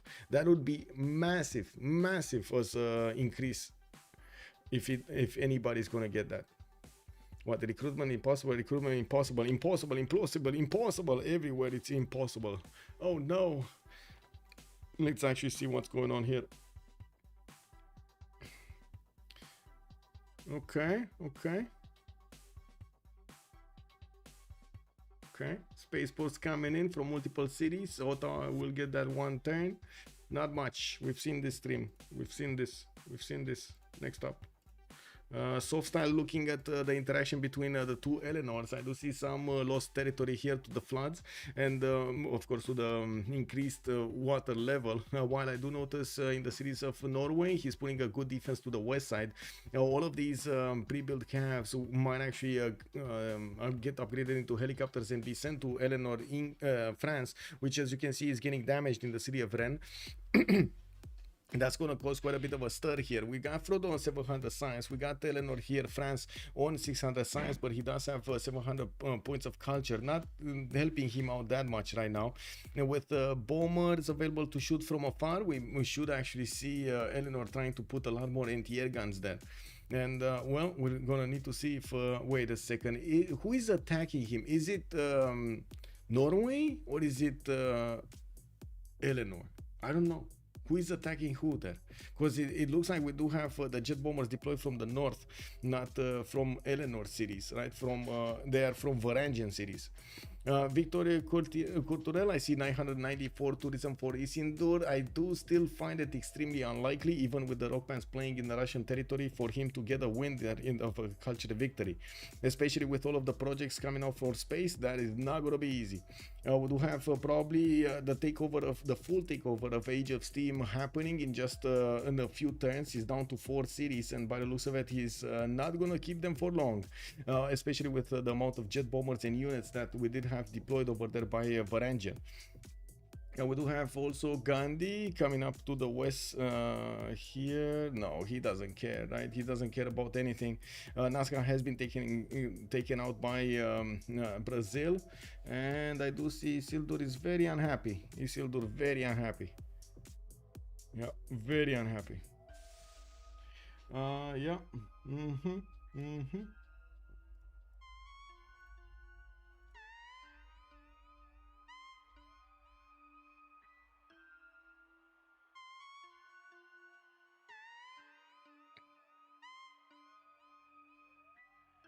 Okay, 3 turns for moon landing in Addis Ababa. That's pretty good. That's faster than Norway was making it. And of course, we're going to need to see if he can actually manage to get the next ones also. He's kind of protected even from Canada and from Brazil when it comes to the land. And of course, it will take quite a bit of effort from either of those to actually get to the capital city of Addis Ababa. Mobile SAMs are coming out from multiple cities, which are going to get to protect the space post from nukes and from bombing attacks. And we're going to need to see if any of those are going to be used. Eleanor England, Eleanor France is still needing to fix that defense in Rennes. He did deploy 4 of his fighters actually to the defense of Rennes. While I do notice he has an anti-air gun there, it should be suicidal if we do see any kind of a bomber going in there. He did also manage to put the triangle of death here of fighters to fend off attacks from Eleanor, and he's successful in keeping that border. We do have also Spain managing to successfully slow down the attack of Brazil, and we do have the first nuke being sent to Madrid, which is going through. Yeah, Madrid did try to shoot back. Not happening. Not happening. Isildur is unhappy because someone broke his sword and took his ring. Yeah. And another nuke on Barcelona. That's another city that is not going to be useful for the next few turns. We do see Pana also being taken out by Brazil. He did manage to attack into India's territory, and they're scrambling to get as many points as possible. And they are probably thinking that it is a countdown. First of all, 15 more turns until we got a score victory. So the players either need to get a victory condition or they need to actually get that score victory through. Let's see what's going on here on Trinda stream. Okay, more nukes, more nukes coming in. 4 turns there. Okay.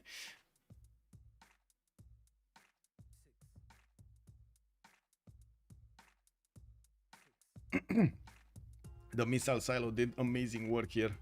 amazing work. And he's probably gonna shoot another nuke in between those units and take out all of them, or the majority of them. Now we do have Brazil also managing to push in with his jet bombers through the cities of India, while I do see India is also needing to withstand the power of Russia on his eastern side. Neither of them do have that much strength anymore, no science, no culture. Brazil is definitely outtaking over here India by miles. We do also need to see if Varangian is going to take more cities. By the looks of it, he still has 4 more to take, and I didn't see any more movement there. Let me actually switch the screen. Oh, there we go. This is actually 2 turns for moon landing, more projects coming in. Level 2 spy from Age of Steam is in there in his city of Skedsmo, and I do see Alessund is gonna finish his Manhattan project next turn, which will allow him to use the production of his cities towards nukes. He does have a decent amount of production, so I would imagine he's gonna get those nukes in 3, 4, 5 turns. I don't think he's gonna 2-turn any unless he's gonna use it in the capital. Ren defense did get stabilized. We do have Russia not really caring about Eleanor here. France not really caring about Eleanor, France. While I do want to see what Malm is doing here on his space projects. 3 turns from moon landing also in the city of Ottawa, getting some mobile SAMs to help him defend against any kind of attack, especially with nukes, while he did get missile cruiser on the west side for that anti-air defense. Next turn he's gonna get Manhattan project. He's watching to see who has uranium, so he knows his neighbor, for example, Ethiopia does have uranium. He is gonna have the nuclear bomb, or does have the ability to go for that nuclear bomb. We will need to see if that's actually gonna be the one helping out.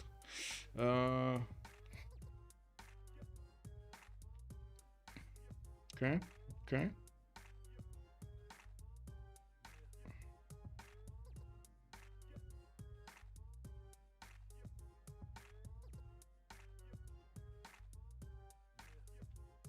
Okay, nanotechnology, he needs nanotechnology. Well, he's going robotics, but he will need nanotechnology in the next 2 turns. He's starting to build the nukes. 4 turns then. Okay, 4 turns, 3, 4, 5 turns. Yeah, he's not gonna have that much production to use here. 4 turns here. Yeah, it's gonna take a while. Okay, let's see here. Now 1 turn. Next turn we're gonna have moon landing finished, and of course I do see the mobile SAMs have been deployed to the north and to the west side to fend off attacks from both Norway and from England from the west. We do have some jet fighters also appearing in the cities of Lalibela, while I do notice that's a +10 industrial zone. Not anything amazing. No, there's nothing amazing there. Okay. Yeah, some tank armies are being sent towards the north. It looks like he's gonna think about taking out some units over there, or maybe think about plugging the chokes, having the defense at the chokes, not at his cities, where of course Norway can deploy more units against one single unit. We will need to see how Norway is gonna get a win. Norway, Ethiopia, or Canada, right? Norway, Ethiopia, or Canada. Those are the 3 that are racing for space right now. The 3 racing for space. I was thinking at the beginning of the game we might actually have Canada winning this. It's a very strong possibility. Let's actually see if Varangian is going to make a mistake. It's all up to Varangian to actually make the mistake.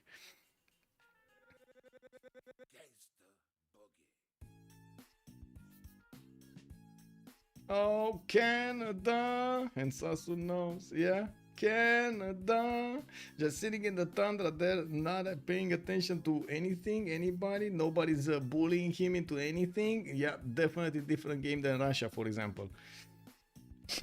And oh my god, the Canadian restricted flag. Wait a second, restricted Canada, really? That's actually an emote? Wow. Restricted entertainment. Whoa, what is that about? Second nuke, yeah, immediately, Gia, immediately.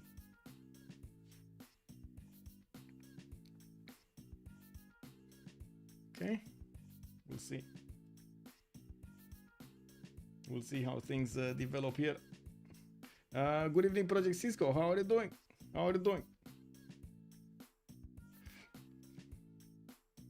Okay, jet bombers. We got some hangars there in Tula, and of course Russia over here is using them to bomb India on the west side, while India is also getting picked off from the west by Brazil. It doesn't seem like he's actually gonna help out or help his defense anymore. We do need to take a look also on, there we go here, let me see. Halifax, okay, that's fine. That's enough defense over there for Canada. He has some defensive units on the right side, and I do see Ensaso is having fun with the emotes. Hey, Cisco, check this out. Just do on spot slap. Do on spot slap. Do it, Cisco. On spot slap. Let's actually see. Do you like the emote or not?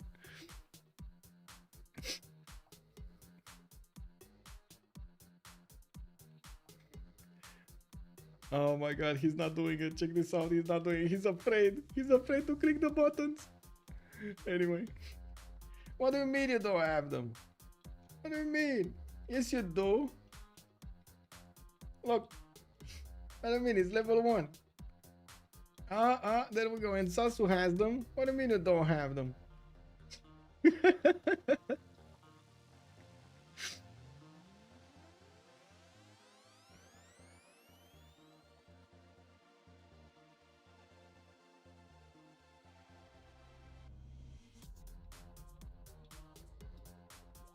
We got Prince Cosmo also getting in with VTubers. Oh my god, is that a cow? Or is that a donkey? Is that I don't know what that is. Is that a moose? What is that animal? A moose. That's a moose. Okay, I see. That's a moose. Amazing. I do also notice Brazil is starting to take out the units of Spain over here with the nukes, while the nuke project, Manhattan project, has been well, restarted in another city of Spain. We do need to see him catching up, and to be honest, with the amount of nukes that Brazil is building right now, it doesn't look like he's gonna get a chance to catch up. His capital city, the capital city of Spain, has been taken down. Cordoba is building Manhattan project in 8 turns. That's gonna be a long time to actually get this going. And by the way, did you see, guys, we didn't take a look at the score screen at all this game. We don't know exactly who is where. Wow, Cisco is not subbed. Oh, I'm sorry. Yeah, it is what it is, Cisco. It is what it is. I'm sorry. I thought you do have it. Let's see. We have seaports over there on the left. I do see Sarpsborg is gonna get his nuclear power plant going. Looks like also more nukes from Norway. It's gonna take a long time. Doesn't seem like he nearly has the same amount of production that his opponents have on those cities on the right side. His capital does have a good amount of production, and he has been building those spaceport projects with it. He just finished the moon landing, and we'll need to work on the next one. Let's actually see if he's gonna get Mars colony. We do have a few more pre-builds here in the form of heavy chariots, which of course are going to cost a lot to upgrade. Doesn't need to worry about the gold. He's 871. He's also cleaning up a house over there in Age of Steam's Empire, and I do notice he's going to get closer to Ethiopia. He might get an opportunity to hit Ethiopia here, but never mind. We do have Ethiopia 2 turning GDRs from his capital. That should be a unit that should stop those jet bombers from going through.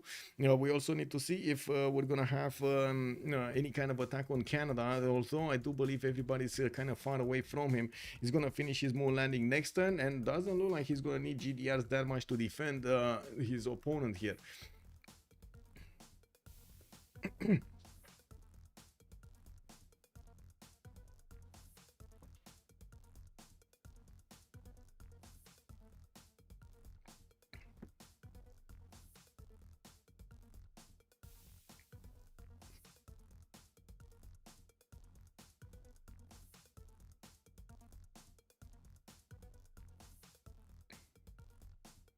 Oh, I see Aragorn also does benefit from 2500 gold.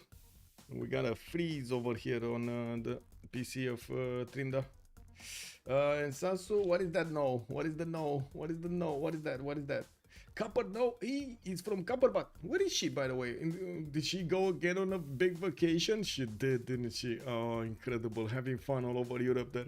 Now, Aragorn with the 2 projects finished. We do have Gandalf and Legolas with the 2 projects finished. A very close race over here for the space victory with some added spice in the meantime. We got GDRs and Dukes flying all over the place. Not to mention jet bombers and some fighters going in. Oh, Copper is sick? Oh, no. I mean, I hope she gets better. we do have more spaceports being commissioned over here by Canada, and I do notice it's still going to be a bit of a question mark if we can get to the later text. We can't see them right now. We're going to need to see who's going to discover them and take a look at their point of views when we see that on the science tree. We also have the three remaining cities of England getting bombed to shreds here, and I'm pretty sure we're going to have Norway taking them down soon. We do see Nidaros still did not actually choose a production in his queues there in the capital city, and we do need to see if he's going to manage to get, did he manage to actually get the Mars colony as a project or not. Now we do have a lot of new uranium on everybody. Actually, there's a lot of uranium to go around in this lobby, with multiple nukes getting built over here by Brazil. He kept on shooting all of those nukes against Spain, and did manage to take out his capital once, but it did get retaken by Spain. We're going to need to see if he's going to shoot another nuke and delete all of those units there. With also Canada starting to get his Mars colony going. It's coming up in 4 turns there, and I do notice Addis Ababa did spend the time to get the GDR, mostly because he's afraid of Norway in the north. You see how all of this is actually all of the dynamics are influencing the game quite a bit, with Canada, for example, not really needing to be disturbed by anybody, knowing that he's not going to get disturbed by anybody. He can go for those projects. Ethiopia, though, he saw that he might get disturbed by Varangian in the north, immediately went for GDRs and slowed down his science victory, so he can actually get a good defense going. Now, Norway is trying not to use the production of his capital to anything else other than the space projects, and he's doing well actually using those units on the front line with the nukes, with the bombs, and everything that he needs, so he can take out those cities of Age of Steam, and in the meantime still wants to be competitive on that space victory. The question is he gonna be enough though? Is Norway gonna have enough production in his capital for all of his space projects to be at the same time as Addis Ababa's or Canada, and at the same time also build around his cities more spaceports while he's worrying an opponent? That's going to be quite a question mark. And I do have to say, Eleanor England here doesn't seem like he's going for any kind of victory condition. We don't have a space port from him. He did try to attack into the west, but then he got slowed down, got defended here in the cities of Eleanor, France. Eleanor, France was trying to go for a culture. That's not going to happen. Nidaros is also forturning Mars colony there. Sorry. Yeah, it is Mars colony.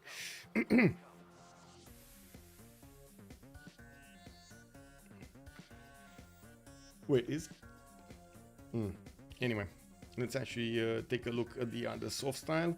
Looking at Eleanor England, let's see.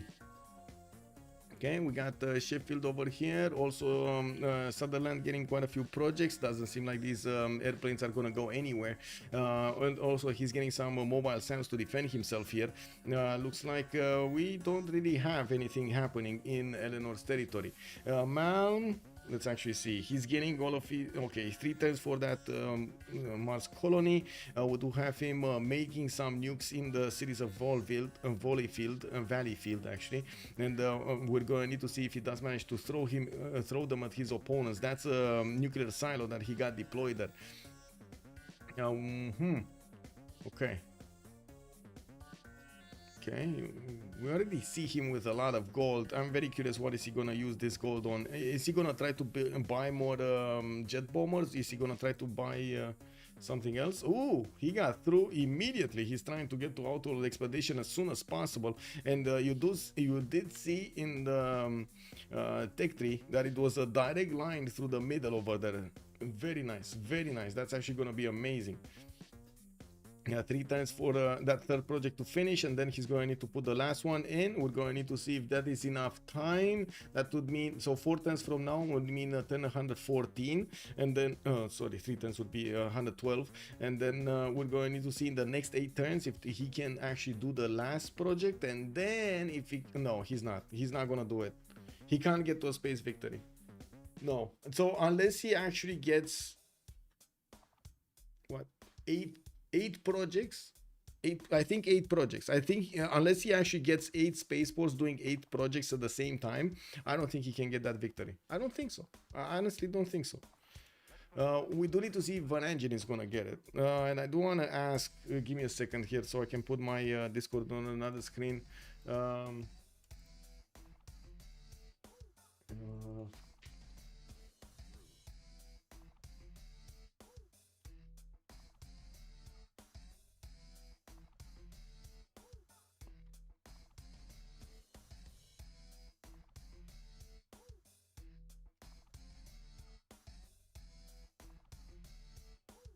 Just give me a second so I can wait the organizers giving me a feedback.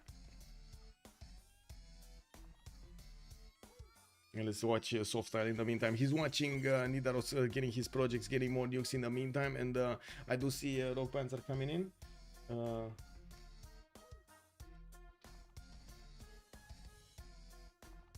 Okay, it's not a 120 victory. It's victory screen or unanimous CC. Perfect. Perfect. Okay. Okay. Let's come back to the streams here. Let's see. What do we have? Okay. Newcastle still alive. We do have the city of Leeds also being taken down over there. Capital city of Madrid has been taken down again, and we do have the units moving towards the other cities over there on the west side. GDRs are also getting threatened here in the capital city of Rio de Janeiro, and I don't see any kind of Space Force project happening here. So if let's see. Legion Mal playing? They're playing as Asu. Both of them are playing. Why we know who are? No, because I'm not actually in the game. I'm streaming basically the overview of everything that's happening on the streams, and these are the streams that I have open basically. Just if you go on any other stream, please don't say any spoilers or anything that you know. We are expecting the community to actually just bounce around multiple streams anyway. So I'm pretty sure the community knows who some of the players who they are because they watch the Twitch streams, but we should not share that information on the chat with everybody. So just calm down. It is what it is. Yeah. We do have more defenses here. GDRs have been built from Addis Ababa, beefing up that strength of the cities. And of course, we do have Mars Colony getting out in 3 turns. That's still going to be a bit later than Canada. I do have to say, if there is no attack on Canada, not even a little bit of a push to disturb Canada's road towards victory, it kind of looks like he is the one going to get it. Not Brazil. It might be Canada. We do have some GDRs also coming around from England. This is going to be Eleanor, England, and I do see it's going to take quite a bit of time to build those, while the first GDRs are already on the map from Ethiopia. We will probably see Gandalf also want to buy one as quickly as he gets that technology if he doesn't have one already.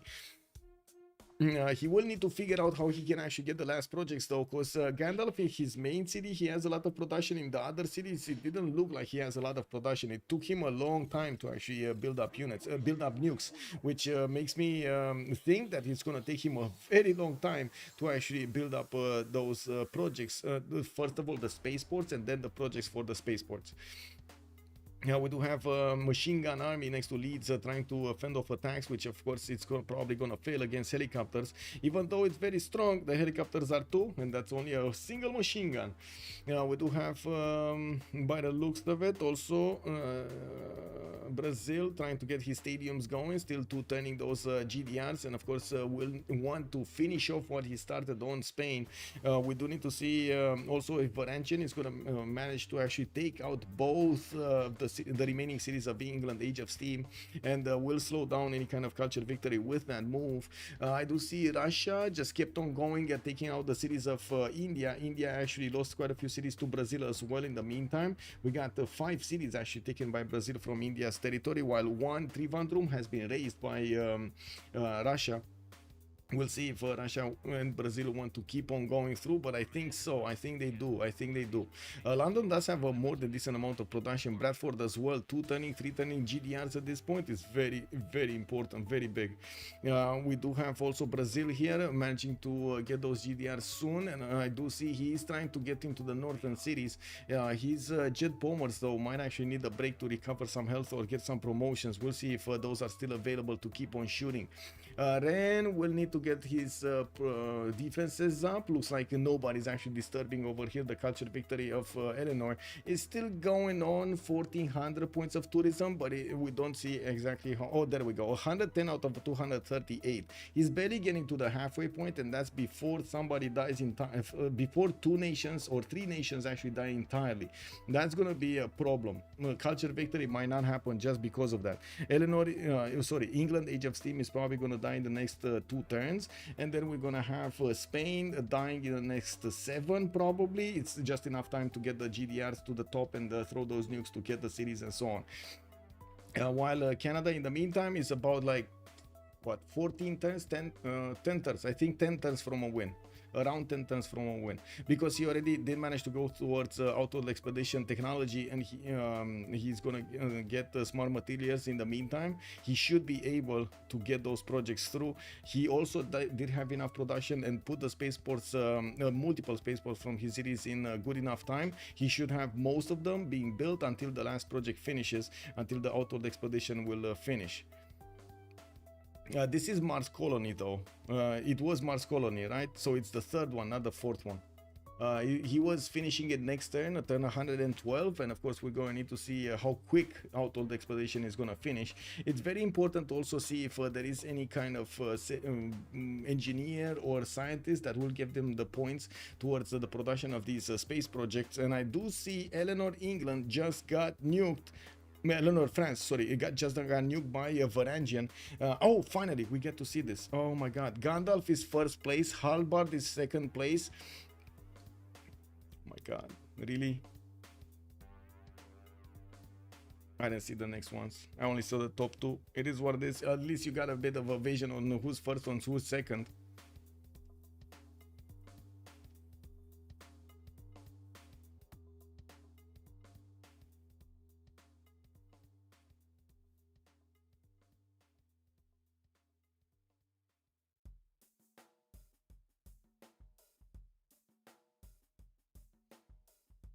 Okay, well, Russia still banging on the doorstep of India over there, trying to get a few more points in the meantime. Still didn't manage to get his science up, and you do see he's struggling to also get enough units against his opponent, using jet bombers, using some fighters to take down Agra, while of course we do see anti-air guns there. Next turn, Ottawa is going to finish that moon landing. GDRs are being deployed to the west side. He does have mobile SAMs in the majority of his cities. Not all of his spaceports are next to the city centers, but of course he does want to keep the production of those city centers alive. We do have Brazil also. Next turn gonna get his first GDR from Rio de Janeiro, and we'll get the opportunity to move it towards the north here, take back Madrid from Spain. Oh, a third time. More GDRs are going to be on the way. He's not building any more nukes from what I do see. And I do see he does want to get a few helicopters in the meantime. A bit surprising, because I would imagine GDRs should be prioritized at this moment in the game. It doesn't seem like the usefulness of the helicopters is that much anymore. We do have, oh my god, that took a while to actually establish here. We do have Addis Ababa also managing to get 2 turns away from getting his third project. Okay, we'll see the next one. GDRs are also being deployed towards the southeast. He's more concerned about the southeast. He's putting jet fighters in towards Halifax, and of course we're gonna see the GDRs of Canada here trying to fend off attacks. We're gonna also need to see a few more units deployed to fend off a powerful attack from Ethiopia. Ethiopia did get Manhattan, but didn't get nukes. We didn't see if Canada actually started building nukes. I know he was building Manhattan project, and he should have finished it by now. It was quite late in the game, and I do remember it was like 7 turns to build in the northern city of Canada. But I'm pretty sure that was a long time ago, so he did get it. 9 turns left. I don't think wait, Prince Cosmo, I did get a comment from the organizer, and he said he's how to say, he said it's unanimous CC or victory screen. It's not capped at 120. So these players will need to do whatever they need to do to get to that victory. Oh, Lucky Sherman, thank you so much. Norway is 1325, Brazil 1210. On the third place, we got Eleanor France with 1083 points, very far away from Brazil actually. Canada is on the fourth with 1035. Fifth is Ethiopia on 1022. England's 957, and Russia on 7. 8 on Spain, 9 on India, 10 on second England. I see. Oh my god, thank you so much, by the way, Lucky Sherman, much appreciated, sir. And that is, did you just get that from your memory? That's a photographic memory if I've ever seen one. Amazing, sir. We do have the first nuke deployed from Brazil. The question is where, and I would imagine to the north. We don't see it yet here. Oh yeah, there we go. It's right next door to the encampment of the cities of Spain there. We also see a lot of Canadian trade routes being sent to Brazil here to beef up that production. We're going to need to see if Brazil, yeah, he just got A Coruña. He did buy a GDR on the front line, and he did manage to take down another city of Spain. Oh, you clipped it. I see. I see. I see. You know, big, how to say, big technology helping us on the way. 4 turns in Nidaros to get the Outworld Expedition. That's gonna be the last project that, of course, will give the option to Norway to try to get to his end location, to open up the 5th project, and of course manage to get all of those projects done. I do see Norway is also on cybernetics, going for social media, while Canada is already getting smart materials and will also discover environmentalism.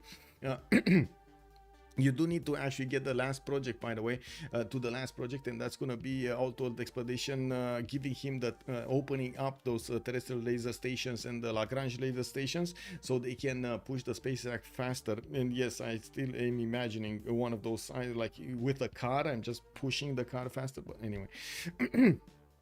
My mind going wow.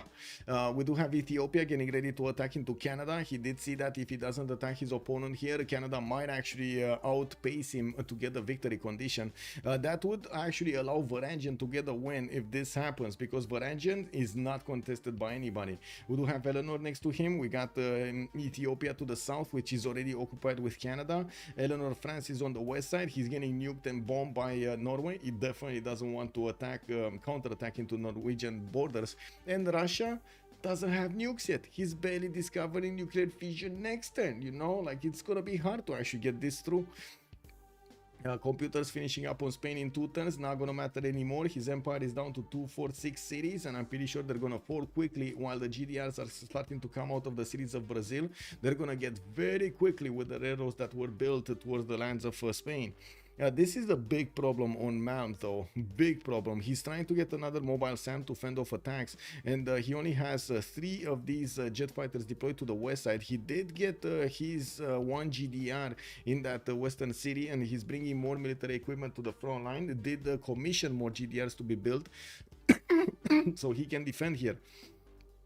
Oh my voice is starting to fail me. Wow. Okay, there we go. How many GDRs does Ethiopia have? Only 1? That's not gonna work. If he only has 1, that's not gonna work. He needs like 3 or 4 if he actually wants to do the damage. He has 1 coming out from Lalibela, another 1 in 2 turns. Okay. I'm sorry. Let me actually Wonderful electronic invention I want you to see. There we go. There we go. No, it's still. Oh my god! Where did that come from? Was that Leech? Oh, that was Leech. That was Leech. Oh, I coughed and I dropped a nuke. Oh no, I'm sorry. I won't cough again. Oh my god. Was that Ethiopia's capital? Excusez-moi, monsieur. Was that Ethiopia's capital? I think it was. Race to the ground then. We do have 3 turns for that moon landing to for that Outworld Expedition. Ottawa is going to build it in 3 turns as well. And I think Ethiopia just figured out that it's not Canada that he needs to worry about. It is actually Norway from the north. He still deployed the majority of his army towards Canada, and it looks like he's trying to figure out a weakness in the Canadian defense. Now we do have multiple nuke subs coming in towards the west side, and of course he's gonna get to punch through any kind of defense with those nuclear armadas. And while I do notice in the cities of whoa, Eleanor, England is managing to shout out the other Eleanor, and he's gonna manage to take him down. By the looks of it, he does have so many units with GDRs going through Eleanor's territory right now. With just a few turns to get to his cities. Yeah, we do have robotics coming out next turn from Isildur. That's Eleanor France, and we're gonna need to see if he has enough gold. I don't think so, but you know, man can dream. So we get to see a proper over there smashing of units in between them. Leech is going for the caps. Yeah, I mean, you know, it is what it is, right? He's going for what it is.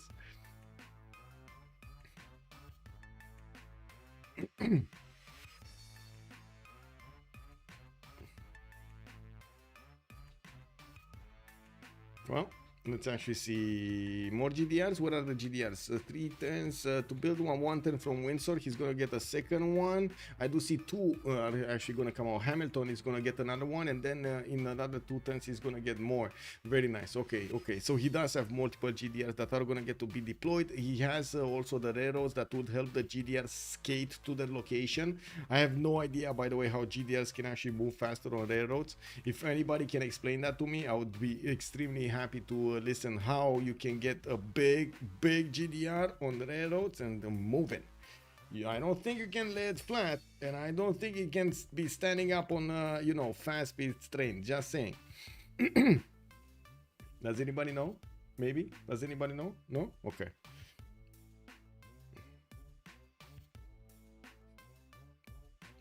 Okay, more spaceports coming in also for Norway. It looks like Nidaros is going to finish that auto expedition in 2 turns, while the other cities, well, when the spaceports are going to take a bit of time to finish. Alessund is going to need 3 turns.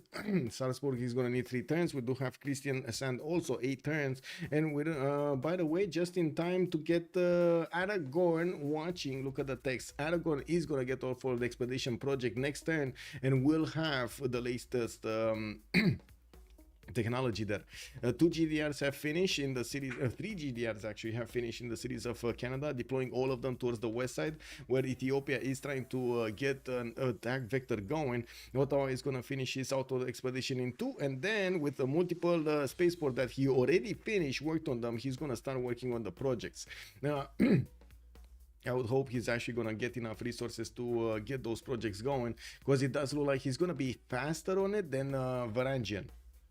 Uh-oh, is faster than Varangian. Maybe we can get a prediction going right now. I think this is time for a prediction. Who's gonna get the win? Like, we got yeah, 2 nations here. I'm so sorry. Who will win? And it's gonna be a question between Varangian or Canada. I don't think anybody else can actually get the win right now. Yes, I know Ethiopia was building the projects, but his capital got nuked, so I don't think he's gonna get there. Eleanors are fighting. Russia doesn't have the text. Brazil is fighting also Spain. So the only ones that could actually do something is Canada and Varangian. That's it, you know. Let's see what you guys are voting here with your points. I see you put 20 points on Canada. High roller. That's how it's called. Oh, 10,000 points on Canada. I see. I see. We got some more units being bought over here by Varangian, trying to beef up his defense. We do have him still working on those spaceports, and it will take time to actually discover. Oh no, he's actually at the same time. All for the expedition is coming out next turn. While Ottawa is going to finish his project next turn. You know what I didn't see? What kind of Governor Plaza building does Canada have in his capital? Is it Royal Society? Is it War Department? Is it something else there? A Natural History Museum. I don't think it's Natural History Museum. It must be either War Department or the other one, or Royal Society. Royal Society is extremely useful if you do want to get the builders to work faster the projects. That's going to give the production equal to the builder charges into your projects, and of course that's going to be massive. That is going to be massive. Wow, the straight up pixeling that I'm trying to see through. Wow. Okay, it's stabilizing. We can see the pixels right now. Okay.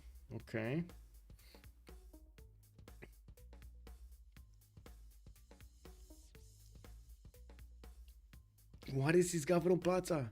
Where is his Gavron Plaza? Here, right? Is that Royal Society? I think it's War Department, actually, by the looks of it. I think it's War Department. He didn't get Royal Society. He would have gotten actually multiple builders if he got a Royal Society. I'm pretty sure he would have already set them. It's Royal, you think? Okay. You share a bit. Good evening, sir. Okay, did you see it somewhere else? Okay, very nice, very nice. Okay, first project's going in. He's one-turning them from at least one city. I'm pretty sure Ottawa should actually one-turn one also. We do have him also left alone by Ethiopia on the left side. We do need to see if Alessandro, I should say Varangian, is going to manage to do some damage there, while the GDRs of Ethiopia are starting to move towards the west side. It looks like Ethiopia actually is feeling very bad, very bad. He got nuked by his opponent over here, Varangian. So what is he going to do? He's going to send his GDRs directly to Varangian's territory. India is down to one city. We got also England down to one city.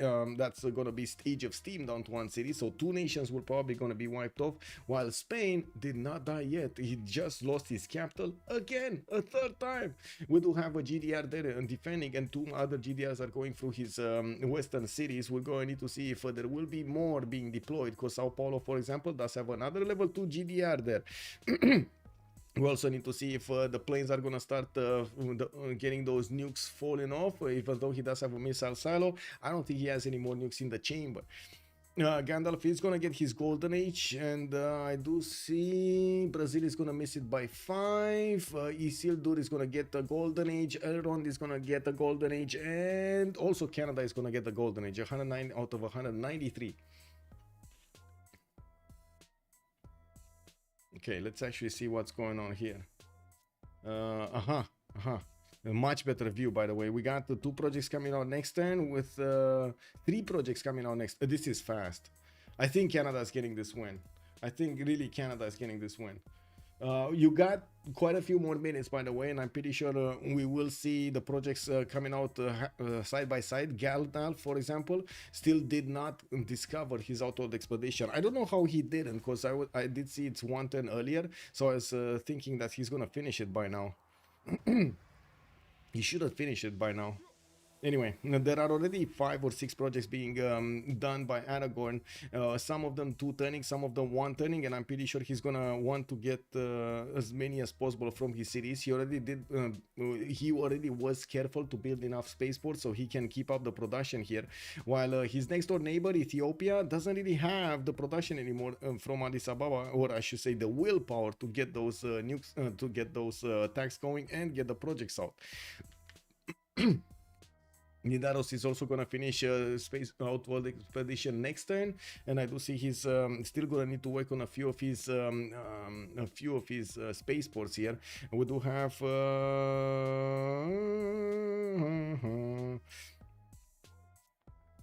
wow, yeah, long game, man. Long game.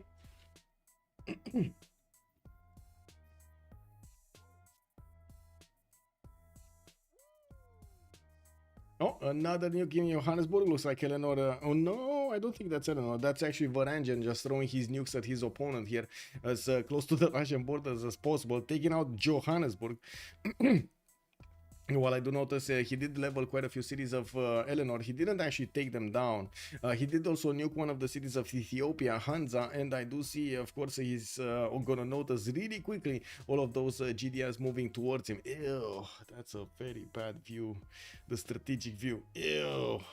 Anyway, now I think we just need to watch Canada now. It doesn't look like anything's happening here. Yeah, other than Canada just getting the projects, to be honest. Tous ces carnages pour ne pas reporter la victoire finale. Halbrand, okay. Galadriel is commenting over there that he has been fighting with Brazil, and they couldn't get the victory condition anymore because somebody else who was not fighting did get it. But to be honest, this map was so big, it didn't. I don't know. It wasn't that fun. Like, it's too big of a map. I understand the format though. It did allow the players to actually take quite a bit of time to go through all of their choices, and it did allow the players to actually how to say develop their lands according to what they wanted. Now it took quite a bit of time to actually see action though. Like we saw barely the first actions, like what, 10, 70, 80 or something like that, with a few attacks, a few skirmishes from the Cossacks of Russia against the units of India. That was, I think, the first attack that we've seen. Anyway, now we do have projects chopped here. Wow, okay. Putting another project in, getting also a bowman. We do have him on 4 light years a turn right now, with also Varangian managing to finish that. We are going to have a pause of 2 minutes, and I can't wait to actually drink some water to, you know, get that throat cleared. Paris is gonna get taken. We do have GDRs plowing through the Eleanor France territory. There's no more chance for Eleanor France to actually get the cultured victory, even though he has been trying as much as he could. He couldn't get it. No rogue bands worked. Passive tourism didn't work. Even if he did have 1500 tourism per turn, it's just not as easy as it was before. Yep, it is what it is. Is that a forest settle? Yeah, Valleyfield, Canada is weird. Yeah, good. I hate when they end right as everyone gets nukes and GDRs. Yes, we actually get to see all of the action unfold here. Okay, so we're gonna have that pause in 1 minute. Let me take a look at Malm. What is Malm doing? Wait, Malm. Let's see. Nukes. Okay. 1, 2, 3. 3 projects next turn. Yeah, 3 projects next turn. I don't know. I don't see Victoria. Victoria has a spaceport also, but I don't see if it's working on a project. And another 2 projects afterwards. He should be getting to that 10 mark very quickly, and will manage to get to the space victory in like 4 turns, 5, probably 4 turns. I would say 4 turns. Does anybody say faster here in chat? Anybody predicting faster in chat? It looks like everybody's actually voting on Canada, except somebody that is trying to be a high roller on Varangian. There is a niche chance, a very small chance that Varangian is actually going to get this win.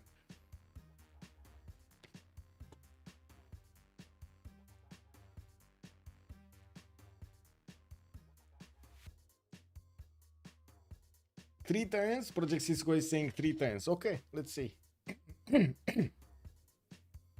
Oh my god, my throat. What is going on, man?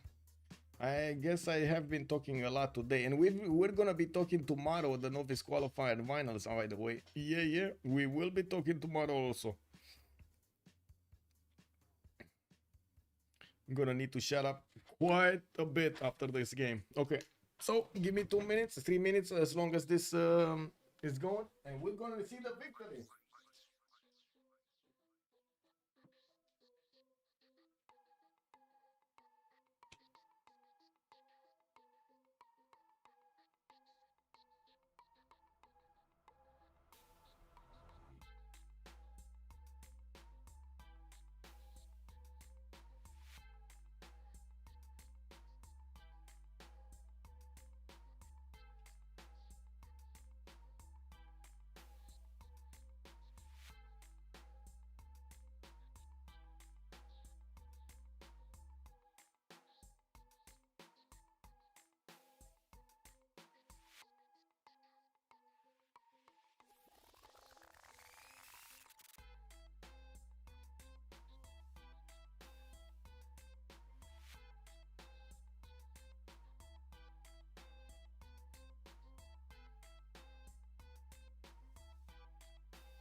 Okay. Okay. I still didn't manage to clear my throat properly, but anyway, it's fine. It's fine. It is what it is. Okay, so a GDR was deployed, but he doesn't care. He just gets the space projects, and that's exactly what he needs to be doing. He does have a few nukes that he could throw at his opponent if he needs to. I do see 2 in the chamber if he needs help. Now we do have him also dealing with some diplomatic stuff over there. Doesn't seem like it's gonna matter. He's getting this these projects with the chops from the military engineers and as well as his builders around his territory. He's not using his builders to actually increase the production from with the bonus of Royal Society there in his cities though. He just made an alliance again, renewed the alliance, or wanted to renew the alliance with Brazil. Not that it matters anymore. This is a moot point. We will see him try to get to that victory as quickly as possible. I don't like that he's not actually checking that space victory. Let's actually see if Trinda is checking the space victory. How many points is he? Yeah, he is. Okay. Oh my god, I didn't get to see. Anyway, it is what it is. Toledo is about to go down. We got a GDR in the water that is going to try to take it down. And Sam is asking for a remap vote. Whoa, on India. Wow, okay. Well. We got also Trinda saying plus on Pangea. Yeah, Lakes was... I mean, it's a cool map, but I think it needed to be one size smaller so we can actually see some aggression between them. This just took a long time, very long time to actually get to this point where we do see them starting to chew through their opponents and... get the late game going. Now, I'm not complaining. We like to see nukes, we like to see GDRs, but we do like also to see all of the wars in the medieval era, classical era, and so on and so forth, right? The Renaissance era, industrial era, and so on. We like to see those units moving around the map. Okay, GDRs defending. Whoa, the GDRs of Ethiopia have actually arrived in the cities of Gandalf, and I'm pretty sure he's gonna slow down Gandalf from getting those spaceports, and not to mention forcing him to deploy more defense there. The GDRs are not gonna be that susceptible to nukes. They can counter the nukes with the anti-air defense quite nicely, and I guess we will need to see if there will be any nukes try to be deployed there with some nuclear submarines. He did have some in the water, and I'm pretty sure he's gonna try to use them. Now he hasn't been building nukes in some time, and I would imagine he might have run out of them. Christian Sand, for example, is gonna get attacked here by multiple units. I do see Eleanor is trying to fend off attack, how to say, help out, I think, against the units of Ethiopia, or maybe not. I'm not sure what's going on there. I wouldn't have expected to see GDRs from England into that territory. To have a war declaration being sent, and I'm very curious who did declare war against whom here. I don't think it's Russia. Oh, it is Russia. Johannesburg just got taken. Okay, never mind. Johannesburg got nuked and taken. I mean, this doesn't matter anymore, no? It's only the space victory that matters right now. Okay, let's see. Let's see next turn. Soft time? Let's see. What is it? Okay, he's watching to see. No. Okay. Let's see. We got 1, 2 projects finishing next turn. So he should be around like 10 points a turn. And we're 118 right now. Is Eleanor fighting Eleanor? Yes. Eleanor is fighting Eleanor. Prince Cosmo, yes. They're fighting each other over there. It's basically Eleanor raised in France and Eleanor raised in England. The cultural difference. Oh, there we go. There we go. It looks like next turn we're gonna have the win. Whatever happens, it looks like next turn we're gonna have the win. We do have already the locked-in projects over there. Yeah.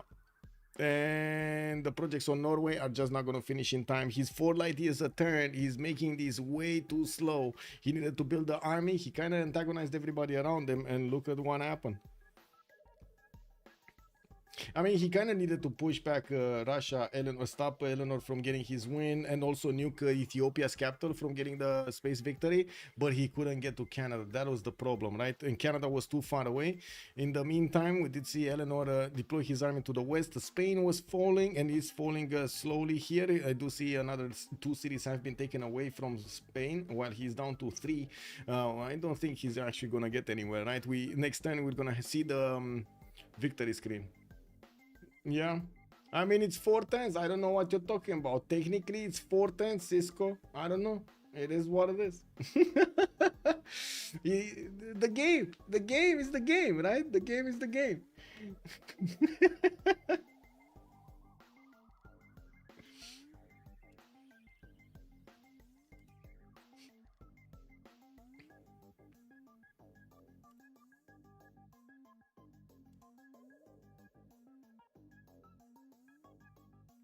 Okay, nothing much happening in the stream right now. We're just waiting.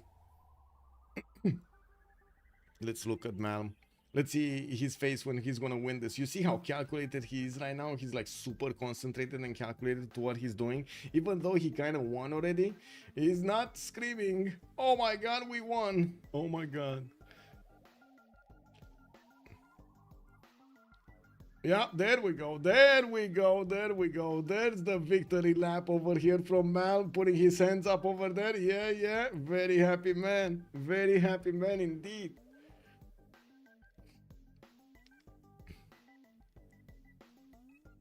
Let me actually write in chat over here, GG, well played.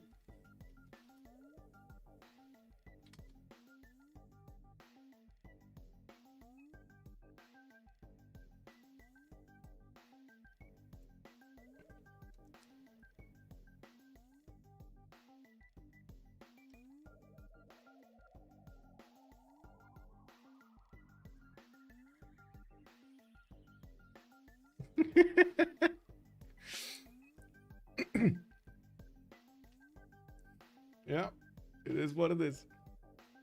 Oh, wait, what? Okay. Next turn, next turn. Oh my god. Extraordinary Congress, really? Really, game? Really? Just shift enter it. Like, this is it, right? Victory condition. Let's actually see if we do have the how to say it, the lobbies coming in.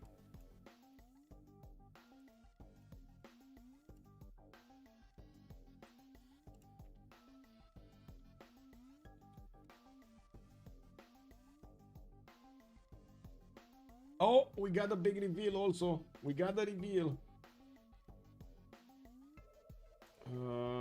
Let me open up in the browser. Okay, there we go. Big reveal. Big reveal here. Did he get a win? Yeah, there we go. Space victory on Malm. Congratulations here to Malm.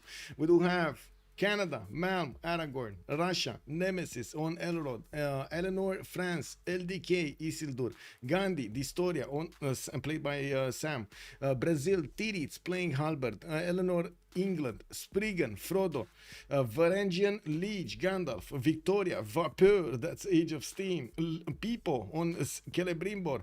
We do have Menelik, Alexis, Legolas. We got Spain, Exvopur, Galadriel this time. Okay. Beautiful. A beautiful game, I gotta say. Let me actually switch my mics over here and take a hit of the post-game chat. I'm pretty sure we're gonna see the debrief soon.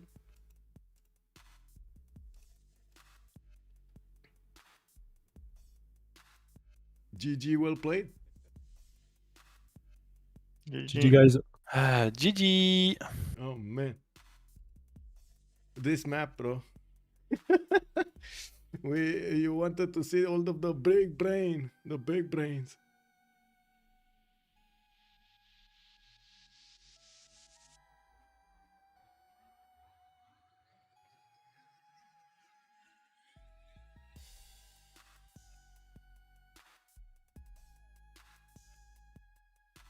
Les guests, Soft?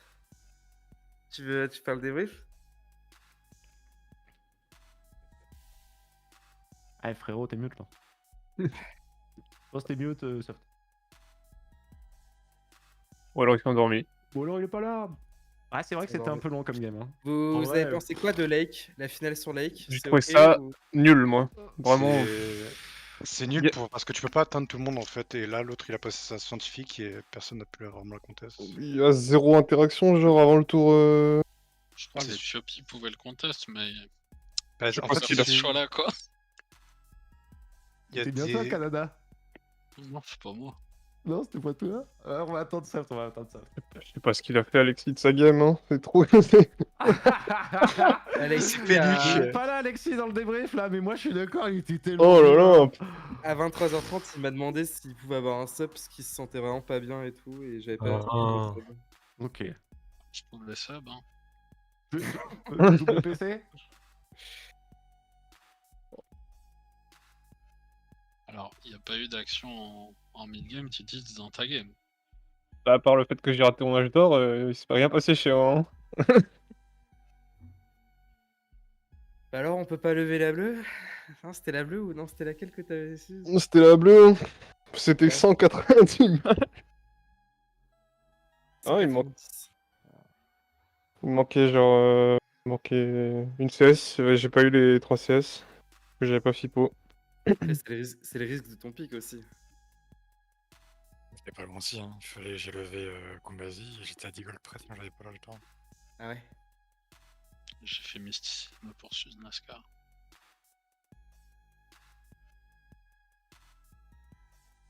C'est toi, Titi, ce voyage. Ouais. À croire que tu m'en veux. Ça, tu m'as encore cassé la gueule.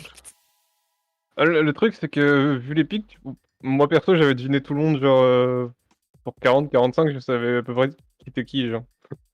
Du coup, Ouais, je comprends qu'il m'attaque, mais j'étais pas prêt. Je sais pas, j'ai l'impression qu'il manquait genre 2-3 tours. Mais je sais pas si j'étais la cible la plus simple. Je pensais que t'allais aller sur Vapeur. bah, le problème, c'est que ça va être marrant, et moi je pensais que ça se finissait tour 120 au début. Du coup, je voulais juste faire un... I'm pretty sure they're gonna be talking French quite a bit. I do want to say thank you for everybody for joining us, and I'm sorry that we didn't have the full quality that we used to on the stream today. It is what it is. Sometimes we do need to make sacrifices, but I do hope you enjoyed the content over here of the Hidden Cup Finals. The main stream was on Trinda stream. If you want to check out that, and of course try to take a look at it. I do hope I actually brought something else, something more to the stream over here, even though we were watching multiple streams, and we did actually have a bit of a challenge to get all of the information properly toned down. Nailed down. Thank you so much for of course, the gifts. Much appreciated for the subs, and thank you for the follows. I do want to also thank you very much for the bits, and I do hope you're gonna subscribe to the channel on YouTube, and of course leave a like to the movie. I will put the vote soon alongside with the vote from the first one. It will just take a little bit of time to process it, and of course get the poses out and everything.